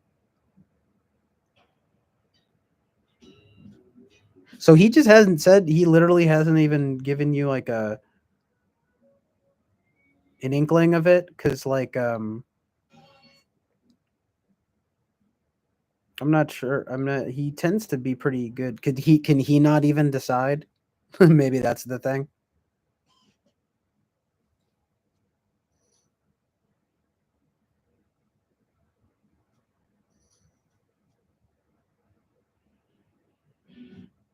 Because like I know, for example, he's definitely basically concurred with me about the NFP thing. In fact, but he actually thinks he has said at least like twice that he thinks that I'm like INFP. And in fact, one of the times he even said that because he felt like I had supervised him in some way, sort of about like F some kind of FI thing. Almost kind of made me feel bad, you know. But I was just like, well, that's kind of funny, you know. But I wouldn't. I mean, Eric, you know, it's like the supervisor thing. That's sort of a belittling term, you know. It's like I learned stuff from Eric, you know. What are you? Are you kidding me?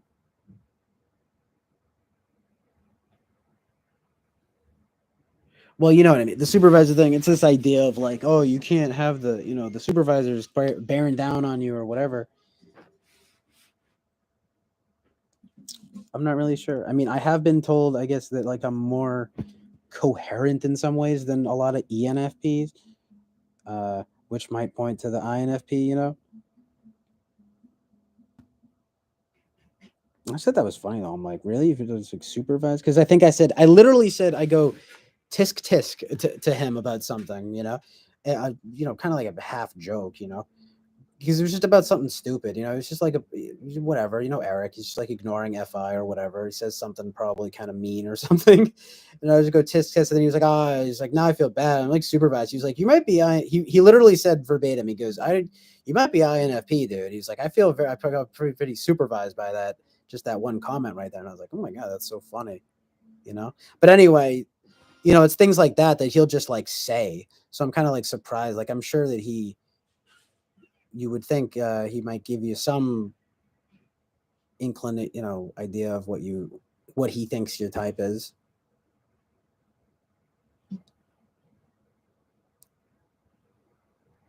What type of genes have always been apprehended because you think he'd be biased?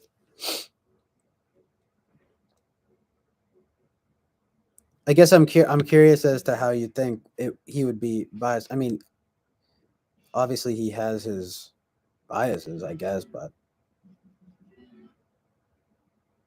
do you argue with him a lot, or like is that it? Like a couple of years ago during a live stream, Eric voiced that I'm an INFJ, and then Spacey seconded it, but it was just based on live chat. That's interesting. Well, not that I'm any kind of expert, but I will say, I mean, you're not like INTJ. Well, I guess with Winston's mom says is INTJ, so I guess it's not a hard and fast rule. But anyway, I would just you don't seem very like abrasive or anything like that. So I would imagine like the INFJ thing, yeah, you could be.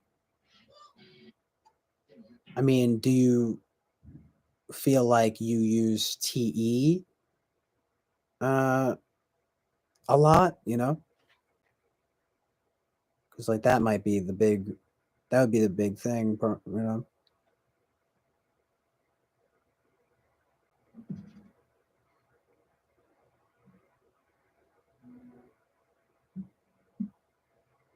that's what's so strange about it, though, right? It's like, well, the difference between INFJ and INTJ is actually like a lot because then the INFJ is polar TE. It's like what the heck? So some of it is kind of almost like it's so like it's kind of strange, you know. But that's why you got to get into the functions, you know. That's what I tell. It's like you know, I'm like annoying about it because you know people want to. It's just like this fun thing. It's like, oh, cool. And I'm like, well, you got to learn about the functions, though, my friends. Learn cognitive function. Ah, these Frickin' MBTI lovers. Anyway, I think he'd be biased because of the years I've known him, the video conversations we've had, and that he has a build of how he views me separate from types. I see. Yeah, see what you mean. I mean, it's more complicated than type. And that's what you actually learn. I think the more you get into type, is that it's actually less about type than you think. A couple of months ago, he said in a live stream, "You gotta be an FI user if you're talking like that." Right, and it's kind of like, okay, whatever that means, because like, what is that? What did he mean in reference to that? Like, were you, was it emotionally charged, or was it,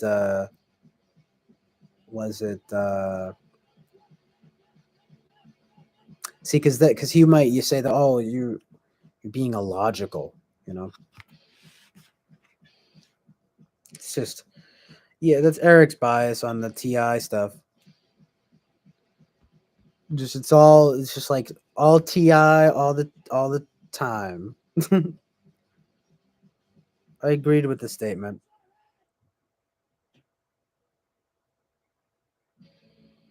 Yeah, well,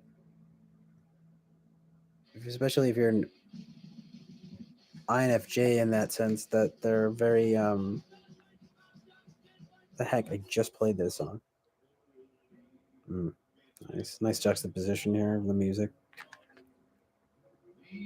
It was see, but oddly the same. Minor Threat, Stand Up, and Johnny Cash, Lead Me Gently Home are the same. Not really, but kinda. Um, it was interest based deliberations. Yeah, which is FI.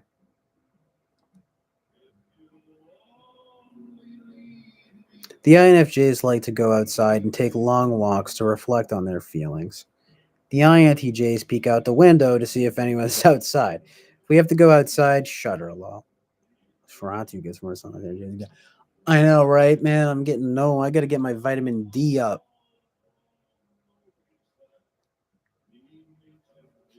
I actually have like low vitamin D. I take like a vitamin D supplement. I'm deficient.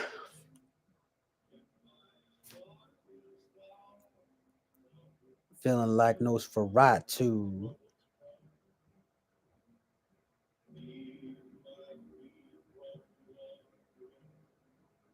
Yeah, another argument for polar SE. How I do nothing.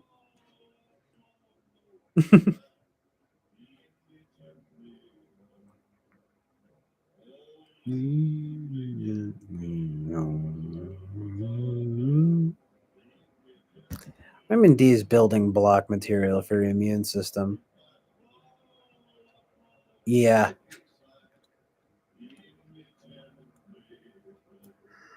Got like the worst cold earlier in the winter. You gotta have that D. And no, get your mind out of the gutter. That's not what I mean. Sunny D. Sunday by Nick Drake comes on.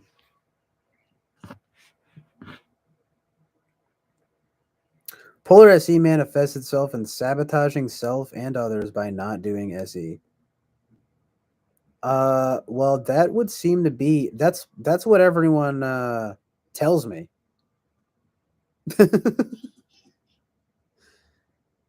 Yeah. Well, that's actually how I feel. I mean, it's basically the main reason why now I'm thinking I'm INFP, not ENFP. It's like it's like no, TI isn't like messing up my life. It's the SE that's messing up my life, like in all ways. But it's very strange because, like I said, I have like a weird relationship with SI. So I feel like the third function I'm wanting to understand better how tertiary SI manifests. I could see it though because like I do use it. Isn't tertiary like your goal? That was I think another thing that had me thinking, well, TE is my goal because what's like TE is goal oriented. Like of course I want a TE. I want to just like get to the facts. But then I wonder, well, oh, maybe I do prioritize the comfort, right? So it's like the third function manifest is like a goal to sort of like be comfortable or something like that, right? Oh, the hidden agenda. Yeah, you're right. Hold on. Wolf Function is so blind that even though you can read about it and have a good understanding of what it is and how it manifests in the moment, you'll still trip up.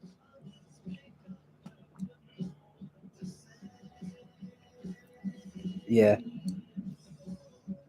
Hmm.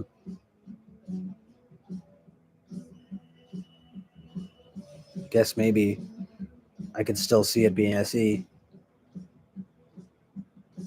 Hidden agenda, third. Right. So your hidden agenda, what you're like really trying to accomplish, right?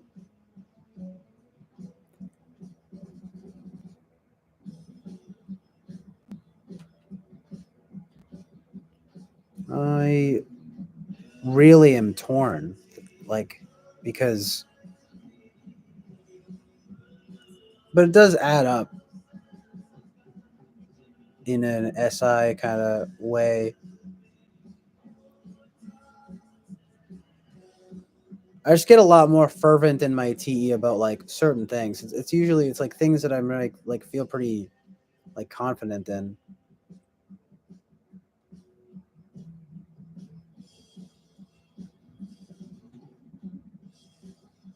So that could still be inferior. It's just like, in fact, I might even say, well, two things. The two reasons that I was thinking I was ENFP are because my NE is so good and constant, and also my like TE is not bad, but actually it kind of is not very good either. So, or at least I used to think it was better. Maybe it honestly it might have actually been better in the past. But the fourth, give me some hot takes here. Hold on.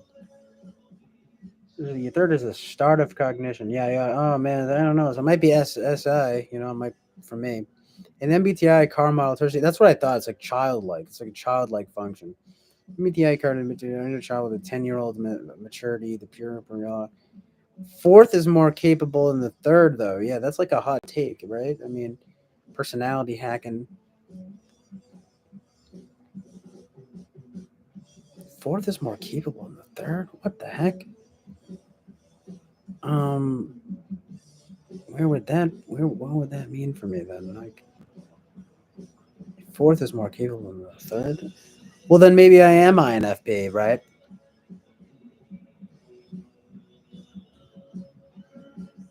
I gotta be real though. I think this is the first I'm hearing of the third function being, I mean, the fourth function being more capable than the third.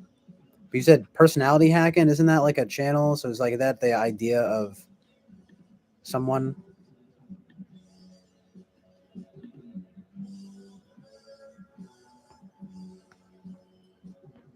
Mm,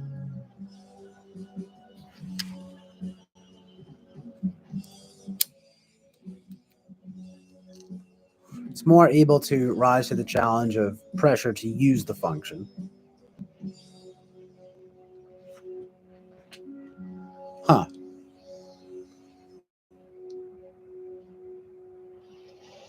Well, if that were the case,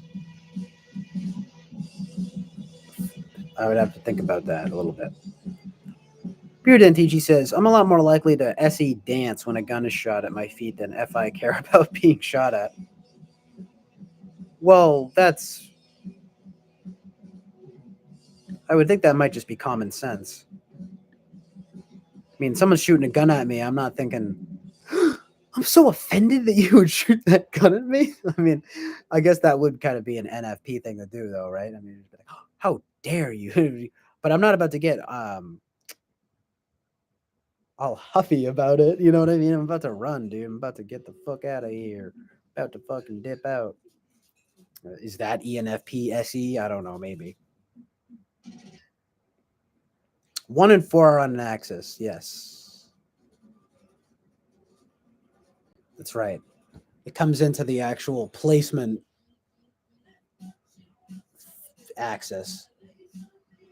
Amazing. It's amazing how it works. It's very actually mathematical and surprisingly consistent. Seventh is all in or nothing. So it could be a bolt bail. Yeah. Well, again, okay. Oh wait, no. Yes, SE. Yeah, that would probably be me. Like, what the hell? What is even? Because like to me, I don't even understand what all or nothing TI would be. I mean, I guess actually it kind of makes sense. I guess I could imagine it for all of the functions. But I'm just saying, for me personally, I'm just like, no, I just have that. The TI. I mean, I think kinda, but then I'm thinking, I'm like, no, it's the SE where I'm all in or nothing. Because I'm either like, it's either moving day, you know, where, or it's like legit, literally moving day. It's like, or it's like I'm sleeping for hours and hours. You know, it's like there's not really an in between. It's either like I'm helping you move furniture, or I'm in my room for days.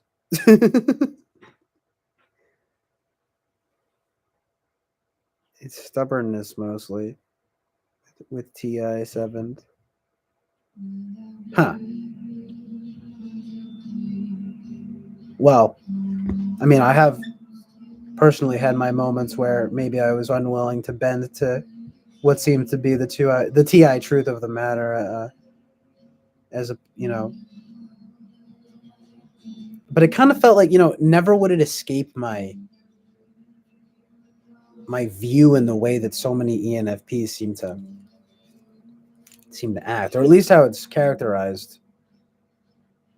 Like, it might be more complex than people act like. I mean, you know how it is on TWFP. I mean, you're like really blind to logic if you're that TI polar, but that is consistent though with, like, I mean, what you're saying here about, I mean, it's like you're so blind to it that you can't even uh you don't even know when it's happening. So it could be one of those situations where it's like I'm actually blind to the TI, but I don't think that that's the case. Personally, you might find that to be wrong. I mean, there are things that some, for example, I might kind of like I might do the classic thing of, just sort of holding two opposing views in my mind about something. I mean, I've gotten less like that with time, but yeah, it can manifest as maybe a little bit contradictory or something. I mean, I think even you said something like earlier. We were like, "Well, that's an oxymoron or something." I mean, I've been like told that about certain things. It's just the like what happens when you try to be nuanced. When you try to get truth, you try to get truth in reality. When reverse connects, which is your wire harness of how everything structured at and there's IQ, which can be any type to an extent. That's where it gets sort of interesting because I mean, I don't really know what my IQ is now, but I did like a pretty legit like study when I was younger for the children's hospital. It was actually, funny enough, it was like for normal brain development. What a laugh, right?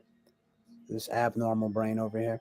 I'm just kidding, but that was what enabled me to do what I thought were basically the most important aspects of it, which were the IQ tests. And when I was very young, like like first grade, I think my IQ was like 1 it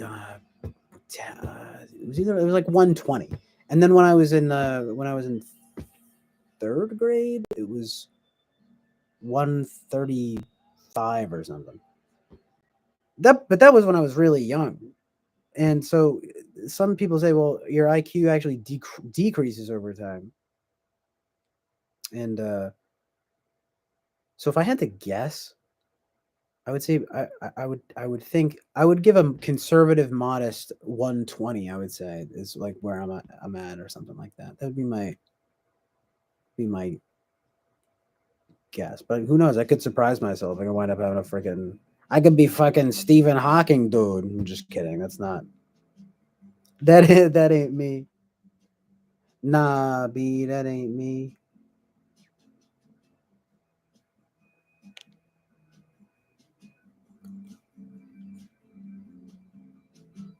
Depending on the test, generally they scale it on a curve relative to age.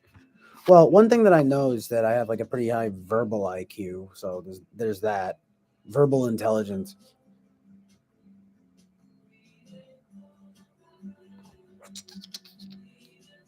Never really excelled though, particularly in math or anything like that. So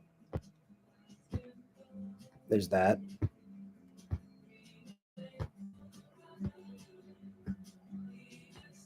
Well, it's kind of what I'm saying is like probably a modest 120 to 130 or something like that, but sort of not quite there. Dang it! But you know what? I actually don't mind it like that in a sense, right? Because it's like when I speak it out loud, I'm thinking, well, maybe that's what it now can allow me to be like you know, have a nice moderate approach. It's kind of like my goal. When I said to an extent, speaking to things like to be intuition first and thinking second requires a minimum octane of cognitive libido.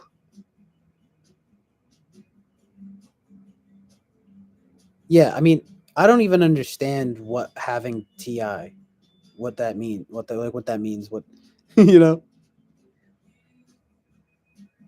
I was telling Jack Nicholson that Jack when I was telling Jack Torrance, I was all like, you um, freaking what? What did I say? How something about math? What? Totally lost it. My bad. I don't know. I hate math. You guys, that's funny. You guys all hate math. Maybe that's oh, I was talking about TI. Yeah, I was like, what? You have access to object? You're telling me you have access to objective truth?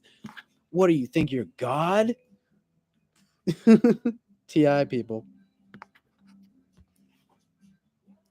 TI is fake.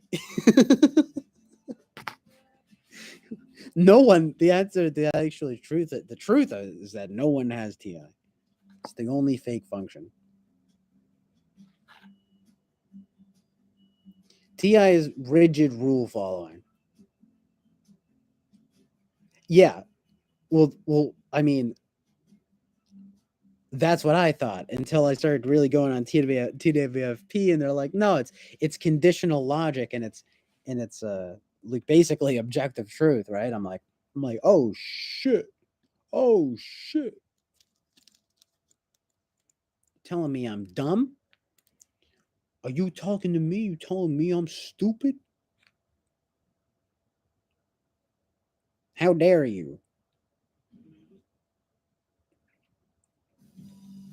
You said you hate math, and I was just concurring with we all hate math.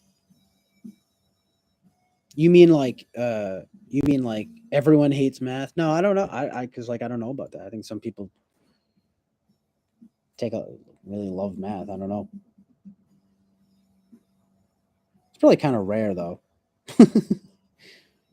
The conditional part of it is what makes it rigid. Yeah. No, it's like conditional logic. I mean, let me see.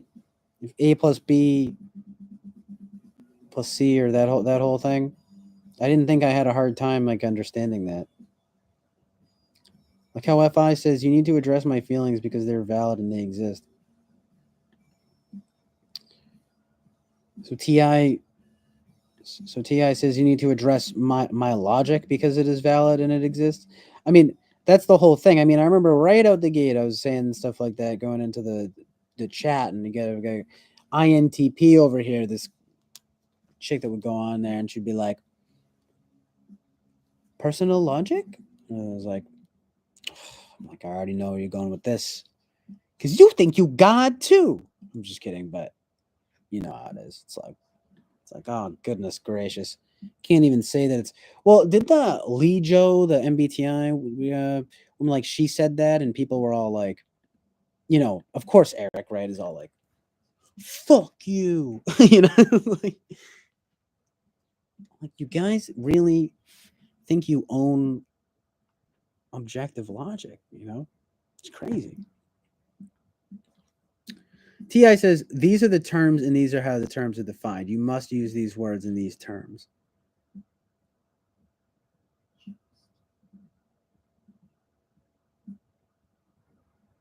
I just don't know what it is, but even like reading that, like my brain doesn't understand. I'm like, I'm like, I know what you mean. The terms, like the agreement, like terms, like you're saying, it's kind of like we need to be in agreement on what the rules are. Yeah, okay, I get what you're saying. Yeah, the words thing though. I mean, it just all seems very very like a game to me. Like I don't see how that is truth per se. Did you know what I'm saying?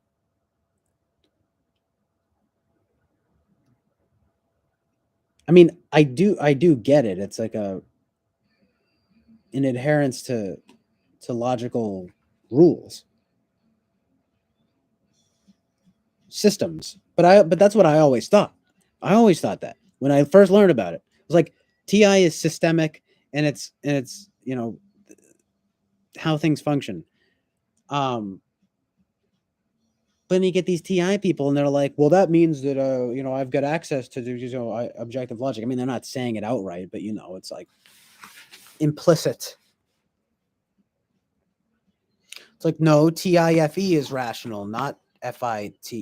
In fact, I mean, it would really get extreme. It'd be like, well, FITE is totally utilitarian and it's all like goal oriented. And it's like, it makes sense why you would say that, but and it's like I'm understanding where they're coming from, but the TIFE thing is like, to me that just sounds like manufactured perfection. You think so not only are you logical, but you're accommodating. It's like, no, get the heck out of here. I mean, yeah, that's ideal. I'm like, you telling me you have access to it? And like, how funny is that then they wind up being the most like abrasive? Not always, but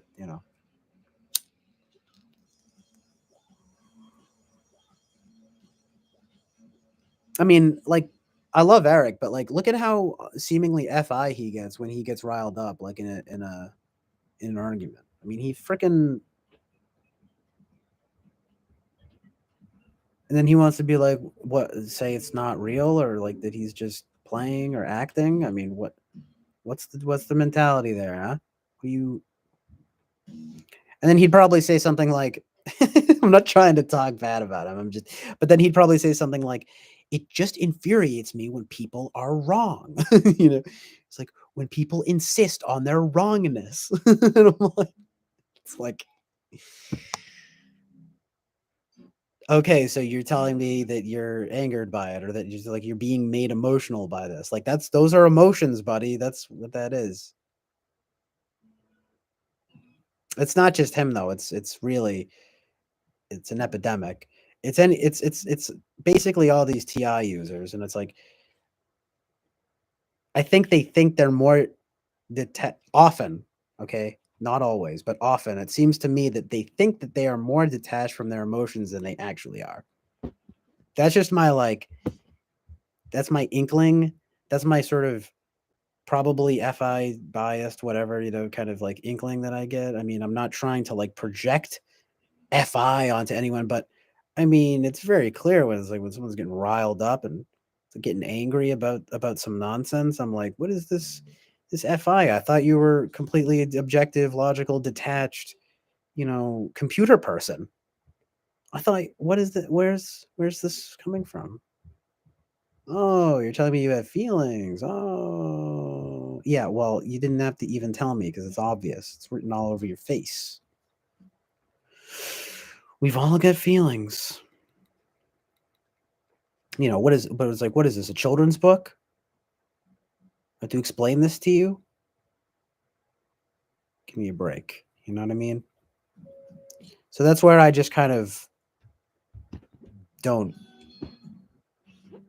I don't know. I just don't, maybe I don't engage on that front or something. I just don't know.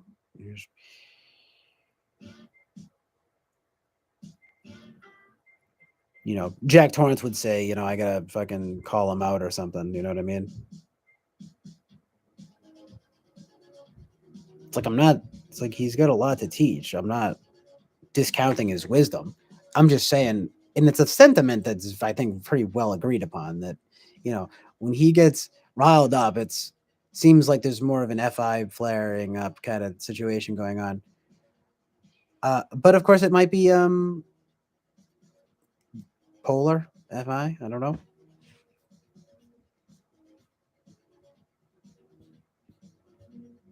TE is inductive rationale. TI is deductive logic. Yes.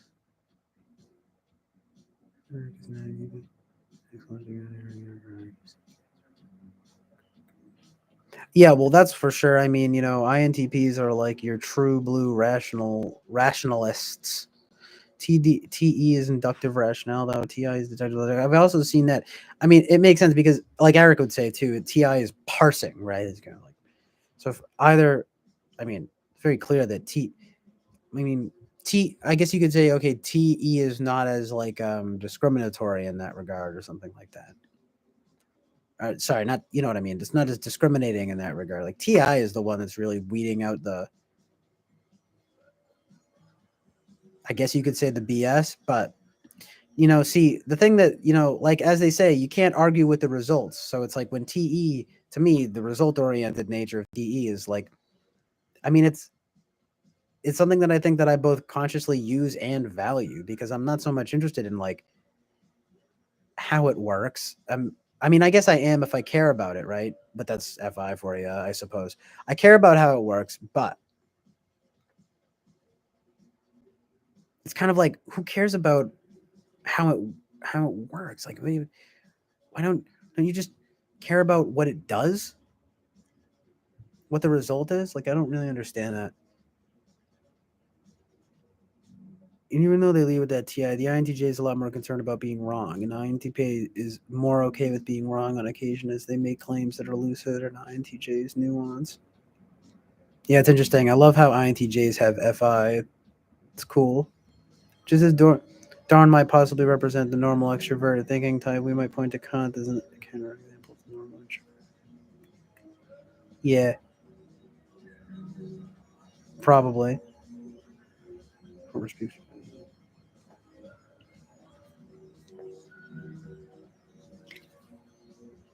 Yeah, then that's what people say is TE is like subjective or something, and I don't know, is it really? I mean, I guess it's on the axis with FI, so you can't ignore that. That's true. Former speaks for Iceland. Praise of shadows, that makes him him. Um, yeah, that's a beautiful sentiment, and I think Eric is very self-aware about that, so that's definitely true.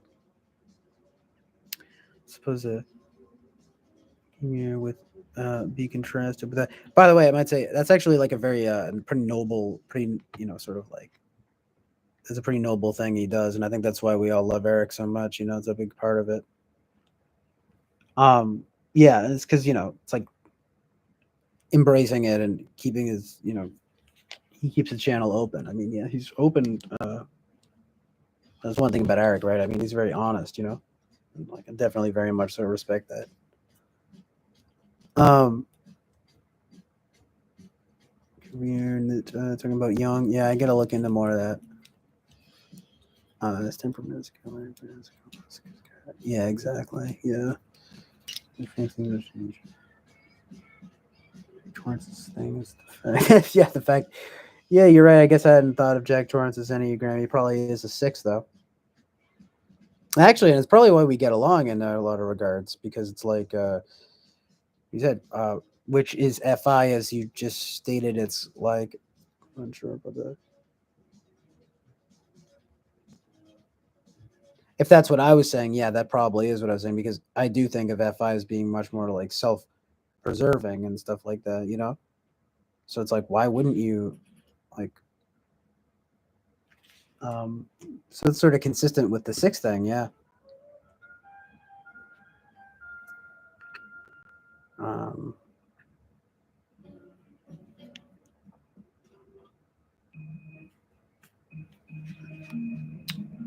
the ENTPs and inventors using new possibilities. Exactly. That's why Eric doesn't constrain his NE. He like sees the NI as constraining. I think Eric will argue with the results depending on what it is, how it works versus why it works. Right.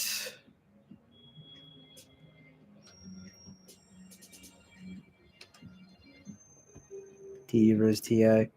How versus why? It's interesting. The distinction between how and why is very slight, isn't it?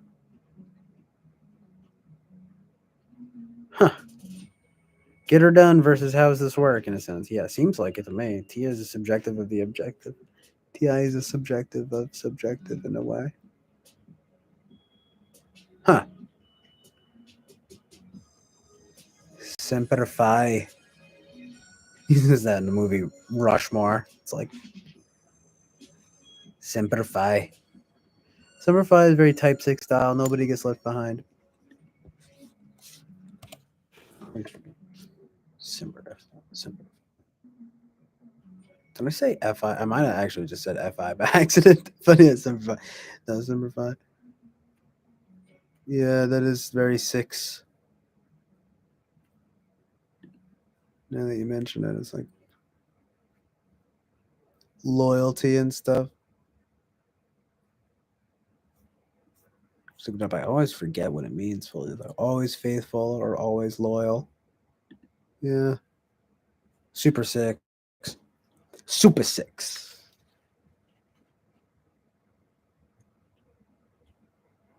Boba Fett says, "Oorah!" Swag. Very swagged out, very true and based and real, for sure.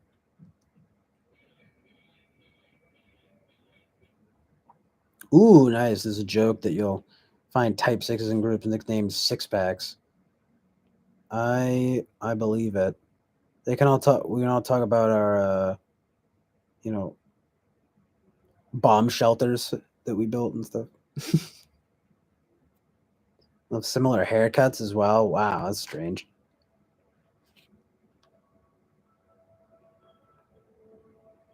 Like, what is the most self-preserving haircut that we can get? We'll just all get it. Straight laced. I mean, I guess if you were gonna say the most straight laced types, is probably 1 and 6 or something like that. Maybe 3, 1, 3, and 6. In a way, though, 9, but not so much. I don't know. But like 6, I feel like 6 is pretty marked by their kind of though, for sure. I mean, like seriousness there. Like it's kind of like the threat is here. Like it can be alarmist, you know. But then also at the same time, but then also at the same time, they're the ones that will inevitably sort of protect us from the oncoming doom, because they were prepared. Because they actually took, the time and the effort to build the bomb shelter and so forth. that's kind of a Jack Torrance thing too, to be like, you all, it's like, um, be like, right, you all, made fun of me when I made the, when I, but it's like, turns out though I was prepared. You guys are all coming. It's deals with the kind of anxiety or whatever, and I can relate to that. Like I said, I can identify with like 7 wing 6 and 6 wing 7, so anxious energy, but it's tempered by like a, well, actually, it's,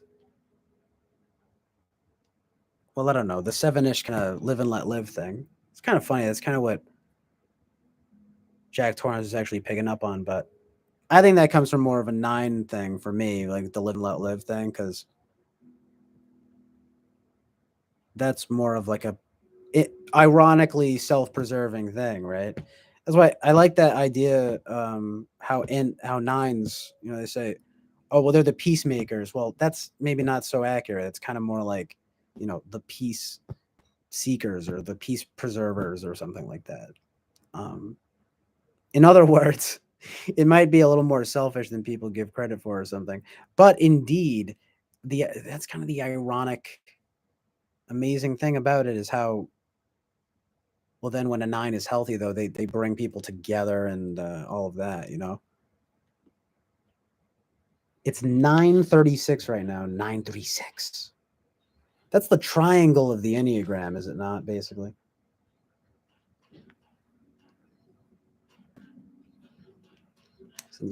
Mullets for everybody. These are uncomfortable when things are going too well, and they stir the pot in whatever direction it may be to have a white noise to their feelings. Wow, I'd never heard that.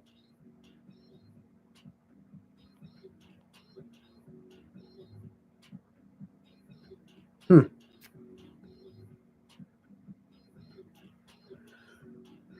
I can get that, but I definitely get the 9 thing too, where it's just kind of like, I'm not going to necessarily stir the pot though.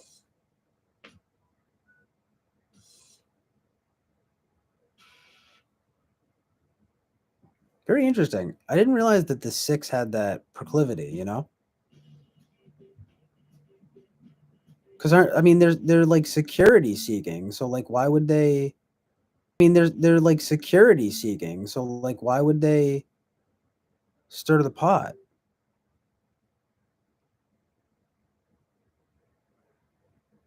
A certain fightiness in the 6 that maybe that's it. I guess semper fi, right? Always faithful, always loyal. Is something. So like so they'd be fierce. Maybe then it's probably the way of the 6, kind of like maybe like a fierce protector or something, fierce protector of good in its most ideal form.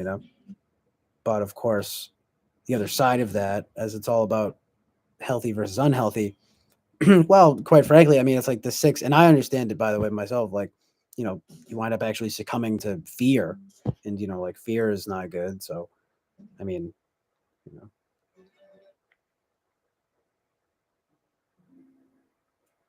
indeed, though, and it's an emotion. 6 is dealing with fear, right? So they protect right now.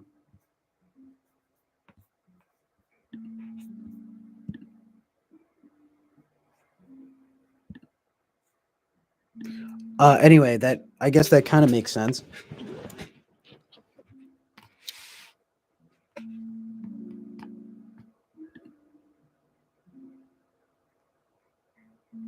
I go with the flow, is something 9 say. I don't care. It doesn't matter to me. I don't let things get to me. I will deal with this a little later. The more you bring it up, the less I'm going to do it. We can. That's a good one. We can all get along. It takes two. I feel I've probably said the more you bring it up, the less I'm going to do it. But that's not so much a stubborn thing. It kind of depends on what we're talking about. We can all get along. It takes two to tango. Yes, these are great 9 sayings. Yeah. Ah, right though. Yes, the 6, the fear, phobic and counterphobic. They face the fear or avoid it. Yeah. Oh,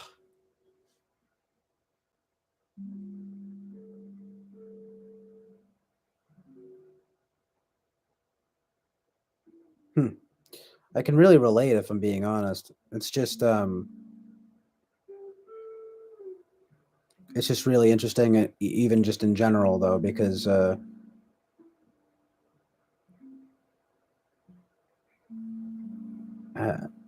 it's. I guess I need to learn a little bit more about it. But the phobic and counterphobic thing is like very profound, right?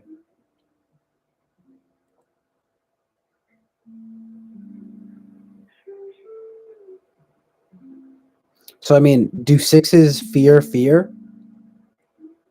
Like, would you say that's the most, uh, you know, accurate way of putting it, or maybe that's more of a nine thing? I don't know, because that's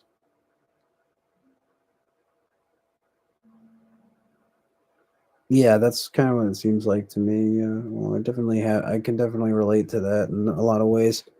But from The Hangover, you want to fuck on me? Counterphobic six type saying. Oh yeah, wasn't it when he's trying to he's getting all like defensive, yeah. Ah, even that word, right? Defensive, it all makes so much sense. On the defense, right? So much truth. It's kind of why the Enneagram is, pretty amazing. I mean, literally defense, protection.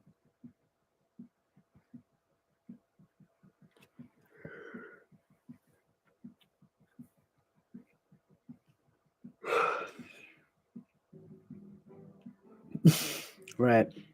Yeah, you face fear like right away, kind of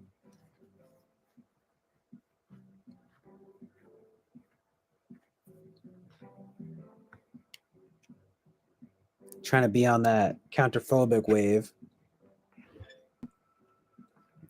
trying to counter the phobias. Uh,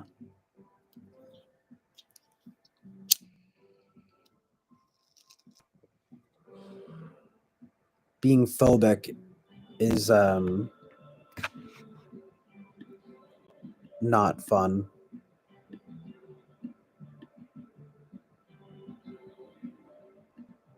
Being counterphobic is the antidote to fear. It literally is, though. Like,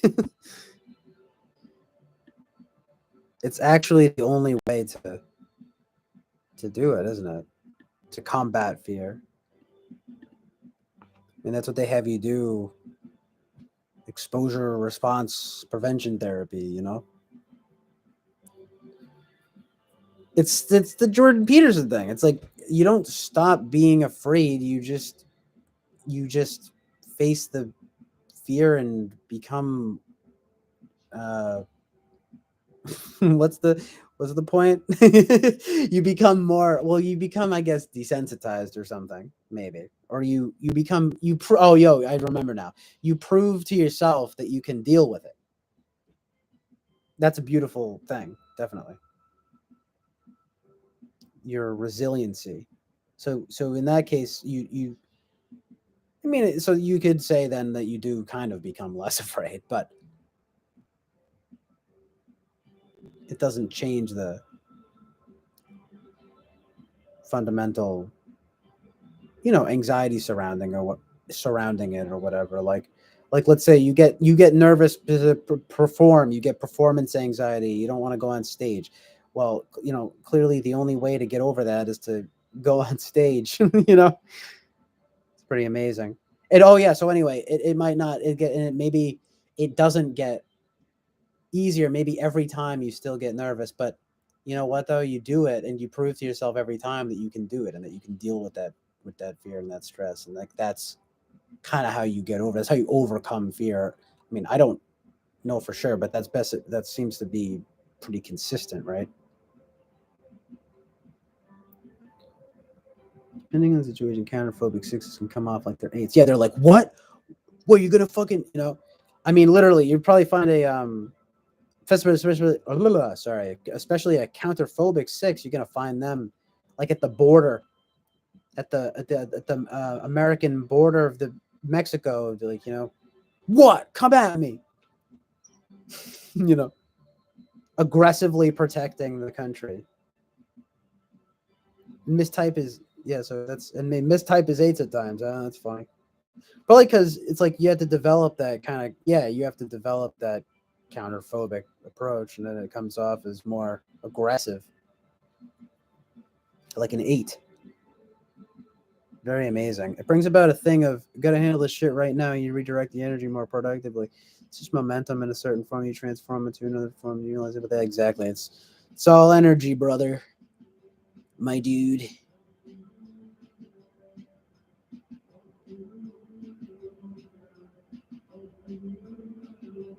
Well, that's kind of the nine thing too. Thinking how it's like anger. Like there's a line in a song, "Rise" by Public Image Limited, and he just says anger is an energy, and that's kind of a thing. I think Rage Against the Machine, they see something like about that one time. I'm sure, I mean, their title is Rage Against the Machine, but it's this idea that it can be transformed into productive action, even at best productive and positive action.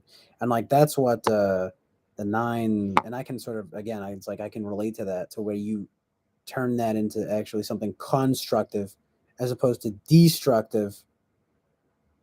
You know what I'm saying? But that's kind of more of a nine thing. That's like a nine thing, especially if you're counterphobic nine. You know, I mean, as they say, I mean, apparently, if I'm a social nine, then it's kind of the counterphobic one, because it would be like the nine wants to not retreat. They actually want to retreat.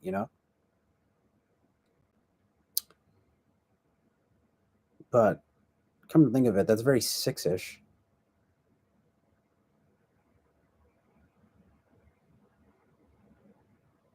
But that is that element that I sometimes neglect about the six, and how they're like they have a fierceness.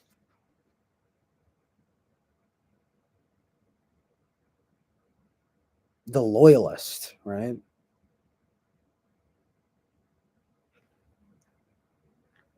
That shouldn't be neglected in the conversation. Though, don't mind me. I can go on about this shit all night. Don't have to keep too tired. Yeah. Thank you. Appreciate the accommodation there. It's like I'm probably trying to head out pretty soon. But actually, I enjoy the conversation. Pretty interested in Enneagram.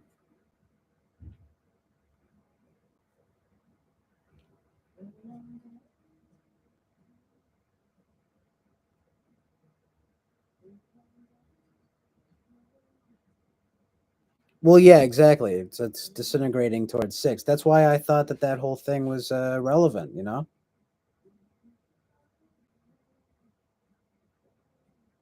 The six is the only type with the two-part aspect. Oh yeah, yeah. I see what you're saying.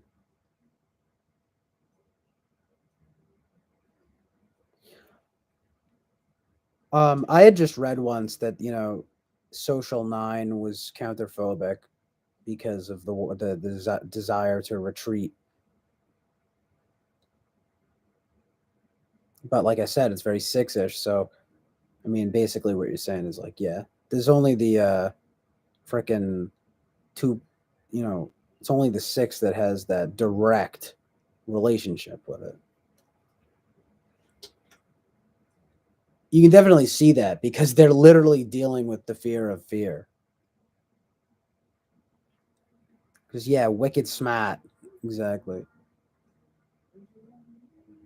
Fucking exactly.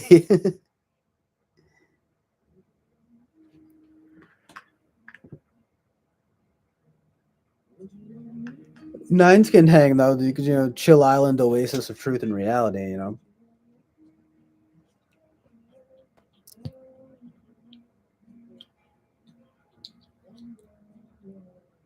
Because they're so freaking chill.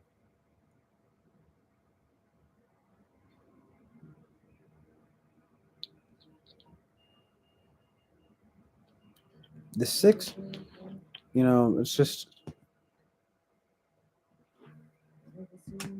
I guess that's the thing. If you get fiercely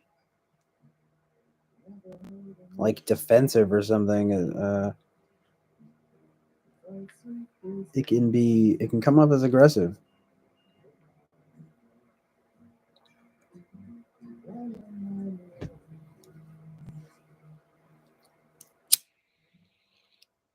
As they say, the best offense is a good defense. That would probably be that's a very counterphobic six strategy. Amazing.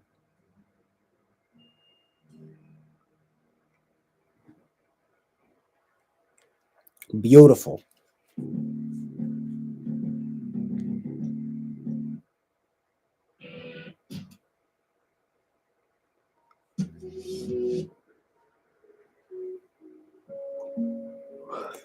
Yeah, I'm getting sleepy.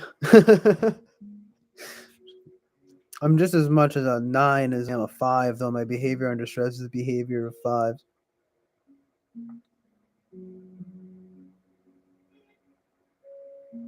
Yeah, I mean fives like the penultimate introvert. They're so receded in that it's actually like a way of being, you know? I mean, they are the investigator though, so but it's like fascinating because they get because they're actually so detached, right? I look at that as similarities relative complex. Yeah, exactly. It's like you got to take to account all these other factors. Whether it's you're talking about type or you're talking about enneagram or any of this, it's like can't some of this stuff doesn't explain like some of this stuff really does just come down to like personal experience and stuff. And it's like I hate to say it, it's like controversial.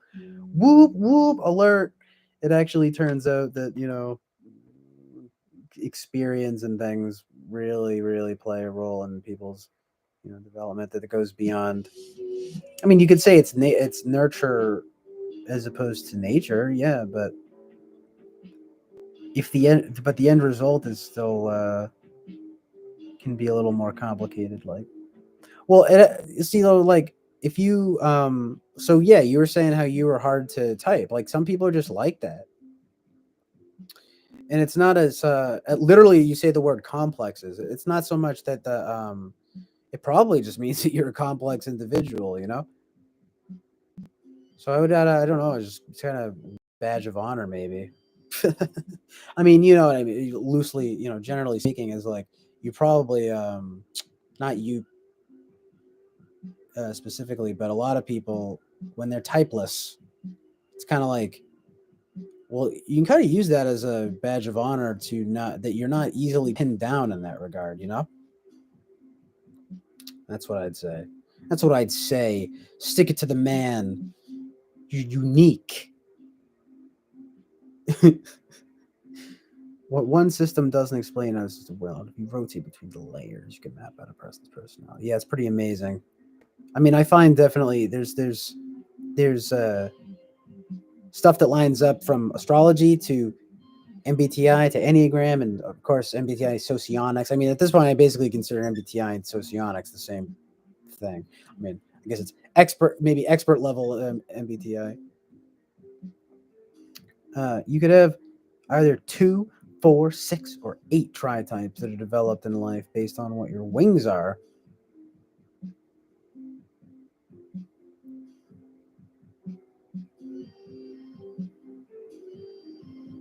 Two, four, six, or 8 tri types? What? Oh, that are like throughout your life, throughout your whole life? That's insanity. That's the thing about Enneagram, though, right? It's so like kind of free floating, but as maybe that's my bias though, because I'm probably a 9 or something. The 9 is probably the most likely to think that they're all the types, or like to see them as all kind of being the same or something, or to relate to all of them. I kind of feel like that. But I'm just thinking like, well, if you could have 2, 4, 6, or 8 tri types, isn't that kind of you know complicated? Which had developed in an effort to handle the specific thing levels going right. Again, back to this kind of thing of like trauma response and stuff. It's like all very relevant to all that, or like emotional or experiences that personal experience and things. Yeah, coping mechanisms.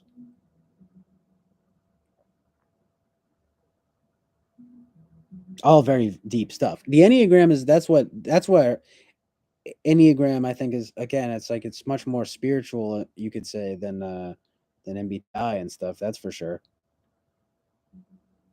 I mean, they're really trying to get at you. It's like I remember seeing the term used, kind of like psycho spiritual. Very interesting synthesis going on there.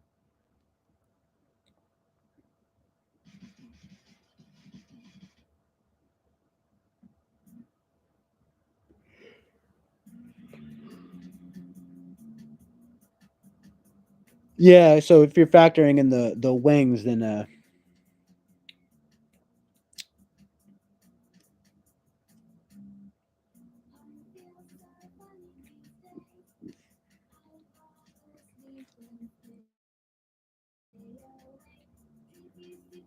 actually, I don't know. Maybe I'm a little lost because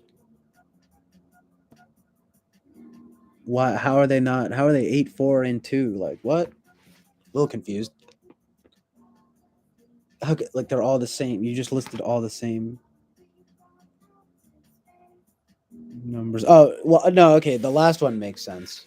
That's what I thought. It's the wings are making it so that you can actually have access to like multiple tri-types. You call them masks. I've grown to look at them as complexes in a Jungian sense. Yeah.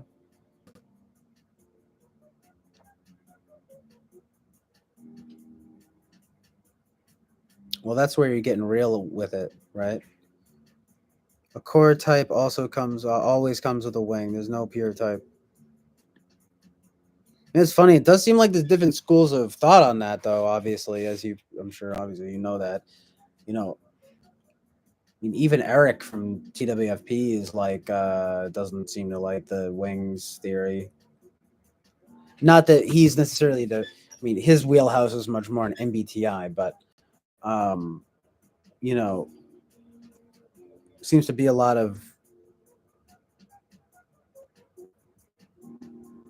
discourse on the matter. You know the numbers of 3 types and 3 wings. Of those 6, you see how many tri-types you can make with them. Yeah, I'm gonna have to like do that. I'm gonna like try that. How many? See how many I can get. Eric doesn't like the wings aspect because he hasn't looked into it. That's really funny. I would have thought I thought he might have known about it, but that's probably true.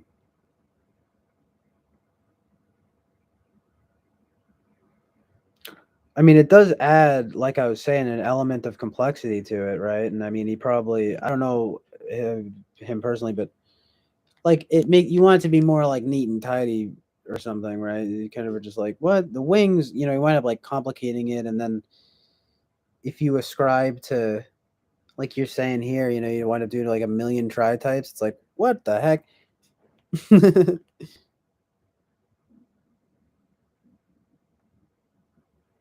It's like, well, perhaps let's not overcomplicate the thing.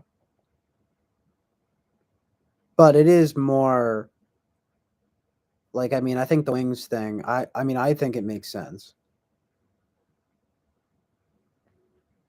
Because it's like, as it's been described, right? It's like different flavors of the types. It's it's not always a bad thing to elaborate on what I mean, like on a system. It's just, but I do like that axiom of kind of like keep it simple, stupid. Just simplicity being good.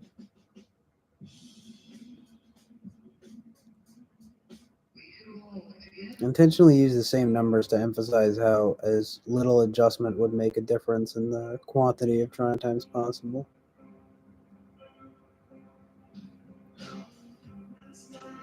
Well, yeah. Oh, yeah, I see. Yeah.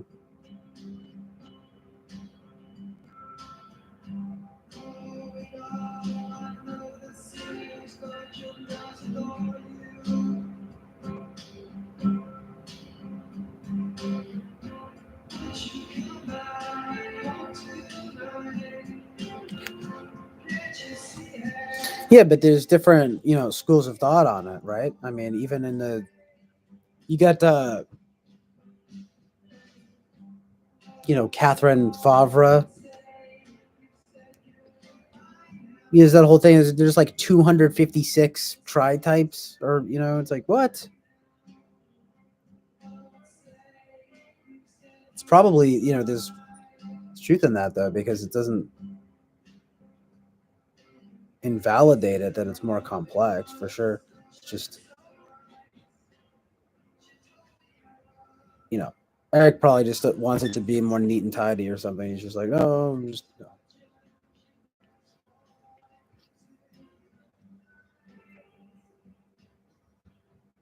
The wings thing though, the tri type, I agree with that.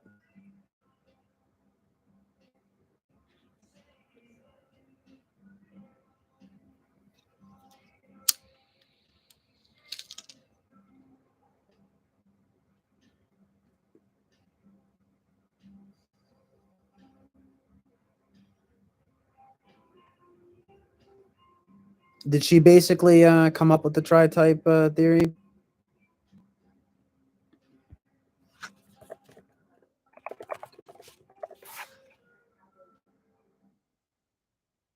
Yeah, it seems to be the case.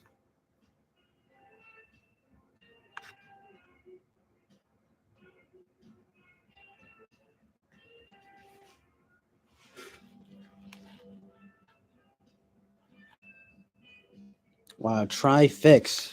No, I haven't even heard of that. I know of Naranjo though.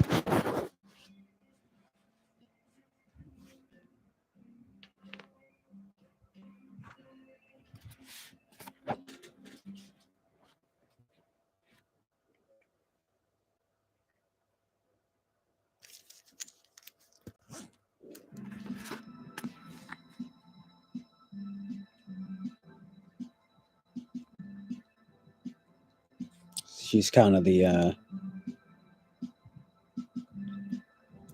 Naranjo came first though, right?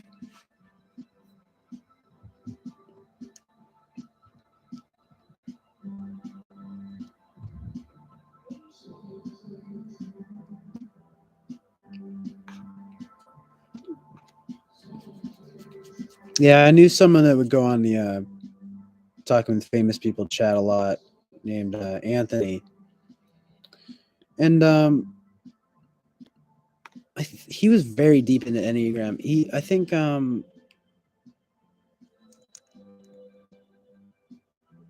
I think he was into Favre. Let's see. Now I'm blanking. I'm not sure if he. I'm just pretty sure though that people have different takes on the tri type thing. Similar to tri types, except it's just the fixations of the type rather than the whole type, like Catherine. Yeah, okay. I guess I have no reason to doubt her legitimacy. It's just that I know that I think like some people, for whatever reason, take issue with the tri type thing. I don't know. Like I don't know why that is. I mean, makes sense to me. Yeah, I don't know. Makes sense to me.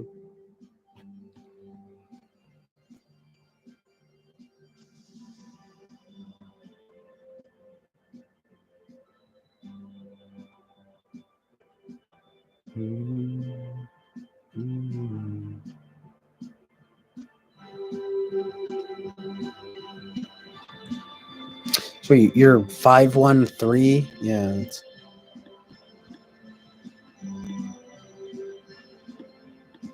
Did you say your wings? Dude, I don't even know if my 4 is towards 5 or 3. Or if I'm actually like a 3-wing 4.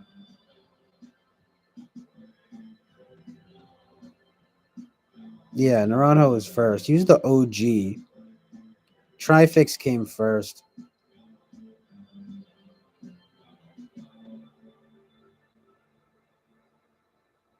Pretty amazing though. I mean, how the information works off one another. So basically, she learned from him, and then built off of that. It's kind of how the whole dang thing keeps on going, man. The logic machine.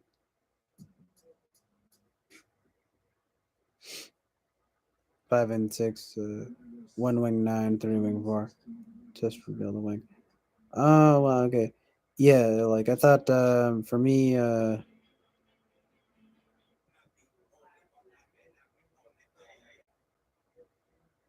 you did, it was a thing that correct. So,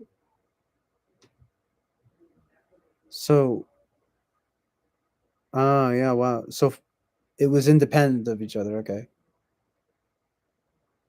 Yeah, I misread that. My bad. Sort of just gave it the once over, and I was thinking like, oh yeah, he made the trifix, then she comes up with tri type, and like, but they arrive to those conclusions individually. I mean that's pretty fascinating. Of course, it's like you think she didn't know about trifix though beforehand. Beforehand.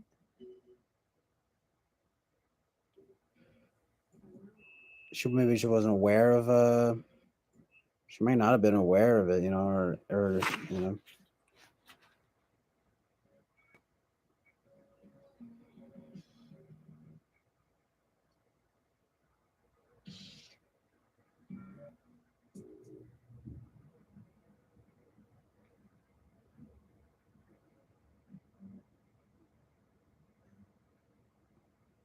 Let me see what a trifix is though. Hold on.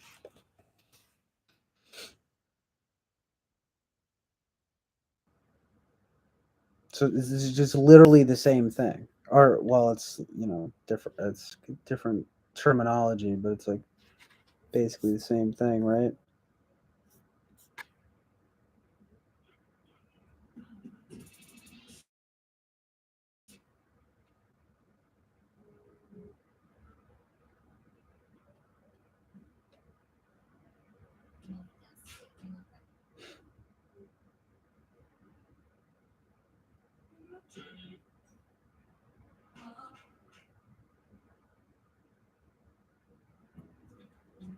Nice.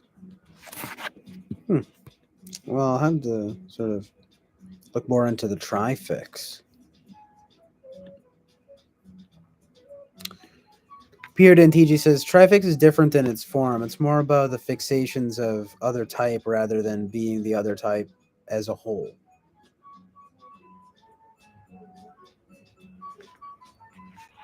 Interesting. They settle with trifix and tritype just for purpose of copyright. Okay, so they're kind of just like, I mean, it's like they're different and they're different entities.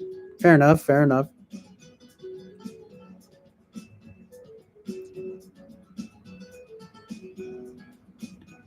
Right. So trifix is more, yes, about fixations. Tri-type, much more encompassing, all encompassing. A lot more fun, you know. I don't know, maybe not, but it's just kind of like I feel like the Favre thing is like it's like a mood board. I don't know if you've seen those things where people talk about it. I remember there were videos that she did that were very much mood kind of like that, and I was like, oh, because it's great. I mean, and I love it. It's just sort of like you could sort of identify with that without feeling like psychologically exposed or something. You know what I'm saying? Like, you read the traffics thing, and I'm sure. I mean, I'm not sure entirely, but Naranjo is kind of like. I feel like, am I wrong? These guys almost kind of like the Young of Enneagram, where it's kind of like Jordan Peterson's coming out and he's like, "It's dangerous. They told me not to read him." It's like they told me not to read Naranjo. It shattered my mind.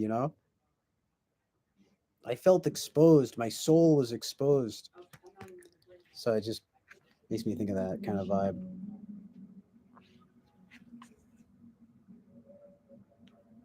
Whoa, you're dropping a new name on me is even more OG. Girded Jeff. Bruh. I don't even know who that is.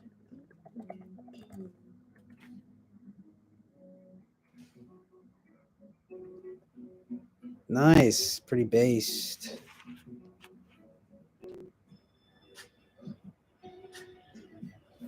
Just found George Gurdjieff, huh? Very cool.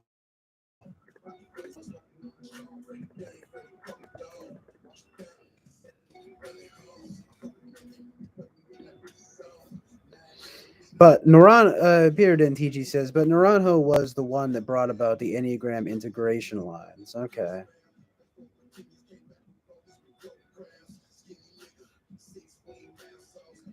So I guess Gurdjieff is the stuff that'll really blow your frickin' mind. So we did ayahuasca in South America. Nice. It's always DMT or something. The shamans used basically what was the Enneagram when they would do ceremonies in the 60s. Amazingly spiritual communion type vibes.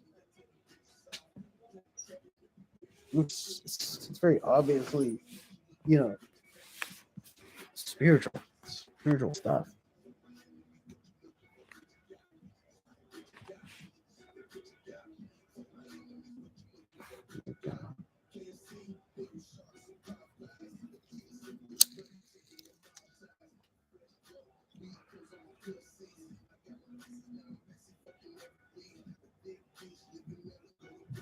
Before the lines of integration, that Enneagram was 3 triangles, like 3, 6, 9.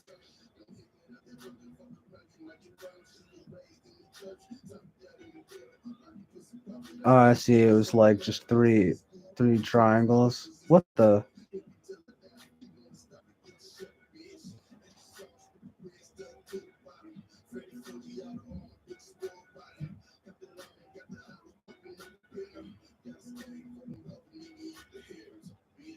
Integration.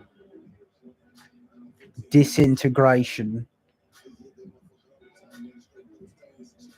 No, bro, look out. You're disintegrating.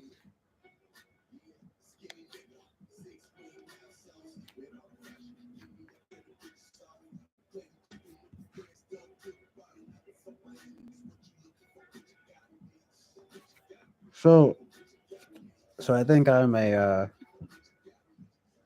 what does that mean? I'm a 947 and a 1 5 5 6. Huh.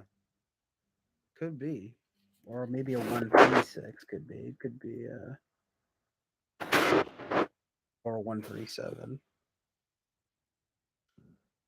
Back and forth.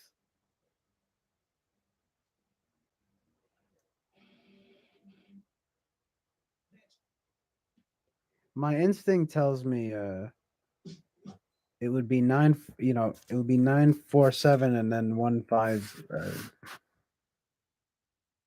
6. Those are my two personalities, basically.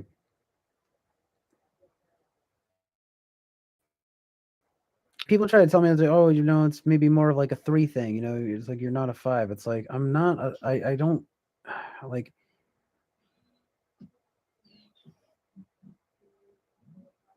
There's been way much more time, and it's like the effort going into this more investigation type stuff, not the execution of the three. You know what I mean?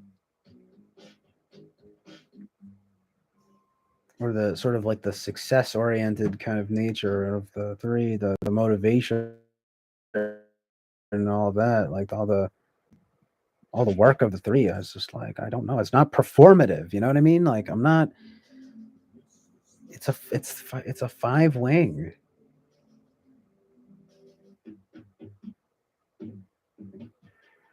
What do you blame Marvin Martian for? Those are the numbers of the three triangles. Oh, I see. Yeah. Okay. My bad. I was sort of like thinking that you were doing your type, and then you were working off the wings or something. No, you said you were like 1 5 3 something. So, but let me get this. So, can you do that though? Can you use the wings to kind of say that's your other tri type, or am I just really making shit up now?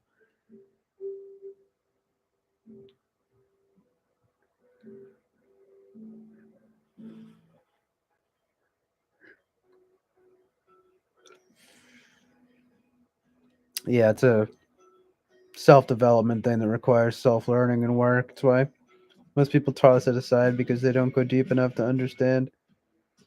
Yeah, I mean, it's a lot easier to just be like, it's hogwash than to, actually look into it and find the validity. It, probably because it's like,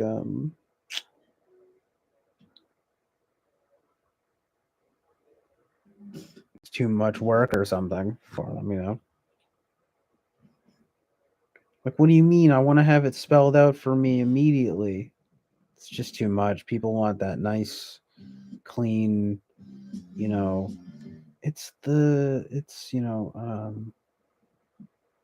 the fun version of it. This keep happening, man. That's weird. What the heck?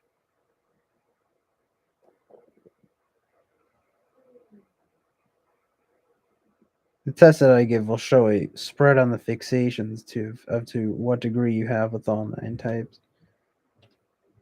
That that sounds cool because it sounds more in depth.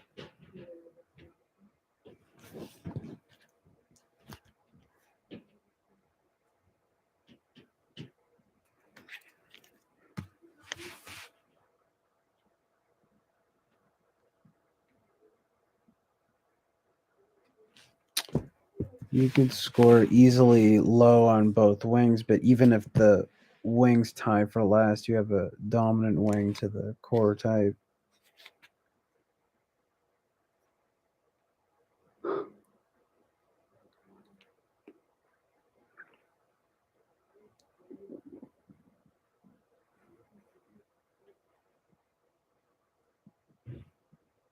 Hmm.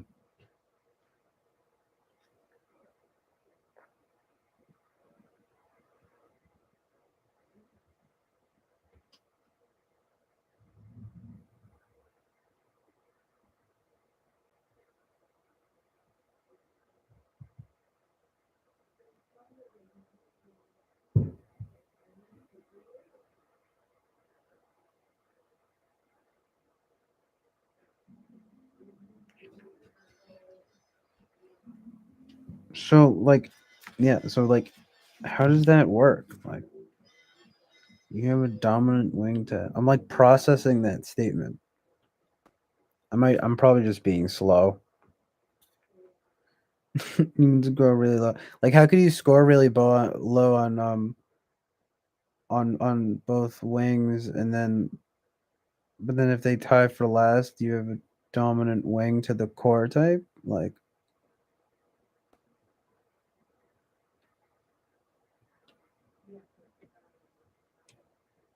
the core type being the yeah, right, because you've got one type, right? That's the most that you would call your core type. Okay. Guys like Alec T in the TWFP streams is a guy who has just a couple tri types. His expression is very noticeable as being the type he is. That's pretty cool how it kind of like adds up in that way. Similar to the left or the right. Yeah, I know the wings. It's just like,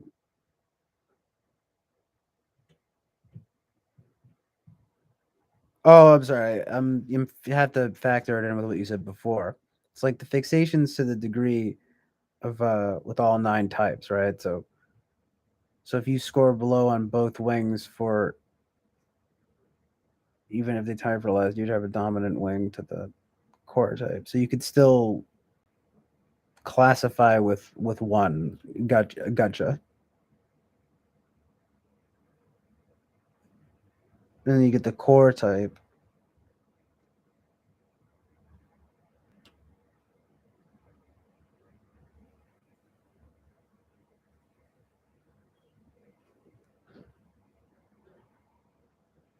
Yeah, is that how it works in tri type and trifix too?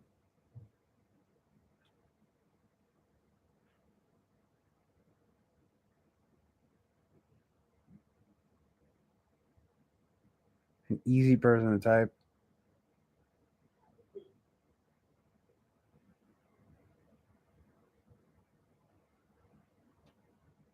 I wish Eric's and I was just good at picking up on the conversation. Oh, thanks. I thought you were gonna be like, you still don't get it. That's a pleasant surprise. Because I was still kind of like figuring out that last bit about the dominant wing to the core type, but like, no, yeah, I get what you mean.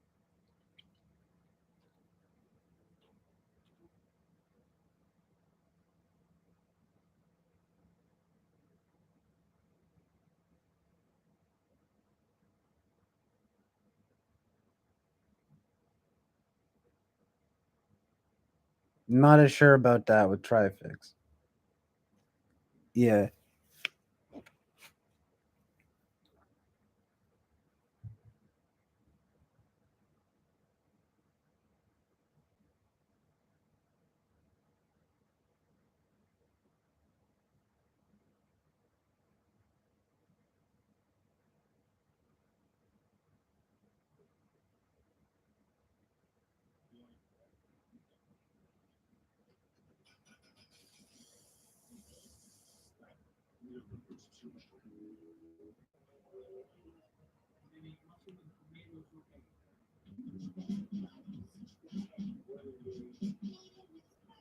I still am like needing to like understand the lingo and stuff a lot better though. I didn't get into Enneagram, so I'm thinking like the wings to the core type thing was sort of like I was understanding the fixations thing with all of them. Oh wait, yeah, never mind. No, I went from getting it to not getting it to getting it again. Yeah, it's ridiculous. It's just because I've been streaming for so long. My bad. But yeah, you know what is that? You know what I am saying? Do I say that? I feel like I say that a lot. You know what I'm saying? Be like, you know what I'm saying? Do you know what I am saying? Yeah, exactly. I was just thinking of South Park when I said that. It was an homage to Butter's Bottom Bitches.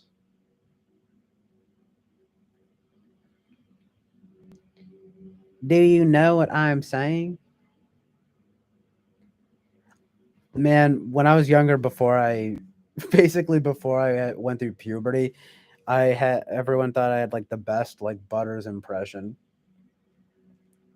Can't do it as good now.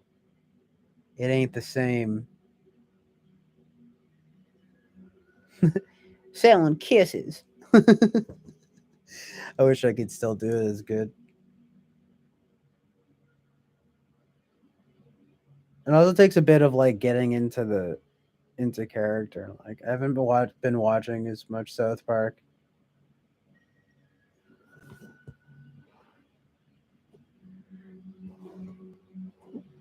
He's like the best character on the show.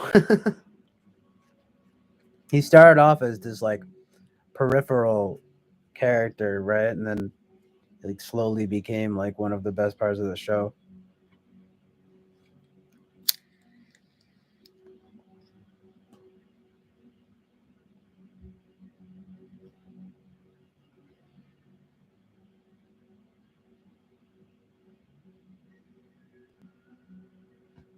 South Park just has so many classic bits.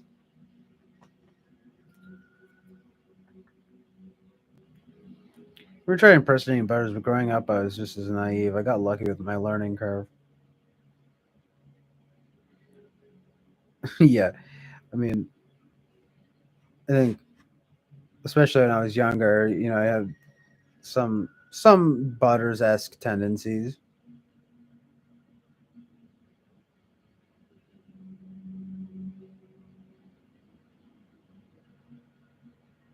The people I was friends with saw me as being so bad that they decided to help instead of taking advantage of me. Yeah, well, that's the thing about Butters, right? He's always getting taken advantage of, so that's not really. I probably would in some ways relate more to what you're saying, but there's other. I mean, but obviously South Park is pretty extreme though, so you end up getting like Butters. He just always gets the worst end of it. Literally cartoonishly. So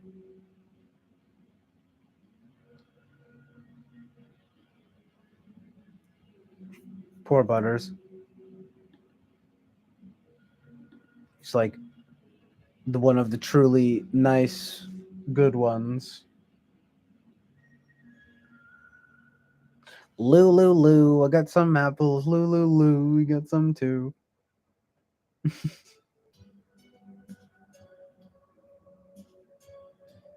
I feel like everyone has a little Butters in them.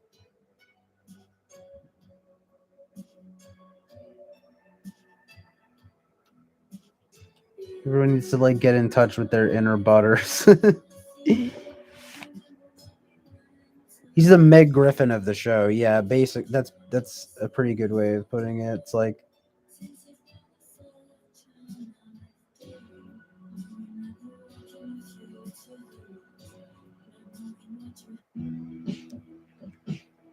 it's better special you.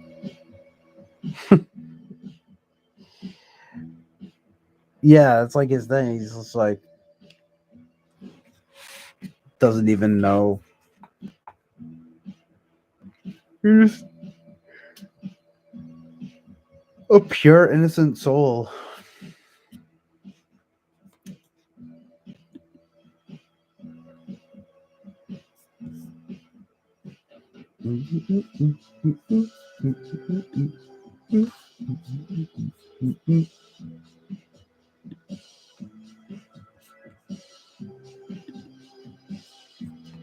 Because it's like, doesn't he not even know what like masturbation is and stuff? And like, it's just like, oh, geez.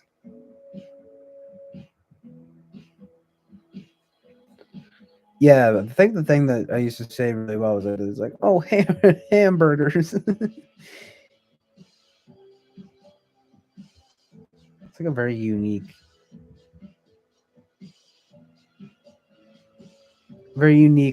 like words that he would use.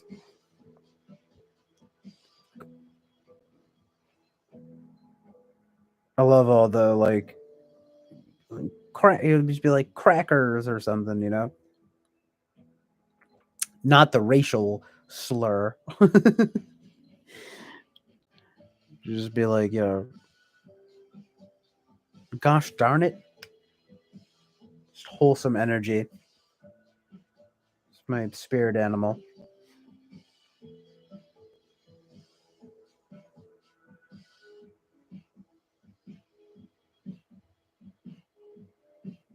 I need to watch the new season of Always Sunny. It's Always Sunny in Philadelphia. I've been putting it off. I don't really know why. I guess because it hasn't really been that great in a while. But it's like there's still a pretty reliably funny show. And actually, I always kind of think of them as being like almost like a live action South Park.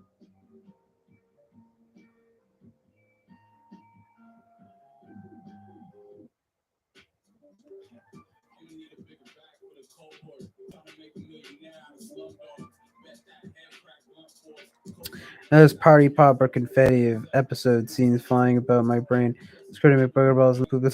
I know that one is so good. He's just like gets to take the credit, but then he writes the sequel and people still love it. Amazing. The show's good shit. Yeah, exactly.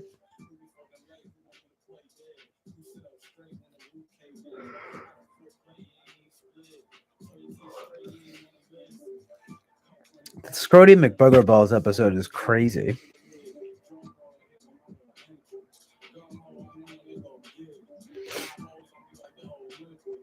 They take it's like that's one of those ones where they it's like so much is being like genuinely it's like genuinely smart. Well, I mean at the same time it's so stupid though, right? Just that's just peak South Park. It's just the whole thing. Butters, he's like, they're all like, "What the Catcher in the Rye? Like, what are you talking about? It's nonsense. Like, it's not shocking at all." And then it just cuts to Butters, and he's like, "Kill John Lennon," and then he just goes to his dad. He's like, "Dad, where's John Lennon?" And he's just like, "John Lennon was died years ago." And he's like, "Dang it." Because so it's just like smart, it's like it's like right, who's gonna get radicalized by this? It's just some annoying whiny kid or you know, it's just like stupid. And then, but it's like, of course, Butters, it's like, takes it really seriously. Mostly due to the fact that my ex was INFP and she loved to binge watch reruns. That's funny, yeah. I know there's something comforting. It's always on Comedy Central. I actually noticed that recently. I was like, sort of nostalgic. I could see it sort of being. I mean, it's such a crazy show sometimes, but it does have a comfort sort of an ironic comfort value or whatever you call it,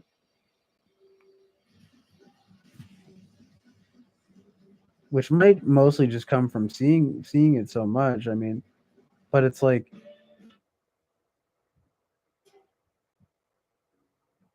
the best of its moments though are still just every bit as good to this day.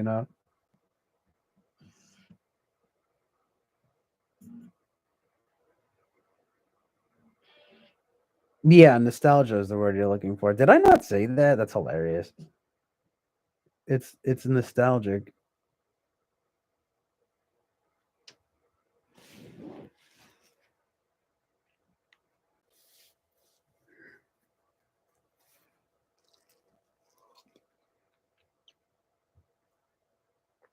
I guess you could say that comfort mostly comes from the nostalgia.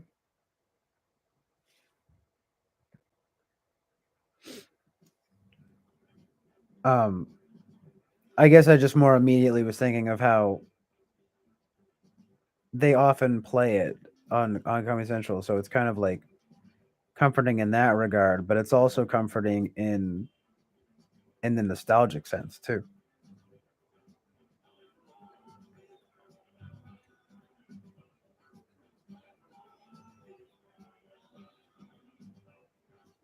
Yeah, I can't think off the top of my. I mean, I think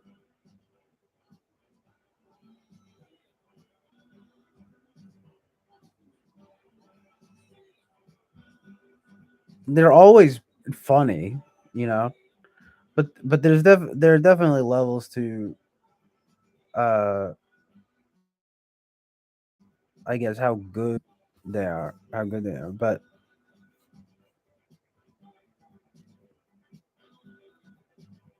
well, yeah, they practically the relationship between like it's basically Comedy Central's flagship show, you could say, right? Like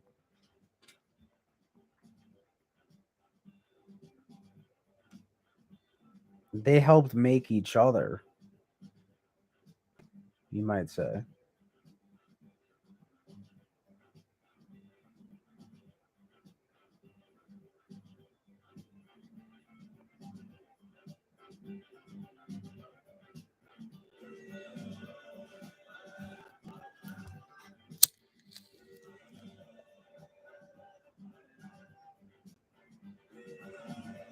I haven't really been watching many like shows. Well, actually, I have been watching a little bit. I've been watching uh t- um Joe Para Talks with You. It's pretty good.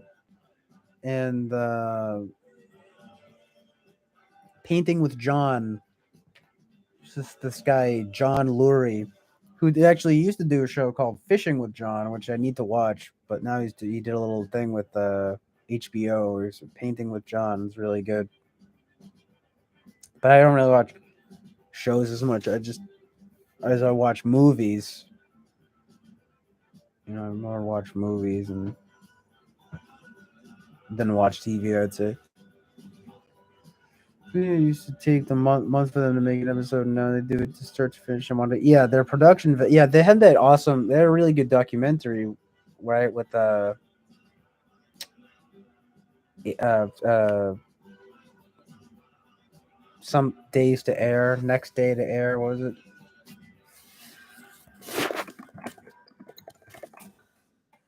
6 days to air. They had stuff with Bill Hader and everything. That was pretty awesome. I like that was like when Bill Hader has like a lot of good stuff. He's pretty cool. The Simpsons first came about when they would write their jokes into the show. They were jokes that had to be relevant and funny 6 months later. True, that's crazy. I remember. Yeah, I forgot about that. The Simpsons was like one of my first favorite shows ever. You know, when I was really young. But even to this day, I mean, it's mostly the first like.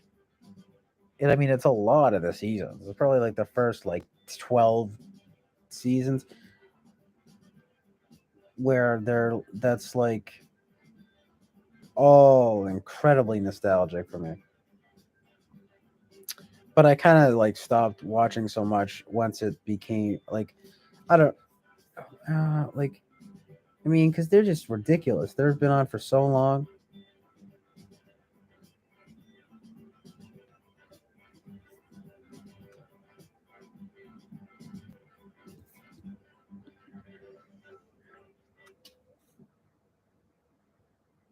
You know what? It was probably somewhere after the movie.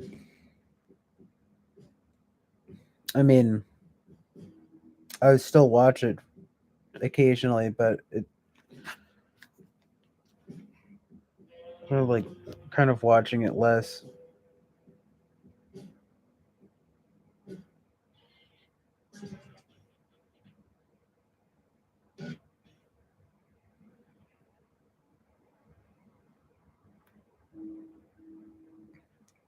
Simpsons came out at the end of the '80s, and Matt, the creator, hasn't worked on The Simpsons for a good minute now. So this is kind of like Family Guy with that. The episode all now. Yeah, yeah. All the old writers and stuff were great. I mean, they even had Conan O'Brien writing like some of their best episodes, and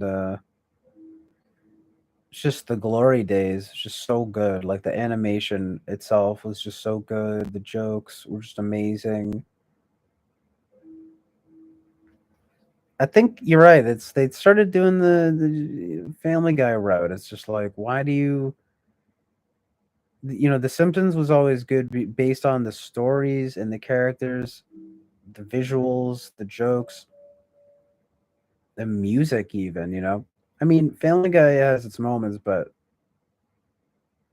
everyone knows it's just like because Seth MacFarlane and he loves his musical stuff, but it's like. even that is like South Park does it better, right? Trey Parker and Matt Stone do it better, you know? But anyway, The Simpsons is just like archetypal, you know, archetypal goodness. At least those early seasons. He's running on Disenchantment Addict. Yeah, I saw that. It's like literally, yeah, the same look. Oh yeah, Futurama is pretty good too. Futurama is a pretty comforting type show. They again, I think it comes back. It's the Comedy Central factor. I really kind of grew up watching Comedy Central. I mean, one of the shows now that I think about it, even was like that I really got into because of Comedy Central was Scrubs because they played the reruns of Scrubs. Again, just like an early nostalgic show. It was like, you know, Scrubs, South Park, Futurama. I mean, Futurama, that is the Comedy Central lineup, you know. And then uh, a lot of their original programming and like the stand up, you know, got me into stand up. I mean, you know, pretty, you know, you'd have to say is kind of crucial to my upbringing, you might say.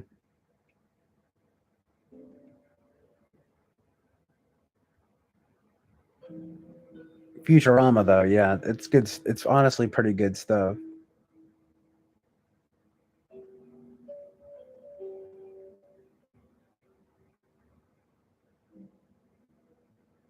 It's like, no, it's not The Simpsons, but it's its own distinct thing that is good. It's in it in its own right, you know.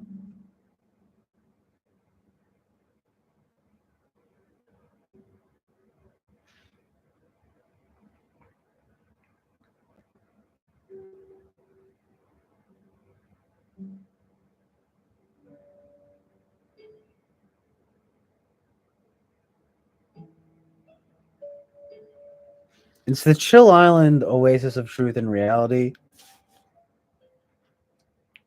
and we're just truly chilling and you know floating on an oasis right now.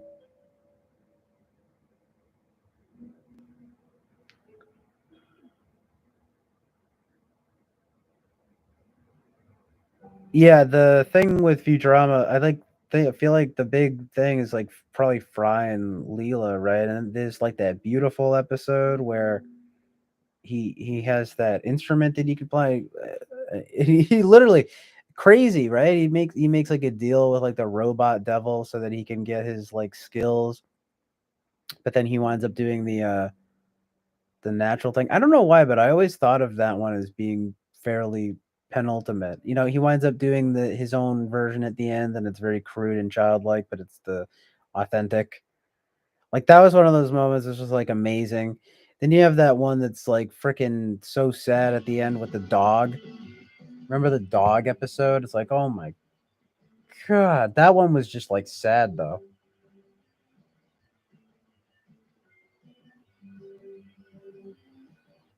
My goodness. Nine style? Yes, exactly. It's the Chill Island Oasis of Truth and Reality. Um, good lord, though. Remember that one? Like,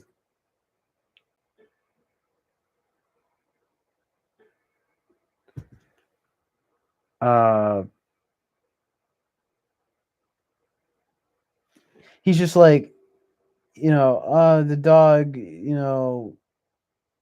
probably didn't wait for me or whatever. And, it's like this whole thing. For some reason, I'm like blanking on like the. Doesn't he like clones his dog? He's got like this childhood dog comes back and like he kind of at the end, it's like he has to like come to peace with like it's just like look, he's dead, okay, and then he kind of comforts himself and he's like, oh, it's it's like he probably didn't wait for me or anything, but then they like cut to the like beautiful like just beautifully tragic montage of the dog just like waiting for him every day. Like what the hell? It's so sad. Oh, good lord. And then like the pizza guy, like the restaurant guy comes out and like gives him some pizza. Like I was like, what the heck? That's like some Disney level stuff. It's unfortunate though because it's so sad. It's like what he really did just like wait for him. I mean, it's like annoying in that sense that it's so sad, but it's kind of just like too much, you know, where you have to respect the emotion, you know, and you respect your like there's like actually some weight there. It's pretty good, even if it is tragic, you know. Because he had an intellect boost with the tapeworms and the guest get yeah again very memorable that one where he Fry becomes smart. The dog was preserved in Dolomite. I posted it in front of the pizzeria. I mean, yeah, talk about like memorable moments. That moment like always stood out very much. So, walking on sunshine. Did they play that song or something? I'm of course now I'm blanking on that. I don't know.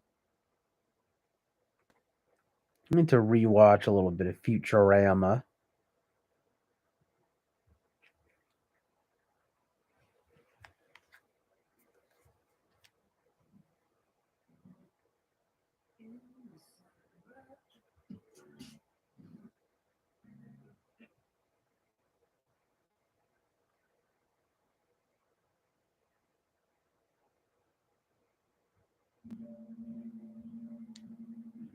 Oh, the worms are what made the musical instrument possible.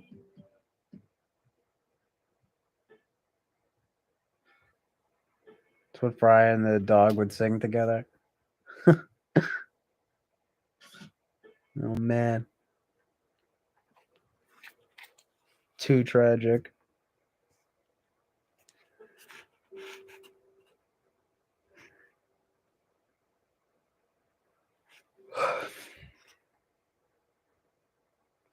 Oh, okay, along with the devil's hand, right?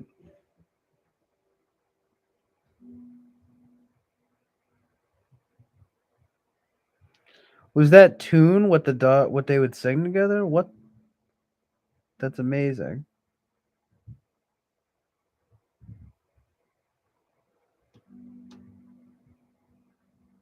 Wow, it's like stuff like that that really kind of elevates that show. I think.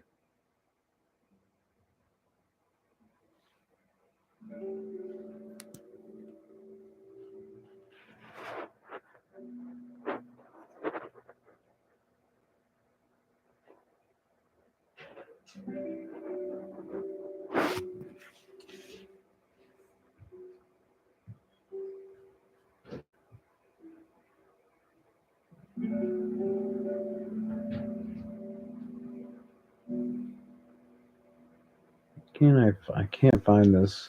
Oh, here it is.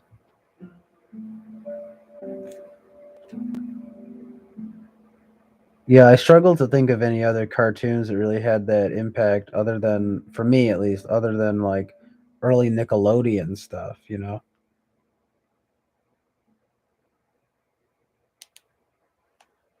I mean, like the early SpongeBob's are very good, to be honest. Classic television.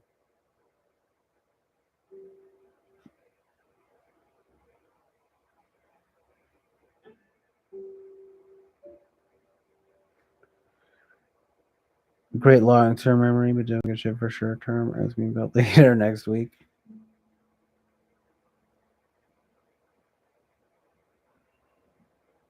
That's kind of interesting. I mean,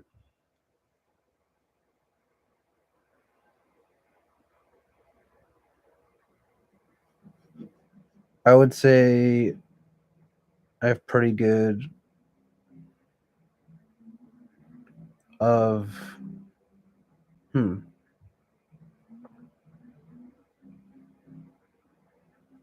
I feel like my long term memory might be better than my short term memory too,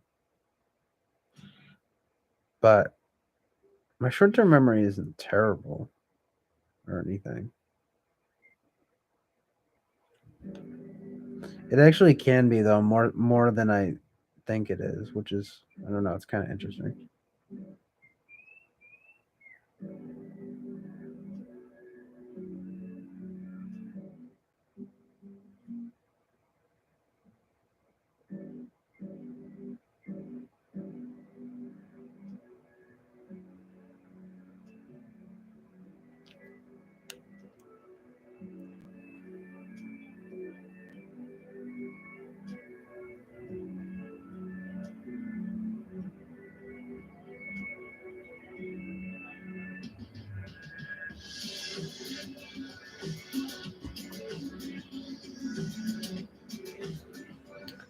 Very funny that I can at a later time remember something that I couldn't before. The more time passes, the better you remember. There's a gestation period.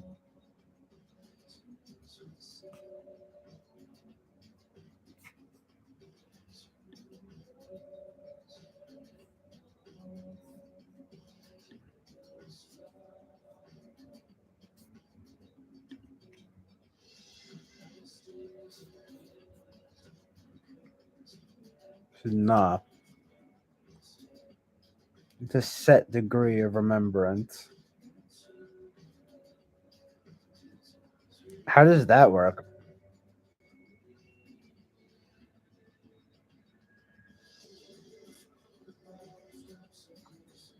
Remembrance, have it be a lot or not? Okay.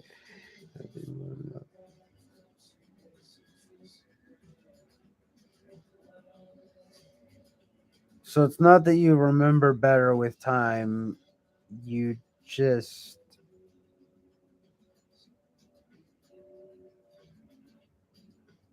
remember in general. You just remember to a set degree, or I don't even know what that means. So like if 24 hours goes by, like you don't remember better than if it was 12 hours ago or something.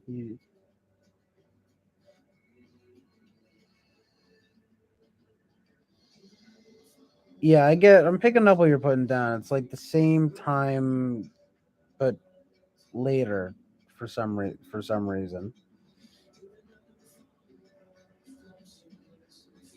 That's what I thought. That's what I'm saying. It's like this delay in the story, short term part isn't accessible until it's put to learn term. So the more, so it is, that is what it is. It goes by the time. The more time goes by, the you remember it better.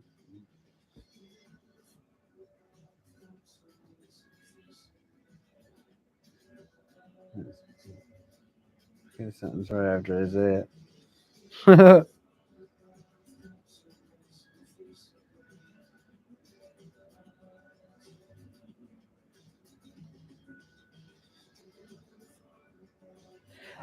I mean, that'll happen. That happens to me sometimes, but I almost wish it happened to me more, so that I wouldn't feel the kind of any, like, I don't know, pressure to remember or something. Like, I don't know. Maybe I just kind of put that on myself, you know. But it's like you're saying too often though. Well, yeah, but it does. It, you know,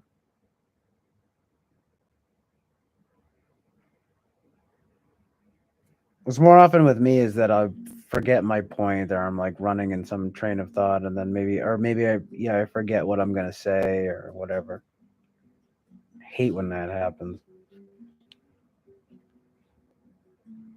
But I usually can, remember the thing that I just said. Sometimes I don't get it though. Sometimes I will forget. Sort of interesting though. I wonder if that's like a type thing. Like it probably is.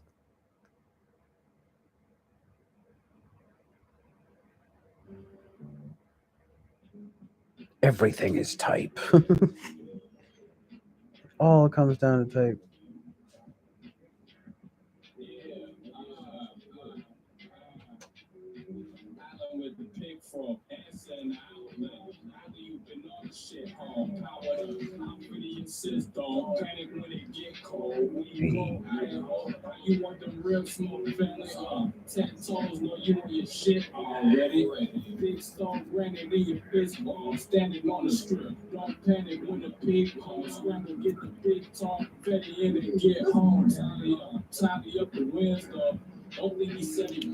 Yeah, I wonder if that's unconscious SI, right?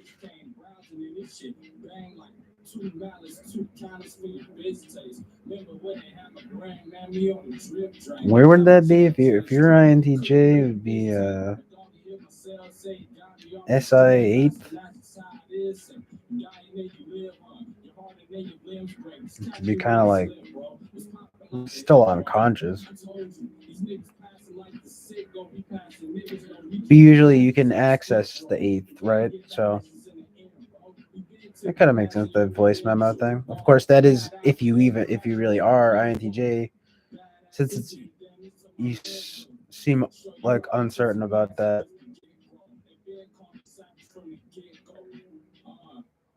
It does I mean, it does like your enneagram that for lined up with it.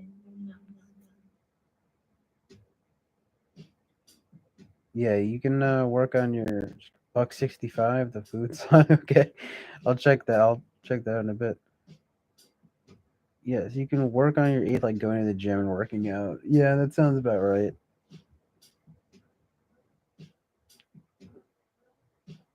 So if you had, so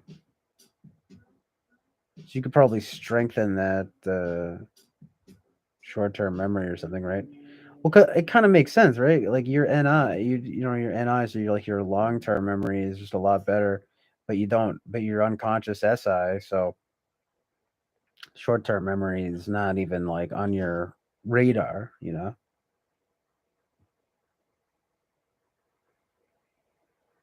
So you could, if you were INTJ, yeah, you could kind of work it out like you were going to the gym or something. So, but you would literally have to, right? You'd be, writing out your stuff and you voice memos and like stuff like that.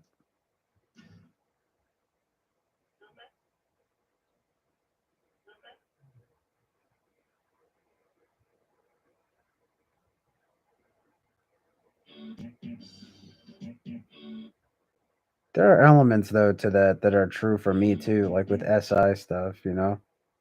Because like it's not like I'm that great. It's still not, even if it's conscious, it's still not great. It doesn't seem like it's great for me. You want to go to the gym. If you stop, then everything kind of goes back. All types can work on their eighth in a gym-like fashion. Gym-like fashion.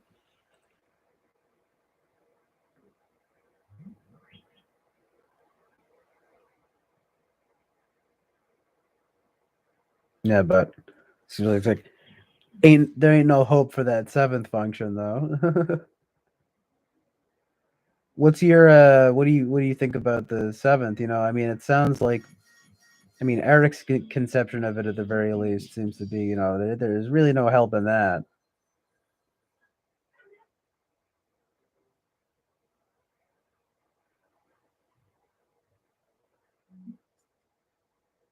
I tend to think, I mean, I'm not sure. Is that negative? Is that pessimistic?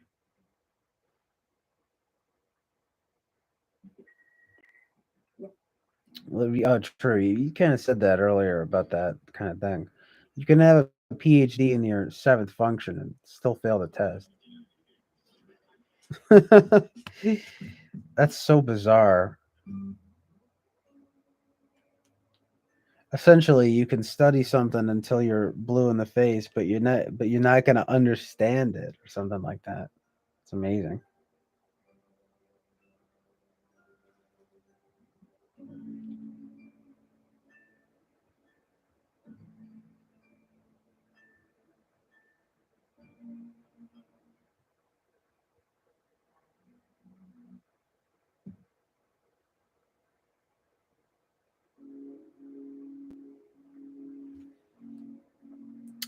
It's because energy follows attention, says Peter Dintici.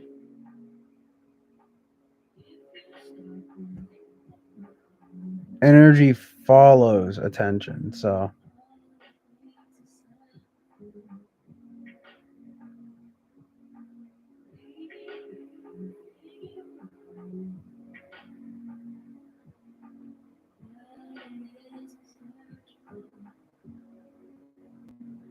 Well, yeah, I guess you have to have a target that you're aiming at. I was just thinking about that because it's like sometimes you gotta act before the feeling, though. But you do have to have aims or like an attentional aim to direct the energy towards. What's the way you orient that attention? Yeah, it's like if you're looking straight ahead and you're not looking behind you, right? Directionality. It was kind of like coming back to and just I mean, I was talking about that earlier in more of like a moral sense and stuff, but like yeah, I agree with that. Yeah. A sense of volition.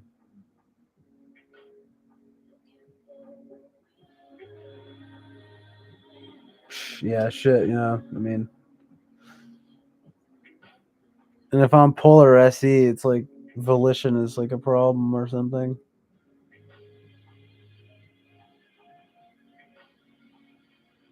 Hmm. Ugh, it does seem more. I don't know. I mean, I just don't think that I'm as illogical as the polar TI. SE seems to be more of a problem.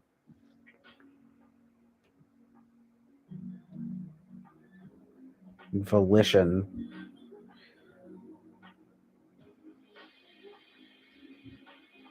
As much as I can say, oh, it's my free will and my volition or whatever, like in a more real sense, like the physical exertion sense, it's like I'm not, don't really have that.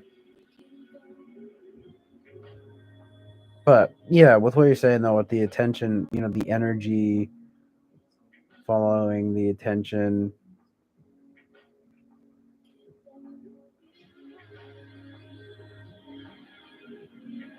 yeah, it's like I feel like you're coming from.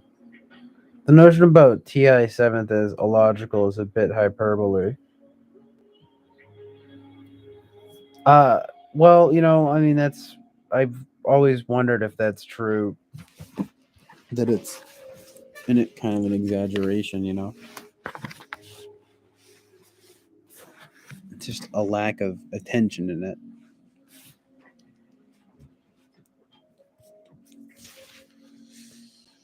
Yeah,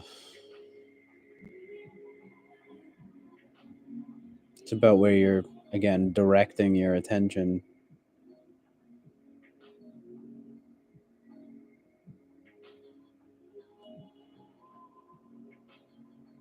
Yeah, that kind of leaves me with some food for thought. But speaking of food, I need to like eat something, and been going for like almost like 6.5 hours. So I might stop, but I'm probably gonna stream later or something. I don't know. We'll see. I'm not FE retarded though. I'm a bit incompetent with it. Yeah. Well, truth, I would say you'd be polar FE, huh?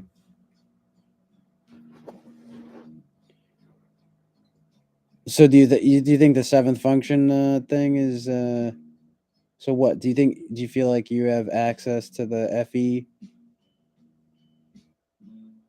whereas you know people tell you you're polar FE, so you don't have access to it, but you feel like, oh well, it's like I'm not FE retarded, I'm just a bit incompetent with it.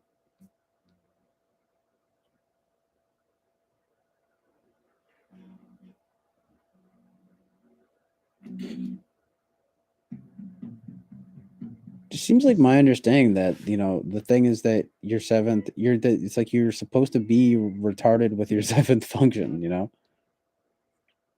That's what I thought.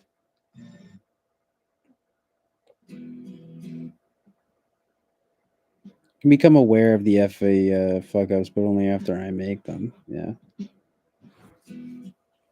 it's probably just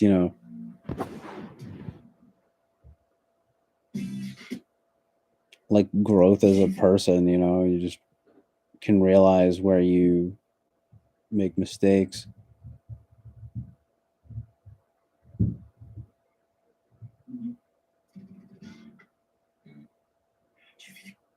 That's why I would think that maybe a lot about that seventh function, even in general, could be hyperbolic, kind of.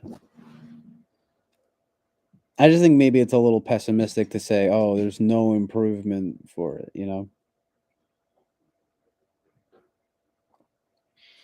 It probably is fair to say, though, that it may be the thing that sort of like, is a persistent problem, though. You know, it's like the most problematic function for sure. Your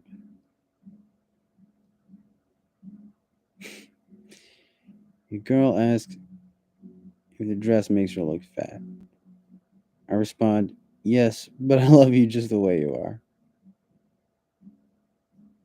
Beautiful. Not what she wanted to hear, but beautiful nonetheless. Authentic. Authentic and true. You're not going to lie. Not so it's like I'm not sure then if like an INFJ would prioritize that over an INTJ, probably. Only to learn that that's not the best way to show endearment.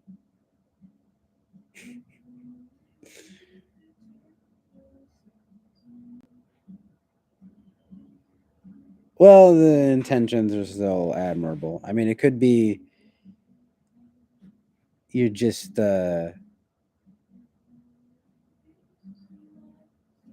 effie ignoring, maybe. I don't know. I mean,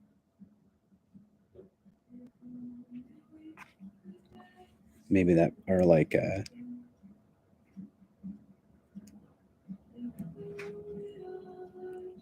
right. The saving grace is well. At least the FI is trying. It's like you tried.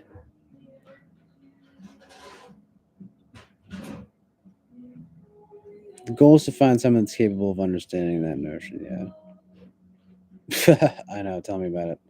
It's like respect that to respect that honesty and the good intentions there.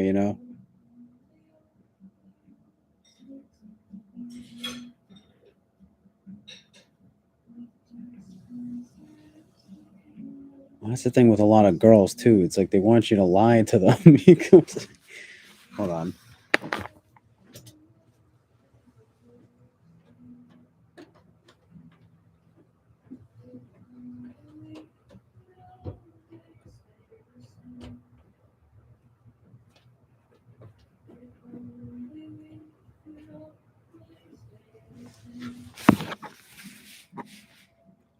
I mean, uh,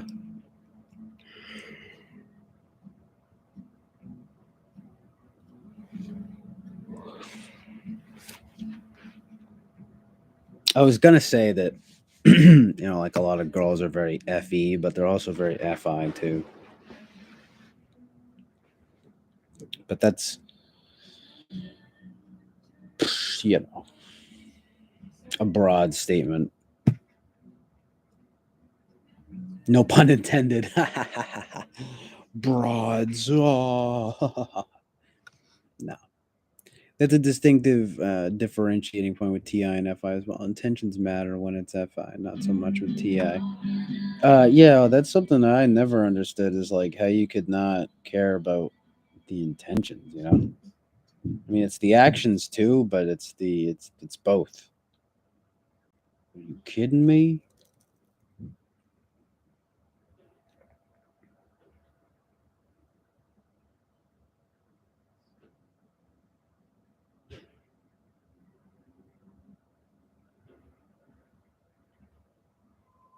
So, do you take any stock in the intertype relations thing? I mean,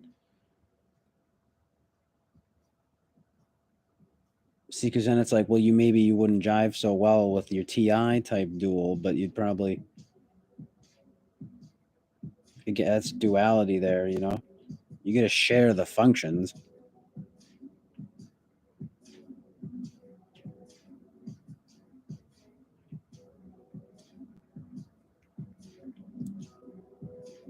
Yeah, because it like seems consistent to me, right? It's like you can't be so opposite that you're not even understand. Like you're not speaking the same language. You have to be opposite in the same language. It's very interesting, right?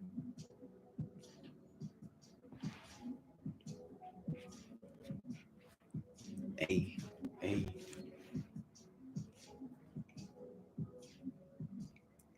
Speak the same language. We gon' gang bang with the bang, bitch. Got my bling on my wrist, swagging out. New bitch. Uh.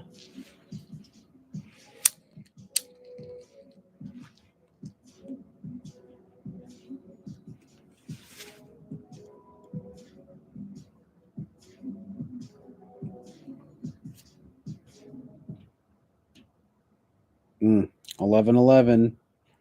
Make a wish.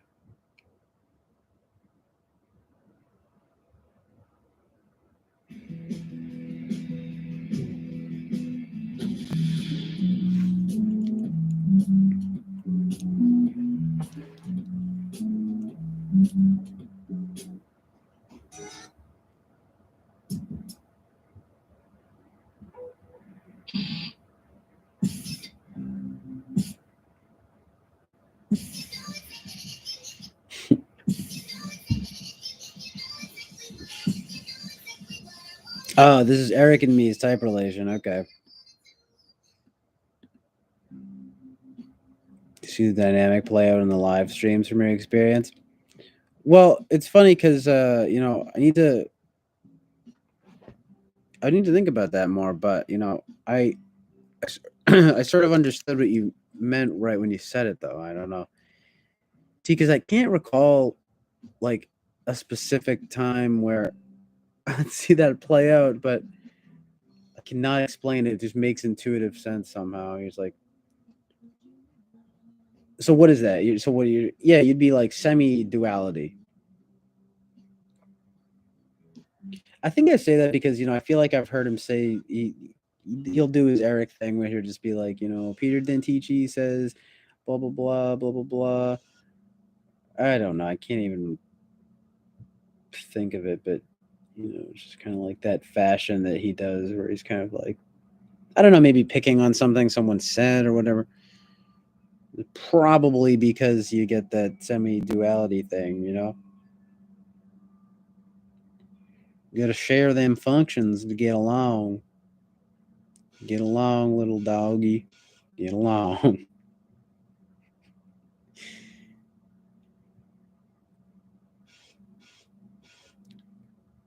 Uh,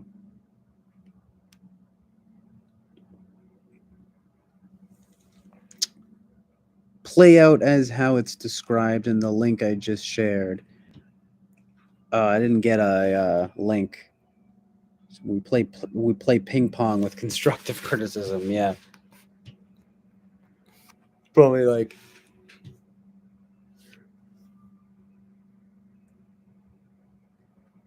keeping each other's.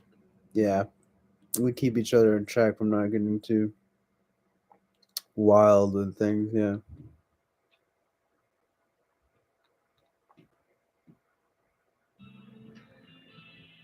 Makes sense.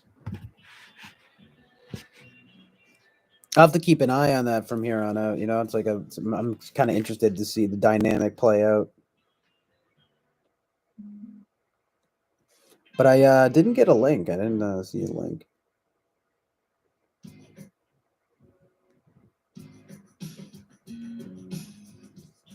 It's got the colon in front of the HEP. No, I mean I just literally like. Hold on.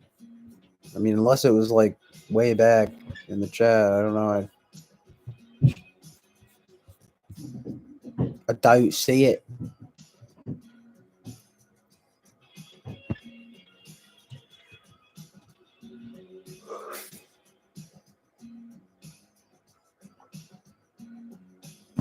There's something weird with my chat about links.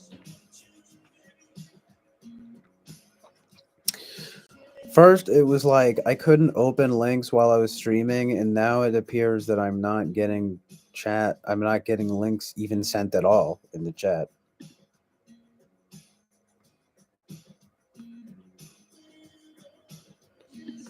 Is there a title of a video that I could try to search for Eric's channel on Eric's channel or something? Is it like is it from his channel?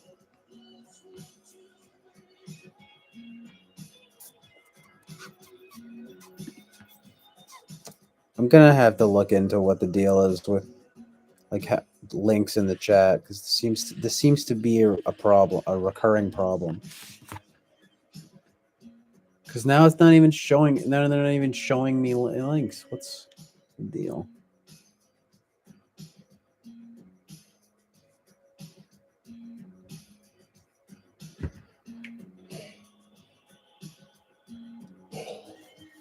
Fucking can't stop yawning. Like I said, it's probably about that time. But if you want to tell me the title of the video, I'm probably gonna head out, but I'll watch it now. Actually, I can just watch it now.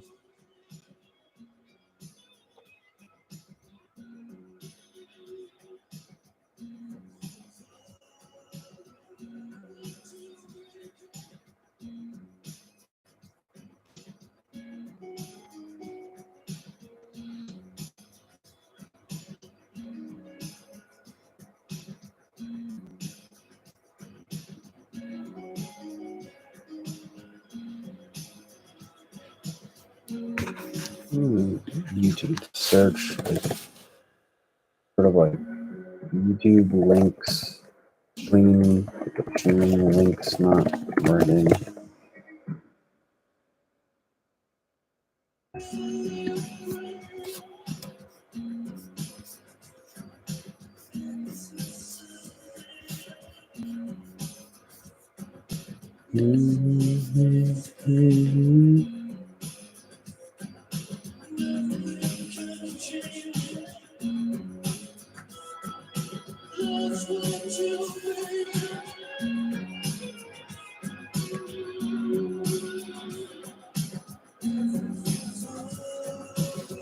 It's just the article from Victor's page. It's not a video.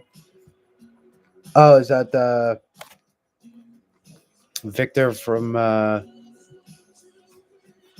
freaking Socionics?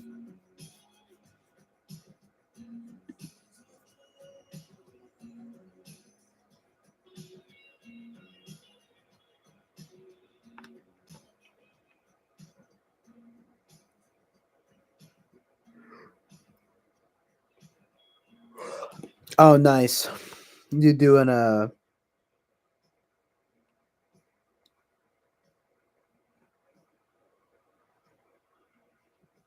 yeah, Devin just send to my email. It's on my profile. It's my iCloud though. Hopefully it's synced up properly.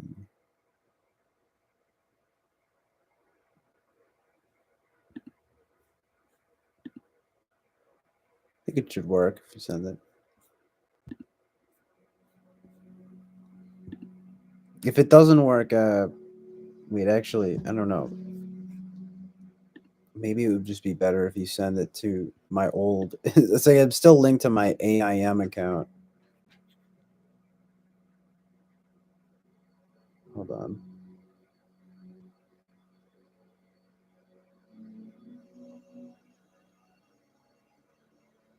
Well, maybe it's just that really no one has sent me anything on my iCloud since the end of 2020. I just find that hard to believe. So I just feel like it might not be working, but you can try either. Not trying to be too difficult, but it's just you might want to send it over to this one instead.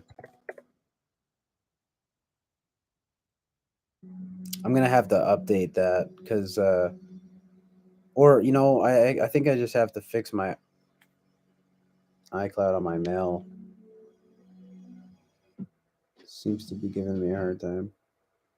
But that one will definitely work, so you should just send it to that one. Long story short.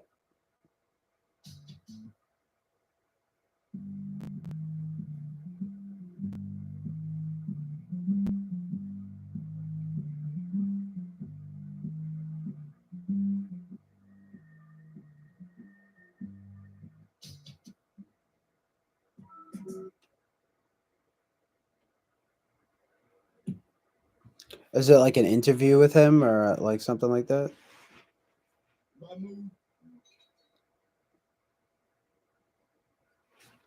Thanks, Chief. I'm just gonna start calling people Chief now. It's really annoying. No, but I already sent it to both because, like, yeah, I appreciate that. Just sending them to both.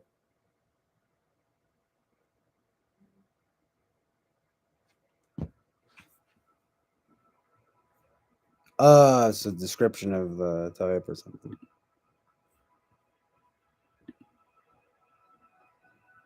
Extinguishing relations, yes. So you can already kind of imagine it's like a fire, putting out each other's fires or something. It's hysterical.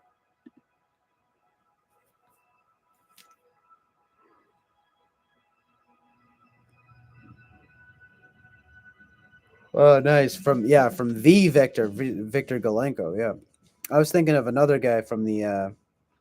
Hold on. Am I? Hold on. World Socionic Society. That guy.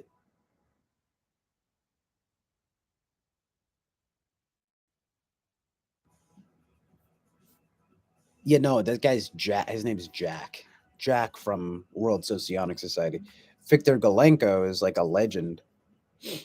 I mean, Jack is. I guess I'm not speaking on Jack. I guess Jack is a legend of his own. I don't know much about him, but Victor Galenko is like a socionics, kingpin, right? I mean, freaking.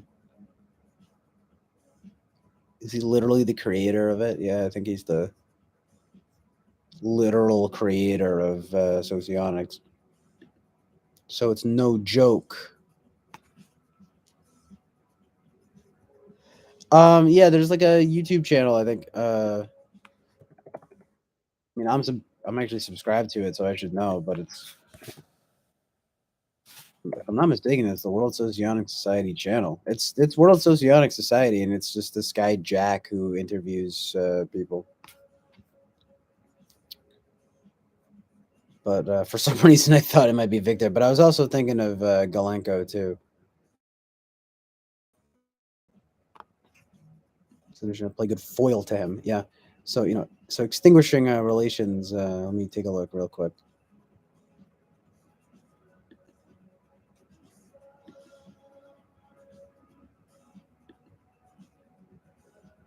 Of course, I lost the freaking link. What? Where is it at? Oh, here it is. Extinguishing relations. Unstable distance. Very difficult to establish necessary psychological distance. Yeah, I like I said, I can't recall the actual arguments, but it seems like is it me or do you guys seem to kind of argue sometimes? It's like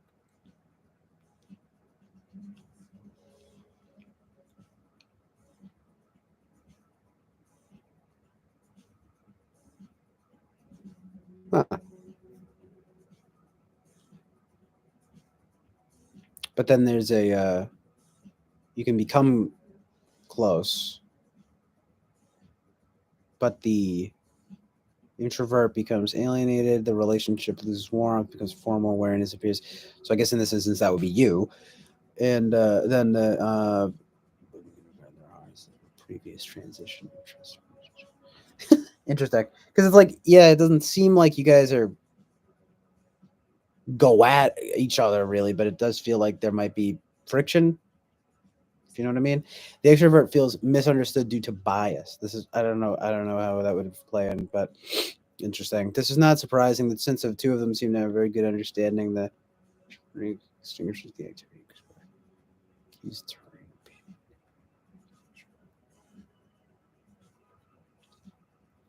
the extrovert feels criticized in this case, or maybe Eric feels like you're criticizing him.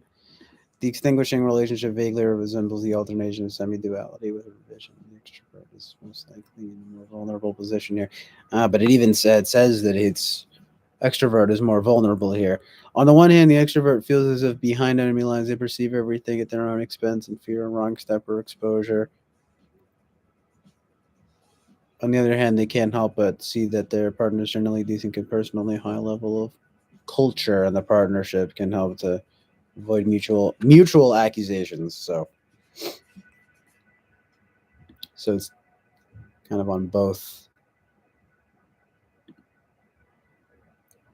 parties, but it kind of actually sounds like the extrovert mostly deals with the brunt of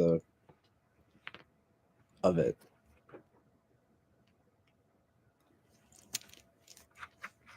Model G, yeah, I got to get into the actual model stuff. It's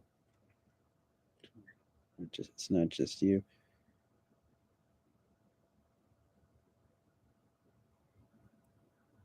That's funny. I said they're bias. Yeah. Well, what's the diff? What's the? It's not just me. That I'm not sure. That's odd. Oh, here. Okay, it's back.